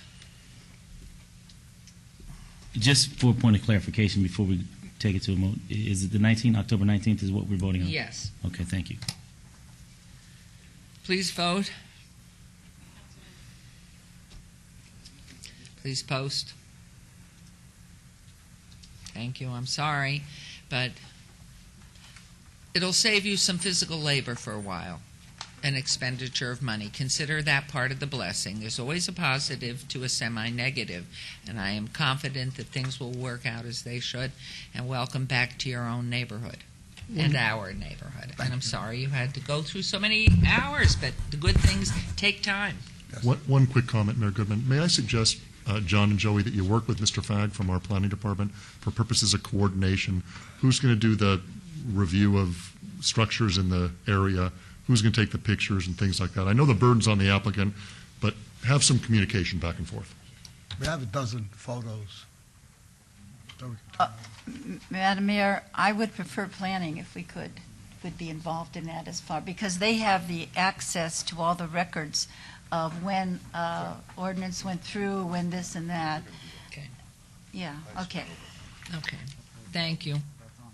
Now, let's move on to number 89, variance 42175, abeyance item, variance public hearing, applicant owner Shirley Ritz Trutz for possible action on a request for variance to allow a 4-foot rear yard setback for a primary structure where 15 feet is required, to allow an accessory structure class 2 to be located in the front yard area where such is not permitted, and to allow a 3-foot 6-inch high solid wall with a 3-foot 6-inch wrought iron top where 5 feet is the maximum height allowed in the front yard on a .20 acres at 222 Ash Avenue. This is in Ward 3, Councilman Coffin. Staff recommends denial. Planning Commission recommends approval. This is a public hearing. I declare it open. Is the applicant present? I am. Good afternoon, Madam Mayor, Councilman. Stephanie Allen, 8345 West Sunset Road. Here with me is also Miss Ritz, who is the property owner. If I could just direct your attention to the overhead, I'll show you where this property is located. Or I guess it's already on your overhead. It's located at the corner of Ash Avenue and 23rd Street. Here in pink is the property. The most major intersection nearby is Eastern Avenue to the east, and the 95 is to the north. This is in one of the older downtown areas. You can see on this site plan that there's a small single-family residence located in the southwest corner of the property. Until recently, there was no fence located on Ash Avenue and 23rd, and the applicant was having trouble with crime on the corner. Basically, there was a large vacant area, and she was having some problems with loiterers and crime on that property. So she went and had hired a contractor, had the contractor build a fence along Ash Avenue and North 23rd Street. Unfortunately, the contractor did not comply with the code requirements, and so code enforcement issued a citation. In addition to the citation for the fence, they tagged on also concerns with a shed, saying that it isn't allowed in the front yard of the property because Ash Avenue is in fact the address and front yard. And then also a laundry room addition that we're not clear on when that occurred, but it was sometime in the 1940s, 50s, 60s. It's been there for years and years, well before Ms. Ritz owned this property. So our variance application is for the wall, the shed, as well as this laundry room addition that's been there for 50 probably plus years. This is the wall, and this is the corner of 23rd and Ash. This is the wall along Ash Avenue. You can see there's block wall with wrought iron on top. And then this is the wall on Ash. This is the wall on 23rd Street, just so you can see it. We are not aware of anyone in opposition to the wall or this application. In fact, Ms. Ritz was able to get a petition in support with 19 signatures on it. We did present that to the Planning Commission, and I'll submit it for the record again. But that does have 19 signatures with people up and down Ash Avenue and in the direct immediate surrounding neighborhood in support of the application. We appreciate Planning Commission's recommendation of approval. We were in agreement with all of staff's conditions. We have worked with the councilman, and we appreciate him working with us on a couple additional conditions should this council be inclined to support our application. I believe Mr. Flynn has those two conditions, and we're in agreement with those if he wants to read them into the record. Madam Mayor, with your approval and with that of the councilman, we have two added conditions that we would add to this item. The first one being that the existing wall and gate along the entire length of Ash Avenue, the angled corner section and along 23rd Street for approximately 8 feet to the first pilaster shall be reduced to a height of no more than 5 feet with a maximum of 3 1/2 feet of solid wall and the remainder to be wrought iron top. And then condition number 2, the address numbering and lettering at 2 locations on Ash Avenue and the corner of Ash Avenue and 23rd Street shall be reduced in height to a maximum of 6 inches and a minimum height of 3 1/2 inches. The white background at both address locations shall be removed. The change of address shall be completed prior to any final inspection for the building permit for the wall. And those would be the 2 conditions that we would add to this variance. And if I may just briefly, our understanding of those 2 conditions is basically that we would agree to reduce the wall along Ash Avenue, just the portion on Ash Avenue, from 7 feet to 5 feet. So we're willing to do that. And also on the corner,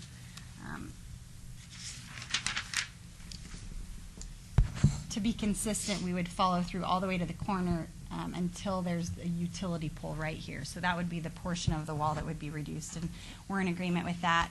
We also will reduce the signage and make it smaller and more compatible with the rest of the area. So with all that said, we'd ask for your approval. How long has Ms. Ritz owned the property?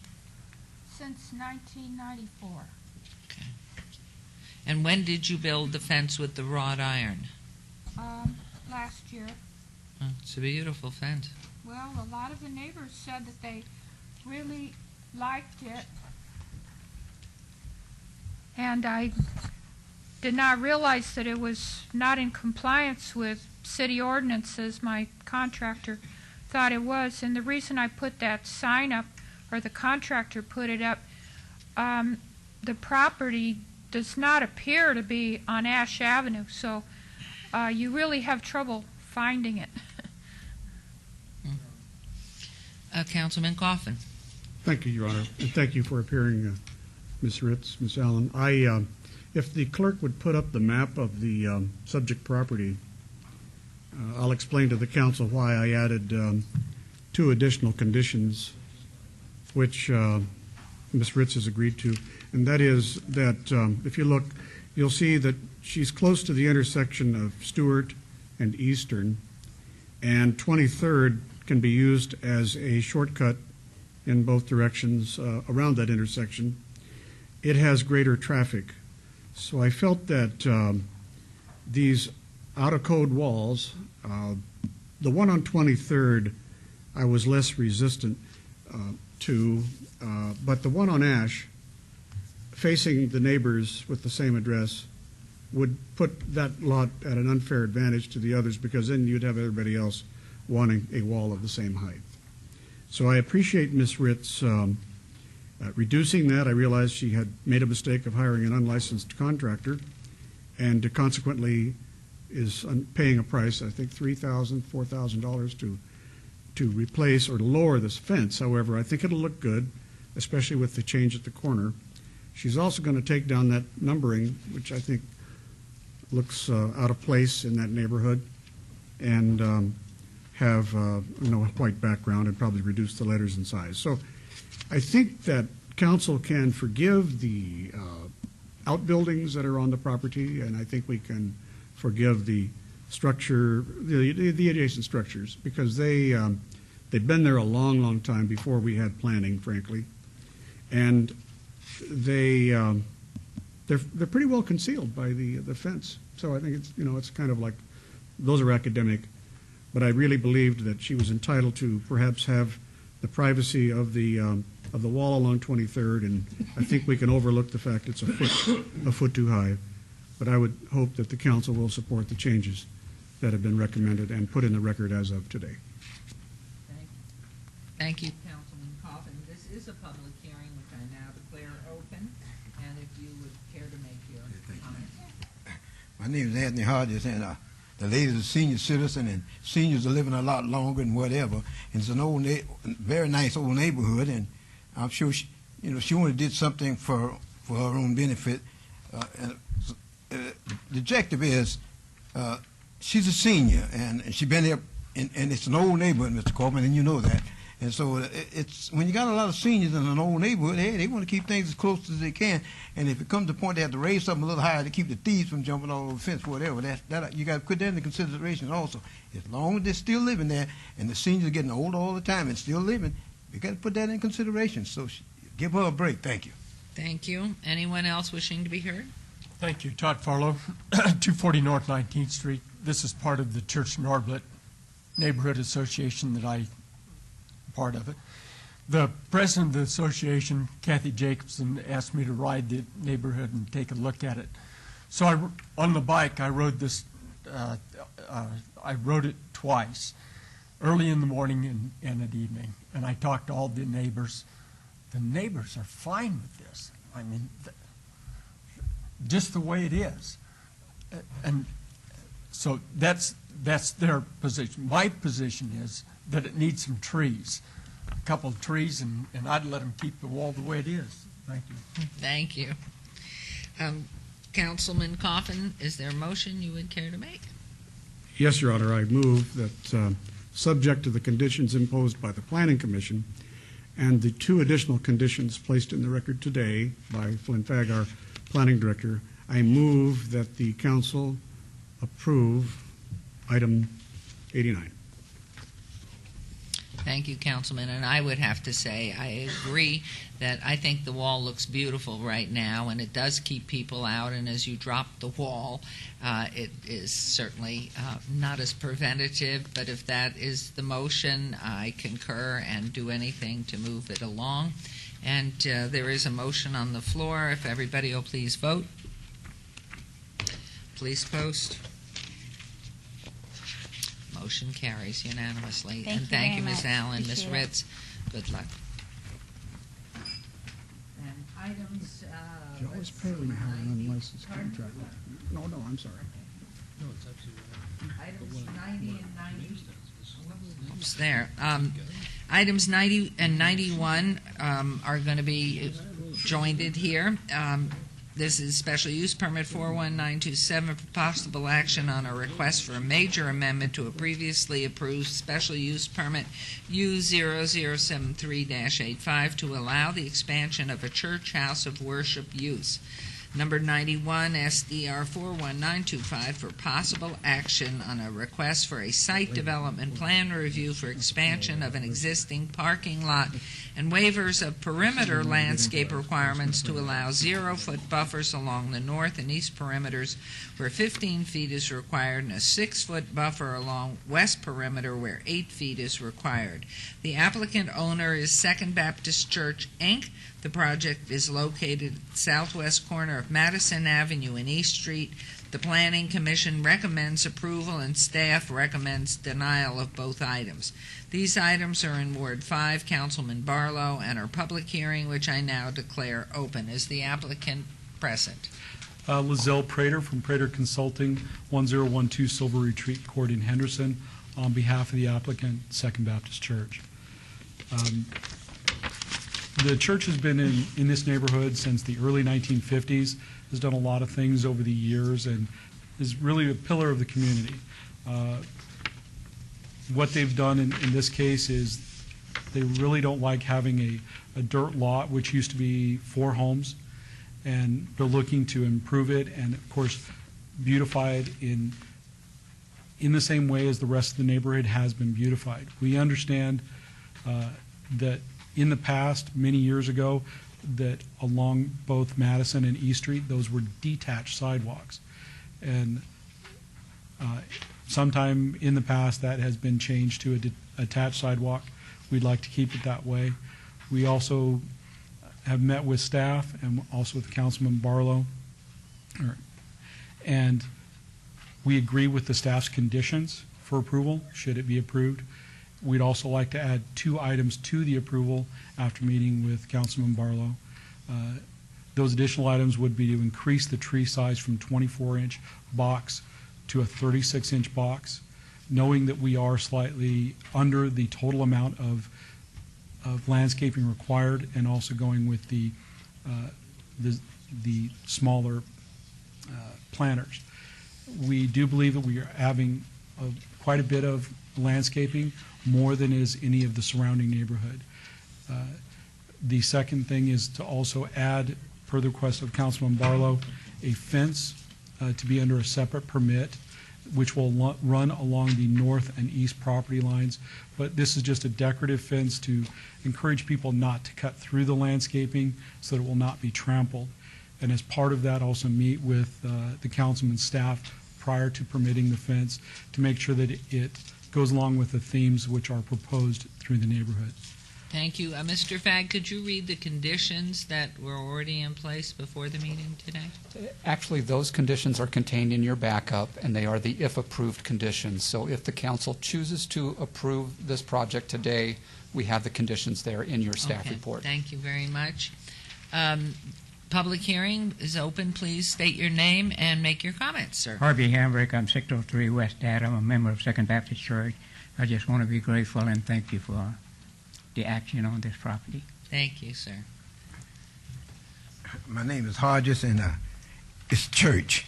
And as I say, it's been established a long time, and it sounds like it's what they're trying to do to the property, since it's open land, right? Correct. And they're trying to make it blend in with the community and keep it good and clean and fenced off and whatever. So I don't see anything wrong with that. Have a good day. Thank you. Thank you.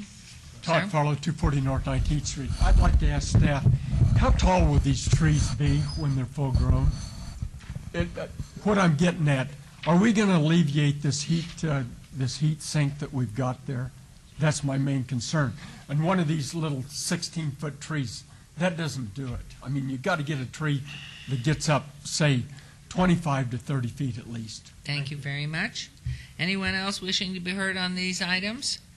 Hearing none, I'll close the public hearing. Thank you. And Councilman Barlow, do you have a motion on item 90?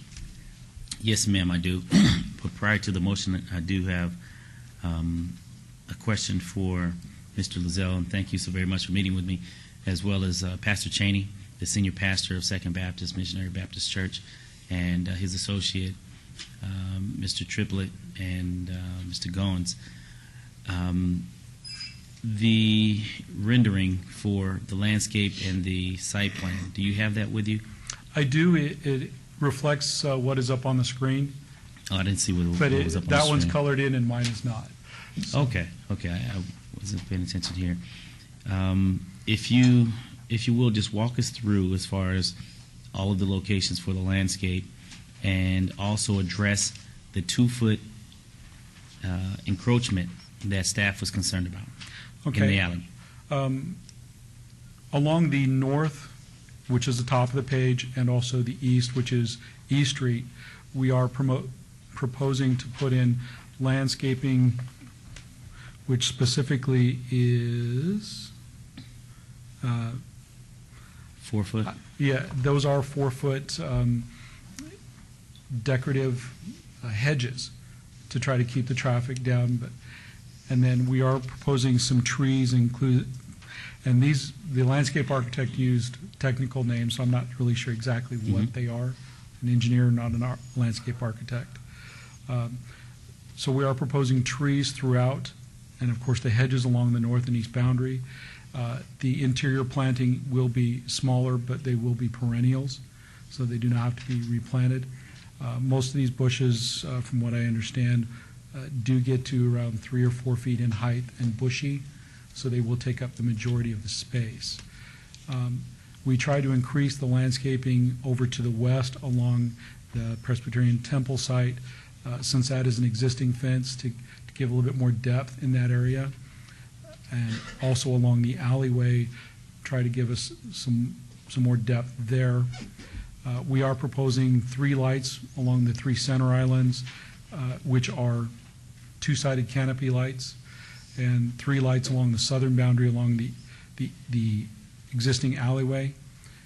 As per our meeting, I have verified that these will be lights that will be on a photocell, so they will be on all night to give some security to the area.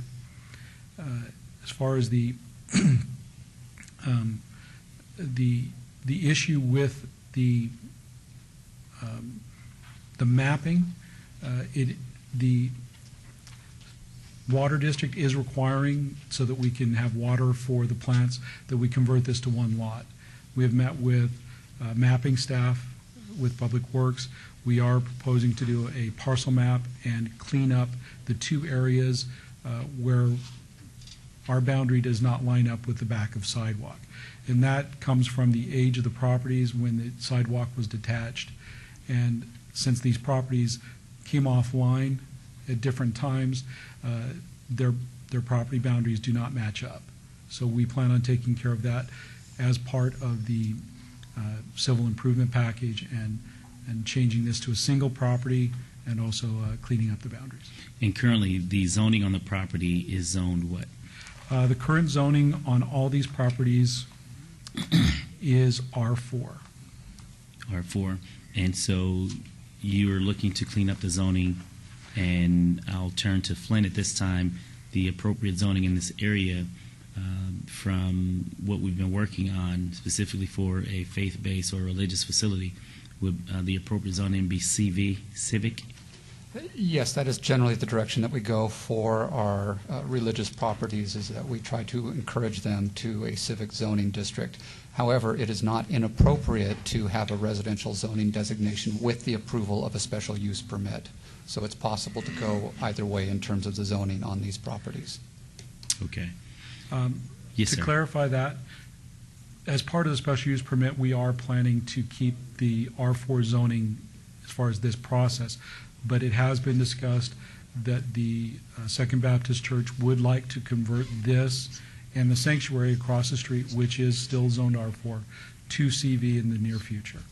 So we will be back in front of you in the not-too-distant future to clean up the zoning issue and convert it to CV. But it is not part of this application. Okay, and to address Mr. Farlow's question as far as heat centers, as far as asphalt, address that from a landscape standpoint. You can see what all you have before us. You can see all the circles that, we have heavy trees along both Madison and East Street and scattered throughout. The Chinese pistache, my understanding that does get to about a 30-foot total height with a big canopy. But it is also a drought tolerant and correct tree for this environment. Okay. And Mr. Fagg, a 34-inch box is what it's a 36-inch box tree. What would that, if you can paint a picture, what would that do for us versus the 24-inch box that the applicant was requesting? How does that help us from a shade canopy standpoint and the walkable community element that we're looking for in the community? Obviously, a 36-inch box tree has a greater height upon installation, and so there is some time period required for the trees to mature, obviously, after they're planted to get to the type of canopy that we would hope to have. So a larger tree does reach that maturity much quicker than a smaller tree would. One thing to take into consideration, however, when you look at the overall height of the canopy is the area in which the tree is planted, the buffer area. Sometimes trees can be stunted in their growth when they're in very small buffer areas. And so that's something else that you have to take into consideration when looking at landscaping. Okay. And also from planning standpoint, the concern in regards to the 2 feet encroachment. Can you speak to that? Actually, I will defer to our Public Works Department to speak to the encroachment. In Public Works. Yes, we have a condition recommended in your backup that they get an encroachment agreement for their improvements within the right-of-way. This is not required parking. If it were, we would recommend that they either vacate the area or relocate the parking, because required parking can't be legally located in the public right-of-way. Because this is excess right-of-way, it would be acceptable under an encroachment agreement. I would recommend, if they want to, as they had indicated, they're adjusting their property lines anyway, that they investigate the vacation process, but the encroachment is acceptable as proposed. So you wouldn't be opposed to the vacation of the 2 feet? The portion, if you'll notice, one of the parcels is offset from the others, and that's because there were prior vacations already performed on that parcel and across the street. So the street narrowing has already been blessed in concept by previous council. So yes, staff would take that as guidance that it would be an acceptable thing. Okay, so that's an avenue that you can take back to the church as far as a vacation that staff is willing to support if, in fact, that application comes before us. In that case, what we'll probably pursue is the easement in the short term, and then prior to going for the rezoning, we would try to get all the vacations cleaned up. We know that will take a little bit of time. Okay, and I appreciate that. So with that, I really appreciate the due diligence that you have provided for this site, being that I'm working very hard to bring the area up from an aesthetic standpoint, and specifically with the other master plan developments that I have coming just a couple blocks away from this site. It'll most definitely tie into what we'll roll out into the community, and Second Baptist Church will most definitely have an opportunity to play a role in that, as well as Pentecostal Temple, Victory Baptist, and New Jerusalem, whom I've all talked to, their pastors, and looking forward to meet with you all to continue to improve a lot of the land in which the churches in this area are purchasing and currently own. So moving forward, I support this application, and once again, thank you and the entire Second Baptist Church for doing something very good and positive to upbring the area in the historical West Las Vegas community. So with that, I move for approval of this item subject to all conditions. There's a motion on the floor on item 90 for approval. Please cast your votes. Please post. Thank you. Motion carries. And on item 91, please. And on the, as a matter of fact, the conditions, Mayor, should have been placed on the SDR. So my motion on 90, as far as the conditions, will stand on also 91, subject to all conditions. Thank you. There's a motion. Please vote. Please post. Motion carries. Thank you very much. Thank you. Thank you, Councilman.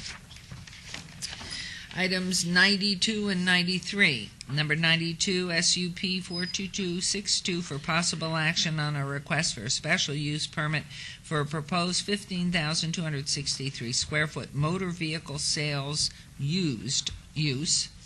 And number 93, SUP 42264, for possible action on a request for a special use permit for a proposed 7,572 square foot auto repair garage, major with waivers to allow service bays to face the right-of-way and to allow vehicles to be parked on the premises for the purpose of offering the vehicles for sale where such is not allowed.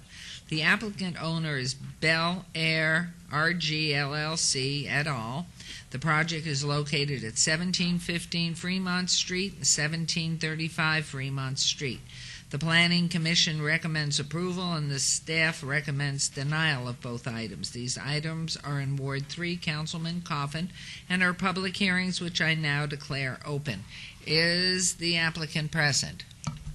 Good afternoon. I'm Laura Drea, 520 South 4th Street, here on behalf of Bel Air, who is the applicant. These two use permits that we request are use permits that have previously existed on this site. Because the buildings were vacant for more than a year and there was no business license issued within the last few years, the original permits expired. In order to reestablish these use permits, the applicant has followed the direction of the city to add aesthetic upgrades to bring the site closer to the guidelines of the Centennial Plan. To do this, we've redesigned the parking lot to include internal landscaping and cross-parcel circulation. We've removed the razor wire that you see on the photos rotating before you, the chain link fences, and all storage structures that you see. The applicant is conditioned to follow the landscape plan, of course, that we submitted, which uses block walls and decorative iron safety barriers instead of the chain link fence around the perimeter. The addition of the internal landscaping and restriping, of course, will mandate that we resurface the parking lot, which has fallen into disrepair. Decorative shrubs and trash bins will be placed along the street side fencing. The canopies over the bays will be added by the tenants once they've signed a lease. These canopies will screen the HVAC equipment to the greatest extent possible by code. Anything encroaching into the right-of-way has been or will be removed. The project will be brought into ADA compliance, which means that worn step rails will also be replaced. I'll now address the one waiver that staff didn't support. It's to allow cars that for sale to exist on the premise as a major repair facility. As previously mentioned, staff requested that we combine the two parcels as they are. There will be two different businesses on these two parcels, and they'll have two different business licenses, completely different entities.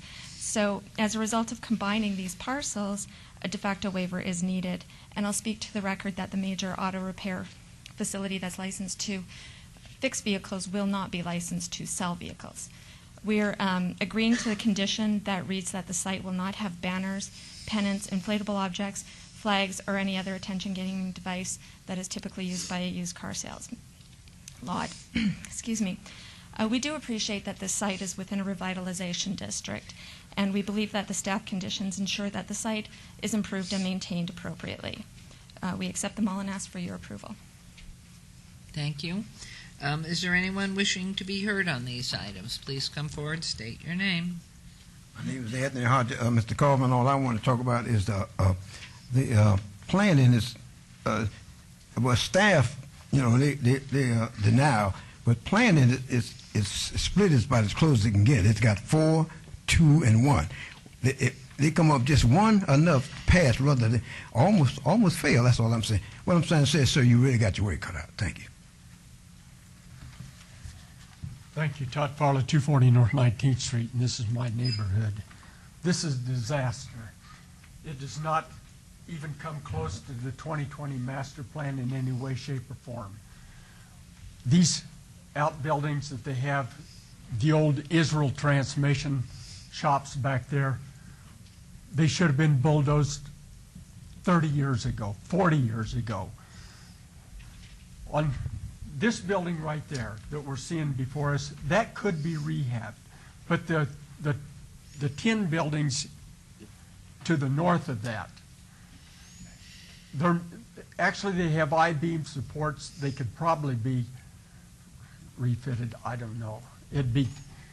But going deeper than that, let's go to the cut to the chase. We have had 3 transmission shops that's tried to make a living here.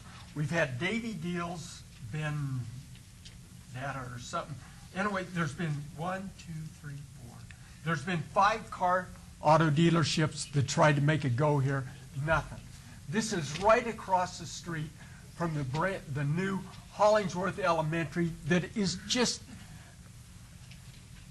it is a work of art, a work of art. And we have a shared use park right across from this, and we're going to have to sit here, if we approve this, and look at this thing until this guy goes broke.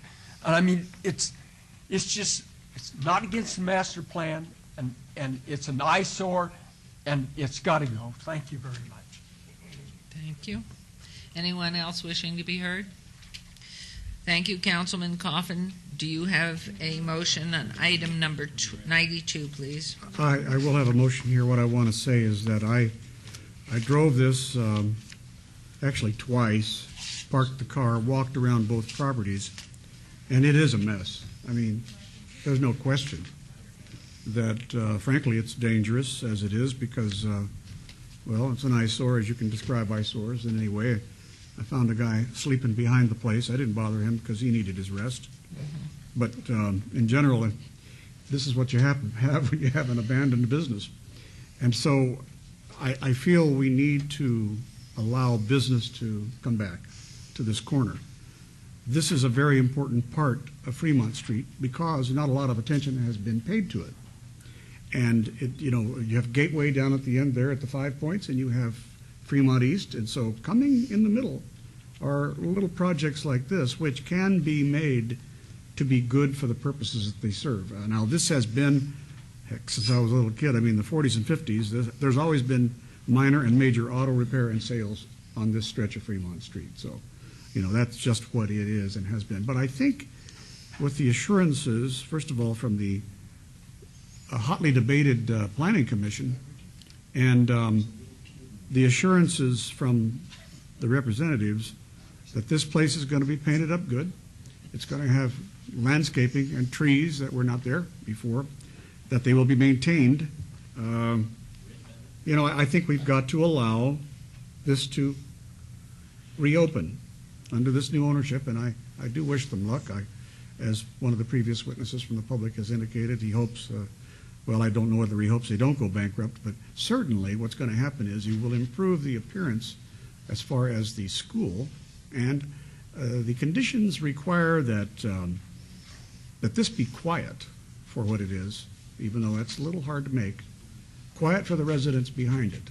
That all bays have to be closed at all times when any repair is going on, and that the appearance will be improved. I believe you've already started on that, if I'm not mistaken.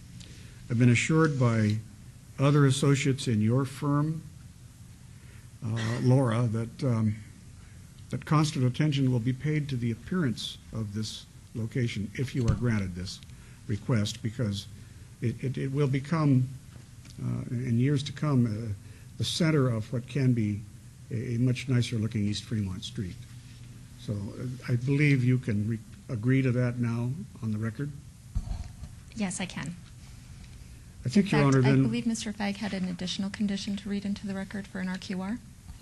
Let's see, I believe there was an interest in having a required review of these applications within a one-year time period, with the approval of the councilman, if that's what you would wish to do, and if the applicant agrees to that additional condition. And you do agree, don't you? We do. Then, with those assurances and with the best of luck I wish you, I will now move for approval of item 92 with the conditions as stated on the record today, in addition to the conditions that were required at the Planning Commission. So that's item 92. Thank you. I have two questions. One, where is this company, Bel Air, currently located? Where are they moving from, or is this a new project, or is it an additional? The property is owned by Bel Air LLC, which is out of California. The tenants, of course, would be signing leases and doing business here. Individually? Correct. And so, at second question, therefore, we do not know the number of jobs that this will be supporting. I can't speak to jobs, no. Okay. Thank you very much. There's a motion on the floor. Any other discussion? Please vote. Please post. Item number 92 carries. And Councilman Coffin, would you please, on 93. Thank you, Your Honor. I also move for the council to approve item 93 on the special use permit, subject to the conditions outlined by the Planning Commission and agreed to verbally on the record today, and as stated also by our Planning Director, Mr. Fagg. Should something else be entered into the record, Mr. And just to clarify, would this also include the added condition that a required review shall be required in 1 year? Yes, thank you. Okay. That is the motion. Thank you very much. There is a motion. Please vote on the motion. Please post. Item number 93 carries. Thank you very much, Laurie. And now on to item number 94, which has been obeyed to October 5th. Is that correct? Thank you. Number 95, SDR 42728, Site Development Plan Review, Public Hearing, applicant Las Vegas Billboards, owner Westland Enterprises LLC for possible action on appeal filed from the denial by a Department of Planning on a request for a minor site development plan review for the conversion of a previously approved 14-foot by 48-foot, 35-foot tall off-premise sign to a digital display unit LED north-facing side only at 4510 North Tenaya Way. This is in Ward 4. Councilman Anthony. Staff recommends denial. This is a public hearing, which I now declare open. Is the applicant present? Yes, ma'am. Mayor Goodman. Sorry. No, please Mayor Goodman, proceed. members of the council, Scott Sabraw, 8610 Southeastern Avenue, on behalf of the client, Las Vegas Billboards. With me is Chad Harris, owner of Las Vegas Billboards. As you stated in your backup there, we have a use permit for a billboard. It is not up currently. We're coming before you to put digital faces on this billboard, and rather than install it and then come before you and add additional costs, we're trying to preempt that at this time. The staff appears to have problems with that. This is close to the residential area right here. Through state statute, city and county ordinances throughout this valley, we've determined where good places for billboards to be are, and we believe this is a great place for a billboard. It's on I-95 major corridor right at Craig. There are not many billboards around this area, and I think perhaps the main factor that plays into our objection that we're going to be hindering the residents is the angle of the billboard, as Chad will show you right there, is that it's a wedge angle which will kick the digital portion of the illumination out onto the freeway, and we do not believe with that it will hinder any lifestyle that the residents currently have. So with that, we ask for your approval, and Chad and I are here to answer any questions you may have. Any questions? Is there anyone, excuse me, sorry, Councilman Wolfson. Mayor Goodman, with Councilman Anthony's permission, I'm trying to get a feel for the sign. And your last drawing with your pen didn't help at all, but that helps me a little. Is that an actual picture of the sign? It's just it's put in there. The sign is not currently up. Okay. We have the use permit. It has not gone up. It's computer enhanced, yes. Superimposed. It's a computer enhanced? Yes, sir. All right. Now, I didn't attend the planning commission, so where are the objections? There was no planning commission meeting. This is an administrator design review that was denied by staff, and we appealed, and it comes straight to the city council. You know, I'm 0 for 2. I'm not, maybe because it's late. But the initial premise still applies. I'm trying to get a feel for this. You want a sign, and you want it to be digitally, the component to be digital, correct? That's correct. Where are the objections? Is it that the residents in the area? Well, staff would have to fill you in on exactly what their objections are. We do know that 2 cards were sent in objection to it. Just with the X on, I oppose. I know where one of them are, and they're right here. And as you can see, the building is right here. Their view to this sign, they will not be affected at all, is our position. Right. The other, actually, when we were discussing this with Councilman Anthony and his staff, we could not, on our maps, find the street where the other objection had come from.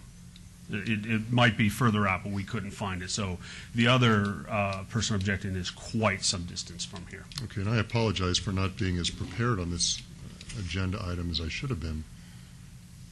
So I'll yield. The back side of the sign, the non-digital sign, is blank or with a permanent signage on it? Chad Harris, Las Vegas Billboards. The south face of the sign would be a standard static sign. The north face of the sign would be digital. And then we need to close the west-facing sign. Thank you very much. Yes, sir. If I may, Councilman, or Mayor Pro Tem's permission also, why wouldn't you do both sides digital? The cross read coming underneath the freeway doesn't warrant digital technology. Really? Yeah. It's a very short read going underneath the overpass. You only have a couple hundred feet to see the sign. To where the other sign, you have 1,000 feet. It's a right-hand read. It's much more preferred. Thank you. This is a public hearing. Do we have anybody who wishes to speak on this item, please? Yes, thank you. Todd Farlow, 240 North 19th Street. I really like these digital billboards, but there's two things in there. Number one, do we have a code that addresses the light intensity?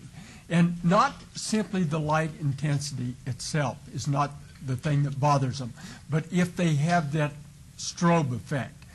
If there's some cycle where it's like 1 second or more, it's all right. But if it's like a quarter of a second with that strobe with a high intensity light, it can be blinding. Thank you very much. Thank you. May I address that? Oh, certainly. We have a still image for 10 seconds. So it's a still image for 10 seconds, and then it changes to another image. So there's no flashing effect. Did you hear that, sir? No flashing effect at all.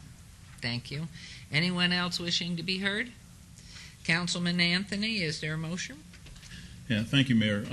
First of all, I just want to be real clear that this particular spot is authorized for billboard. So putting up a billboard is not the issue. The only issue is you'd just like to have an LED portion on the billboard. Is that correct? Yes, sir. Okay, and Councilman Wolfson mentioned, as far as protests, there were 324 postcards sent out in our normal radius, and I believe it wasn't a couple. We had a few more. I think it was like 6 or 7 cars that came back protesting. So nobody called my office protesting this particular item. There was a couple of postcards. So it's the normal. We don't have any torches and pitchforks from the neighborhood coming out objecting to this. And it's my understanding that you have some kind of a contraption that you attach to the billboard that causes it to dim when it's darker out. Our digital, so it doesn't shoot out light as much. Is that correct? Yes, sir.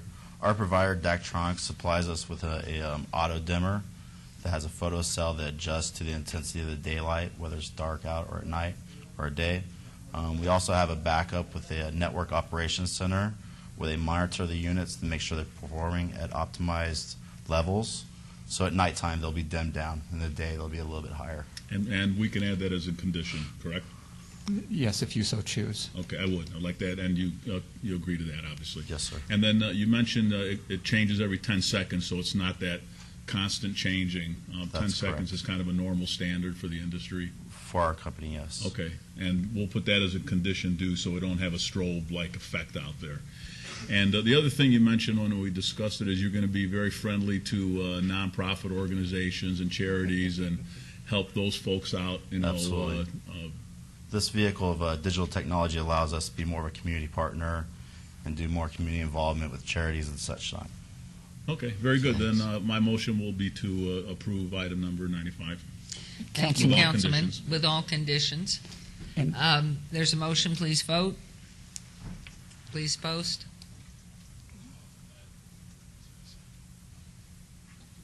You okay, Mr. Fagg? You good? Just clarifying that the added conditions are relative to the light sensors to control brightness, and that the message display time shall be not less than 10 seconds. Correct. Yeah, I didn't have a condition for the nonprofits. That's just something they said. Okay. I don't know if I can do that condition. Thank you very much. Thank you. Thank you so much. Have a great day. Thank you. Congratulations. Thank you very much. Item number 96 has been obeyed to December 2nd. Number 97, EOT 42455, extension of time, nonconforming use, public hearing, applicant owner Becker Enterprises for possible action on a request for an extension of time, the nonconforming tavern at 2400 North Buffalo. This is in Ward 4. Also, Councilman Anthony, the staff recommends approval. This is a public hearing. I now declare it open. I see the applicants are present. Present. Matt Becker, 50 South Jones, on behalf of Becker Enterprises. We're just looking for the council and Madam Mayor's approval on the condition to extend the use. Okay, well, first thing, I'm shaken. This is my first time here. I don't know what exactly do I have to do, but my English is not really good, so I'm going to try to explain. Did you say your name first? Rigoberto Gonzalez. You probably said it, and I was daydreaming. Sorry. So, if you can see the pictures, I did this on my own. Another item. This right is here. a different item that he's on. He's not on the right item. This is 97? 97? Yes, I'm 97. Wait for Mr. Becker. This is not my location. Yeah, this is for... Councilman Anthony says this is the wrong So what is photograph. This is to continue. You don't want for the tavern? Thanks, man. This is for the tavern use. This is for your house? Yes. No, he thinks this is for his house. Okay. I don't think anybody minds. Okay. It's in your backyard. This is my backyard, yeah. So, what I'm doing here? Nothing? Just go home? Help him through this. It's nuts. Please. Can somebody help him make sure he's on the right Okay. item? Yeah, he's got that should be fine. Okay. I think you're allowed that in your backyard. Okay, thank you so much. You're the devil. No. You are in the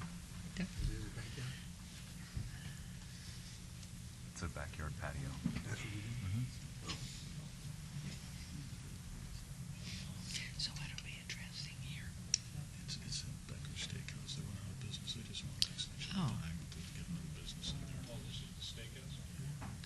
Oh, so let's proceed at this point with your item, Mr. Becker.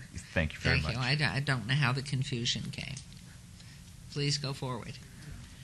We would just like your approval to extend the use permit for additional 6 months, or as you guys see fit.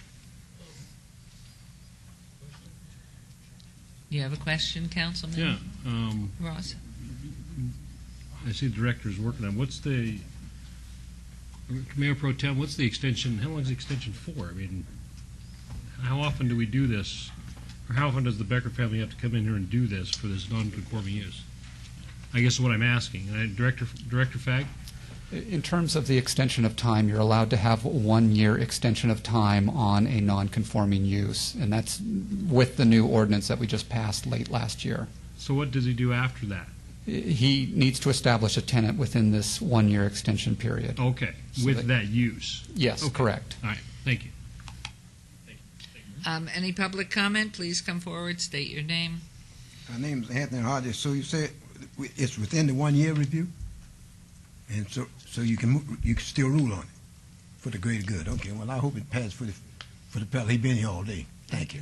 Thank you. Is there a motion, Councilman Anthony? Thank you, Mayor. You had a great restaurant there, Becker Steakhouse, so it was very unfortunate it didn't last, but I'm going to grant the extension because I'd like you to put something in there. It's a great location, and it'd be nice to have another place there. So my motion is to grant the extension. Thank you. Thank you. There's a motion. Would you please vote on the extension? Please post.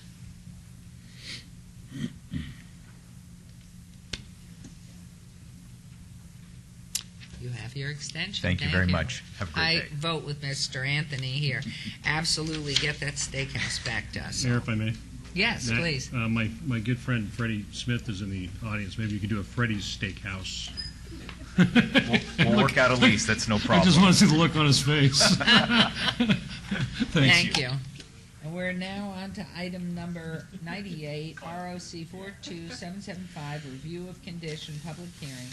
Applicant Fabulous Freddy's. Oh my goodness, Fabulous Freddy's has been here forever. Owner PKKL LLC for possible action on a request for a review of condition of a previously approved special use permit SUP 15086 to delete condition number 4 that prohibited the sale of individual sized containers of beer, wine coolers, screw cap wine at 7155 Grand Montecito Parkway.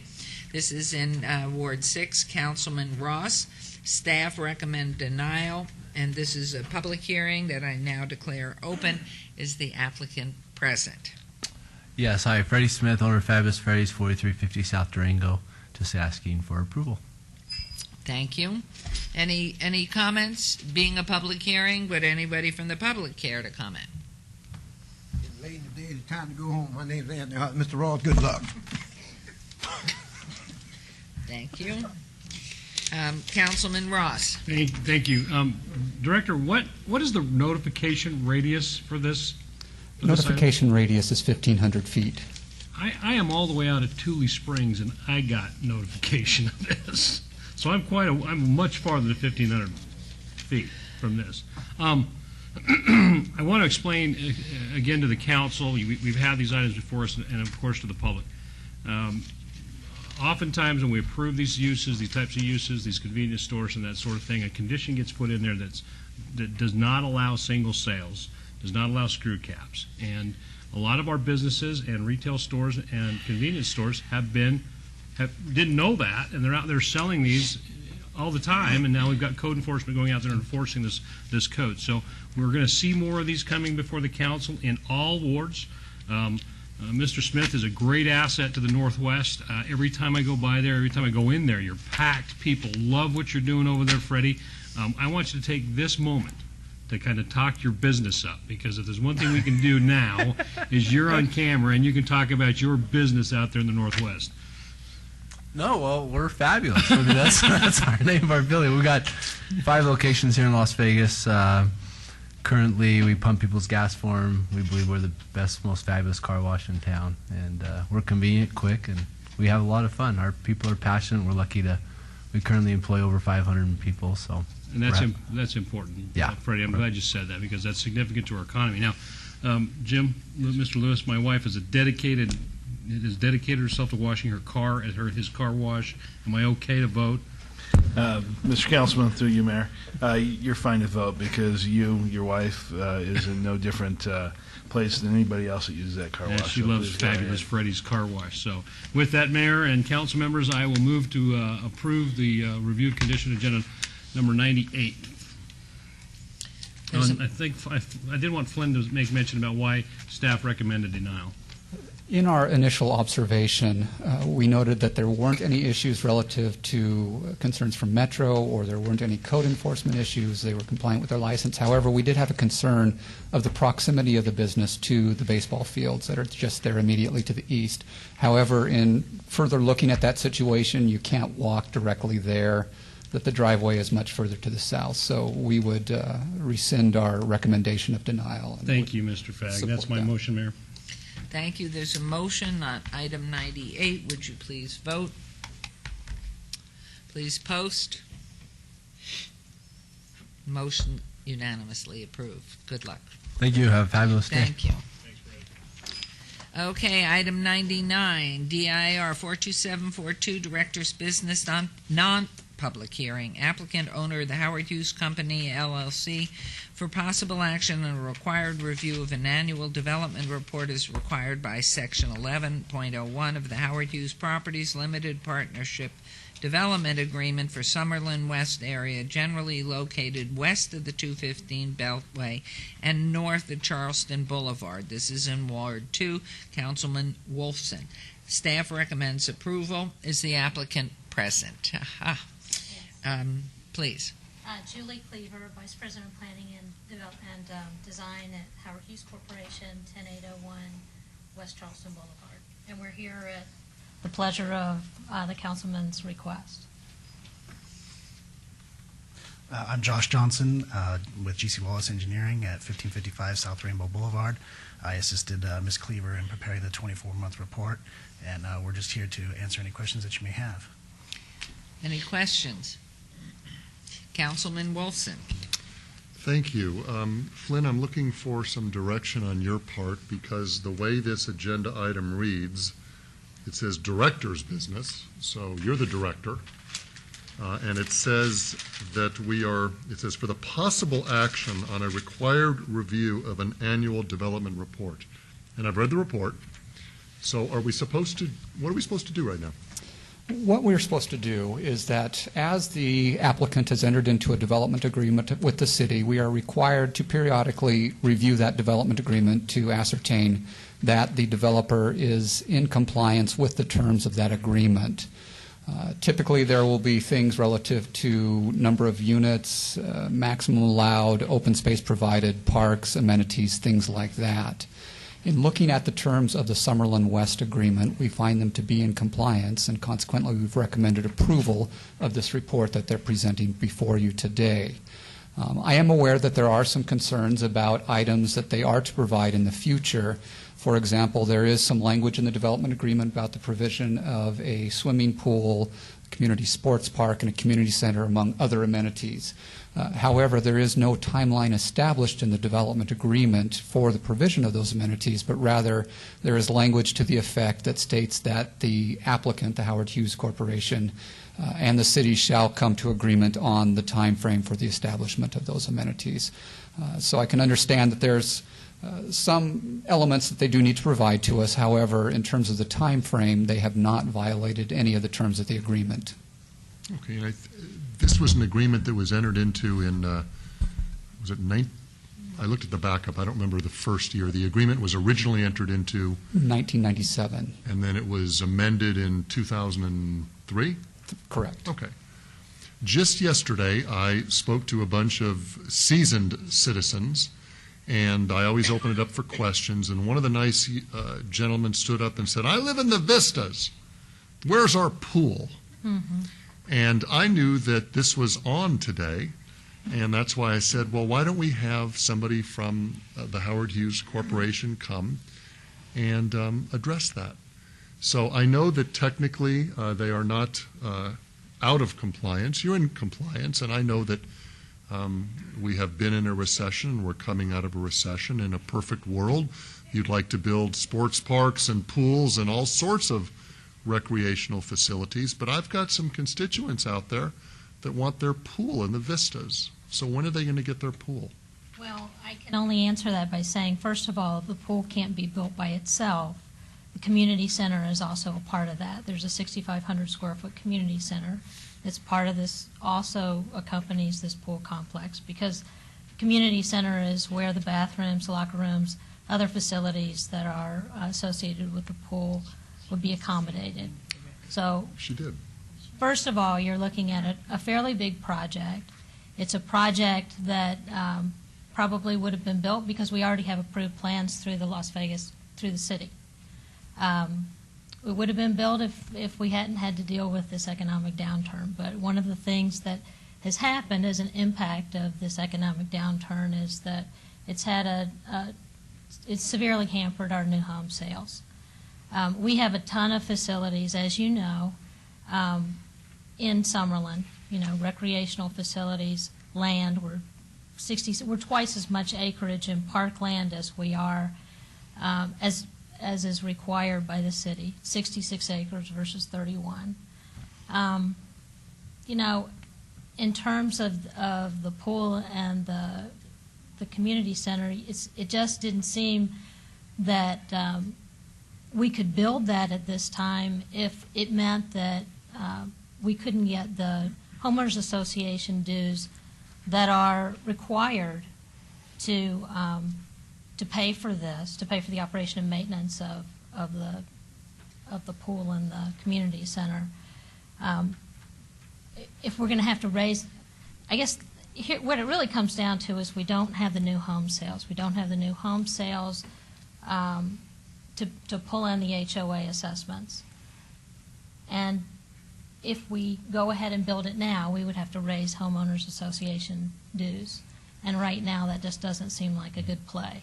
And Julie, I understand that. It almost sounds like, and I'm not criticizing, I'm just making an observation, that you develop and build a neighborhood where the pool and the accompanying facility would go, but you depend on future development and the future construction of homes in another area through those HOA fees to pay for this pool and facility. Now, let me clarify that, because the community center and the pool serve more than just one village. It serves several villages.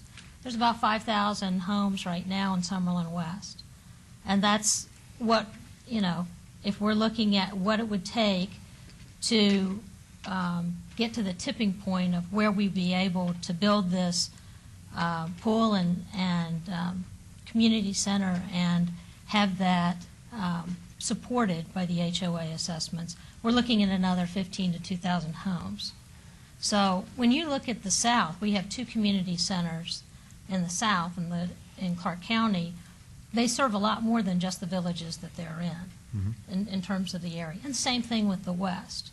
So right now we have one village, the Vistas, that's almost built out. And then we have almost half of the Paseos, which is the village adjacent to it.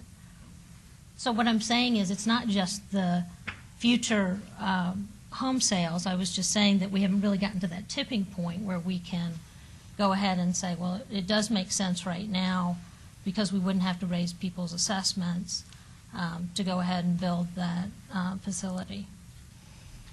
Do you understand where I'm coming from? I do. Or what I'm saying? Have you gone out and surveyed the homeowners and asked them if they would be willing to have their fees increased if it would support a particular project like a pool and the accompanying facility? We haven't surveyed them on that particular one, but I can tell you, because I serve as the president of the South Homeowners Association, Summerlin South, that if you raise anything $1, if you're talking about raising assessments just $1, there's all kinds of criticism. Sure. And, that's where we're coming from. We just don't think it's a fair burden. Yeah. And I don't mean to say that that would be the right thing to do. In fact, I don't think it is at all. But, once in a while you run into people that would say, I'm willing to pay an extra $10 a month if I knew that $10 from myself and everybody else was going to go to this particular purpose. Right. But you're right. Nobody wants to pay more money in homeowners association dues. Okay, Flynn, do we come back in a year? Is that what we do every year? 2 we come years. 2 years. It's a 2-year time period, correct? Okay. Well, thank you, and I appreciate you coming down. Please tell Mr. Tom Warden that you're much better than he is. So, in 2 years, I'm not please as funny. come back. I can tell you that. No, seriously, tell Tom we miss him, and thank you for coming down. Sure. So, is it an appropriate motion to accept the report? To approve the report, yes. To approve the report. That would be my motion then. There's a motion to approve the report on item number 99. Please vote on the motion. Please post. Motion carries. Thank you. Councilman Coffin had to leave. I'd like to instruct the city clerk to set the public hearing dates and appeals from the City Planning Commission meetings in dangerous buildings or nuisance litter abatements. Excuse me.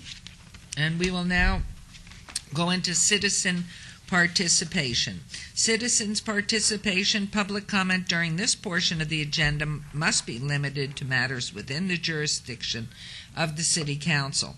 No subject may be acted upon by the City Council unless that subject has been on the agenda and is scheduled for action. If you wish to be heard, come to the podium, give your name for the record. The amount of discussion on any single subject, as well as the amount of time any single speaker is allowed, may be limited. Are there any members of the public who wish to speak under this portion of the agenda? My name is Anthony Hart. I live 123 Sir David. I'm just letting you be a part of history, and it does involve the city, the county, the state, and the feds. All this is for the greater good for the entire nation. So I just want you to take a picture of it and have it read so everybody knows what it belongs to you. I already give the county theirs, and the media will get theirs and whatever. But let that be read, and it's very important. Unfortunately, on our monitors, this is very blurred. So if Can you someone draw it up? has it that is not blurred, could you, City Clerk, is it clear for you? City Clerk? Please. Can you read that so it won't sound like it's me? It's concerning Social Security identity, for identity theft. We got to stop it. Do you want me to read it, Mayor? Please. People who do identify theft use someone else's Social Security number. The government needs to make our Social Security cards safe from identity theft. They should require photos, fingerprints, and identifying marks of ownership. This would make it harder for thieves to use someone else's Social Security number. Attention to the House of Representatives and the White House. Thank you very much, and thank you very much. That belongs to you. Thank you. I do have a card here that was filled out by Arby Hambrick of 601 West Adam Avenue, and it was on item number 90, Second Baptist Church. And he did speak. He did already, so let me give you the card if I may. And yes, sir, please come. Thank you, Todd Farlow, 240 North 19th Street. On agenda item number 44, I would still like to know, why does a medical doctor require a temporary massage license? I don't understand that. Please, Councilman Ross. I thought a doctor could lay hands on you any way he wants. Mine does. Todd, through the mayor, he can, Todd, except if they're doing therapeutic therapy, if they're doing massage therapy in a doctor's office, they have to have that special use permit to do that. So it's like a massage license. There are several medical facilities and doctors that use physical therapy to do that, or physical massage, so they're required to have that license. And does chiropractors have to have? They do. If they perform that same level of service, yes, they do. Huh. The second thing I would like to, through you, Mayor, I would like to ask Councilwoman Tartanian, you mentioned a trail earlier in the program, and I don't know where it was, that ran from Alta to Sahara. Valley where View. does that go? Yes, Valley View. well, it goes on Valley View, On Valley View. basically from the Springs Preserve all the way down to Sahara. And that is a trail that is made for youngsters bicycling, walking, that will go down Valley View, then wrap around Hyde Park, then go down Henson and hit all 7 different elementary schools on the way. Very nice. Thank you. I'll ride that. Thank you. Thank you. We'll move on to item 102, council member recognition. Comments made by individual city council members during this portion of the agenda will not be acted upon by the city council unless that subject is on the agenda and scheduled for action. Are there any members of the council who wish to speak under this portion of the agenda? Okay, we're way down to the left. Councilman Barlow, please. Thank you, Mayor. Thank you, members of the council. I will be hosting a neighborhood meeting to address the noise ordinance that has come about from residents complaining in the Fremont East Entertainment District. So I'm inviting all those residents who are interested in participating in that meeting to please do so, as well as all of the property owners and interested parties and stakeholders, so that we may have and share in dialogue as it relates to the proposed noise ordinance that I am sponsoring. That neighborhood meeting will take place on Tuesday, September 27th at the El Cortez Hotel and Casino. That address is 600 East Fremont Street on the 2nd floor. And so I encourage all residents and business owners and interested parties and stakeholders to please attend that meeting, and the media is most definitely invited because, of course, I believe in a transparent government, that we have an opportunity to not hide anything but keep everything above board as to how, in fact, we work collectively and share in dialogue as far as coming to a happy median that the residents and those that party and entertain themselves in the downtown community, as well as the business owners, will be able to embrace. So that will take place Tuesday, September 27th, 6 p.m. at the El Cortez, 2nd floor. And secondly, I will also be hosting an additional neighborhood meeting for a proposed apartment complex taking place, looking to be built on Michael Way between Cheyenne and Smoke Ranch. And so if you live in that vicinity, and you are interested to find out what the proposed development is taking place on Michael Way between Cheyenne and Smoke Ranch, please come out to the neighborhood meeting, which is Wednesday, September 28th at 6 p.m. And this neighborhood meeting will take place at the Doris Reed Elementary School in the multi-purpose room. And Doris Reed is located at 2501 Wynwood Street. So I'm asking all the residents and interested parties to attend that meeting as well, so that I may be able to receive your feedback prior to this item coming before the City Council. And that will conclude the update for Ward 5. Thank you, Mayor and Council. Thank you, Councilman Barlow. And now I'm going to go way to my right to Councilman Ross. Thank you, Mayor. I am honored to co-sponsor a luncheon for our active adults at the Centennial Hills Active Adult Center tomorrow at 11:30. This is in celebration of its 4 years in existence, so we're going to celebrate fun, fitness, and friendship. Again, that's tomorrow, 11:30 at the Active Adult Center. Mr. Farlow, if you'd like to come down, I think the cost is $5, and we'll get you fed, and I get to hang out with a bunch of my friends over there. Also, this Friday, day after tomorrow, September 23rd, at Centennial Hills Amphitheater, it is another movie in the park. It is free to all families who want to come. We'll be watching Cats and Dogs, The Revenge of Kitty Galore, which is rated PG. We are grateful to have our wonderful sponsors, Sam's Club, sponsor this film for us as the city's on such a tight budget. So, folks, if you want to come out to the movies, we'll start that movie as soon as the sun goes down. It is free for all families. Bring your lawn chairs and your blankets, and we'll give out some goodies while they last. Thank you, Mayor. Thank you, Councilman Ross. Councilman Anthony. Thank you, Mayor. I have a couple of items. First of all, I'd like to invite everybody to come out to a shredding event that I'm having in about a week. This is the best way you can protect yourself from identity theft. There are people out there that are trying to get your documents, and if they get those documents with your Social Security number and date of birth and name, they can steal your identity, and you can be in a big financial mess. So the best way to do that is, especially if you have a lot of documents, is come to my shredding event. It's October 1st. It's a Saturday from 10 to 12 in the morning. It's at Bruce Trent Park at Rampart and Vegas. You show up, you drop your documents off. Opportunity Village will be there to shred them all, and then they take all those shredded documents and recycle them and help fund Opportunity Village. So it's a great way to support Opportunity Village and protect yourself. It's, again, October 1st, Saturday, 10 to 12, Bruce Trent Park, Rampart in Vegas. And then the other item is actually not in the city of Las Vegas. It is the weekend to be Greek for a Day. It's the Greek Food Festival, located at St. John's Greek Orthodox Church at El Camino and Hacienda. It is this weekend, the 23rd, the 24th, the 25th, which is Friday, Saturday, and Sunday. Come on out. You can dance Greek. You can eat Greek food. We'll have Greek pastries, Greek beer, ouzo if you want to take a shot at ouzo. That's pretty interesting. And if you can buy a $100 ticket and possibly win a brand new Mercedes. So it's a great, fun weekend. It's a church. It's at the Greek Orthodox Church at El Camino and Hacienda.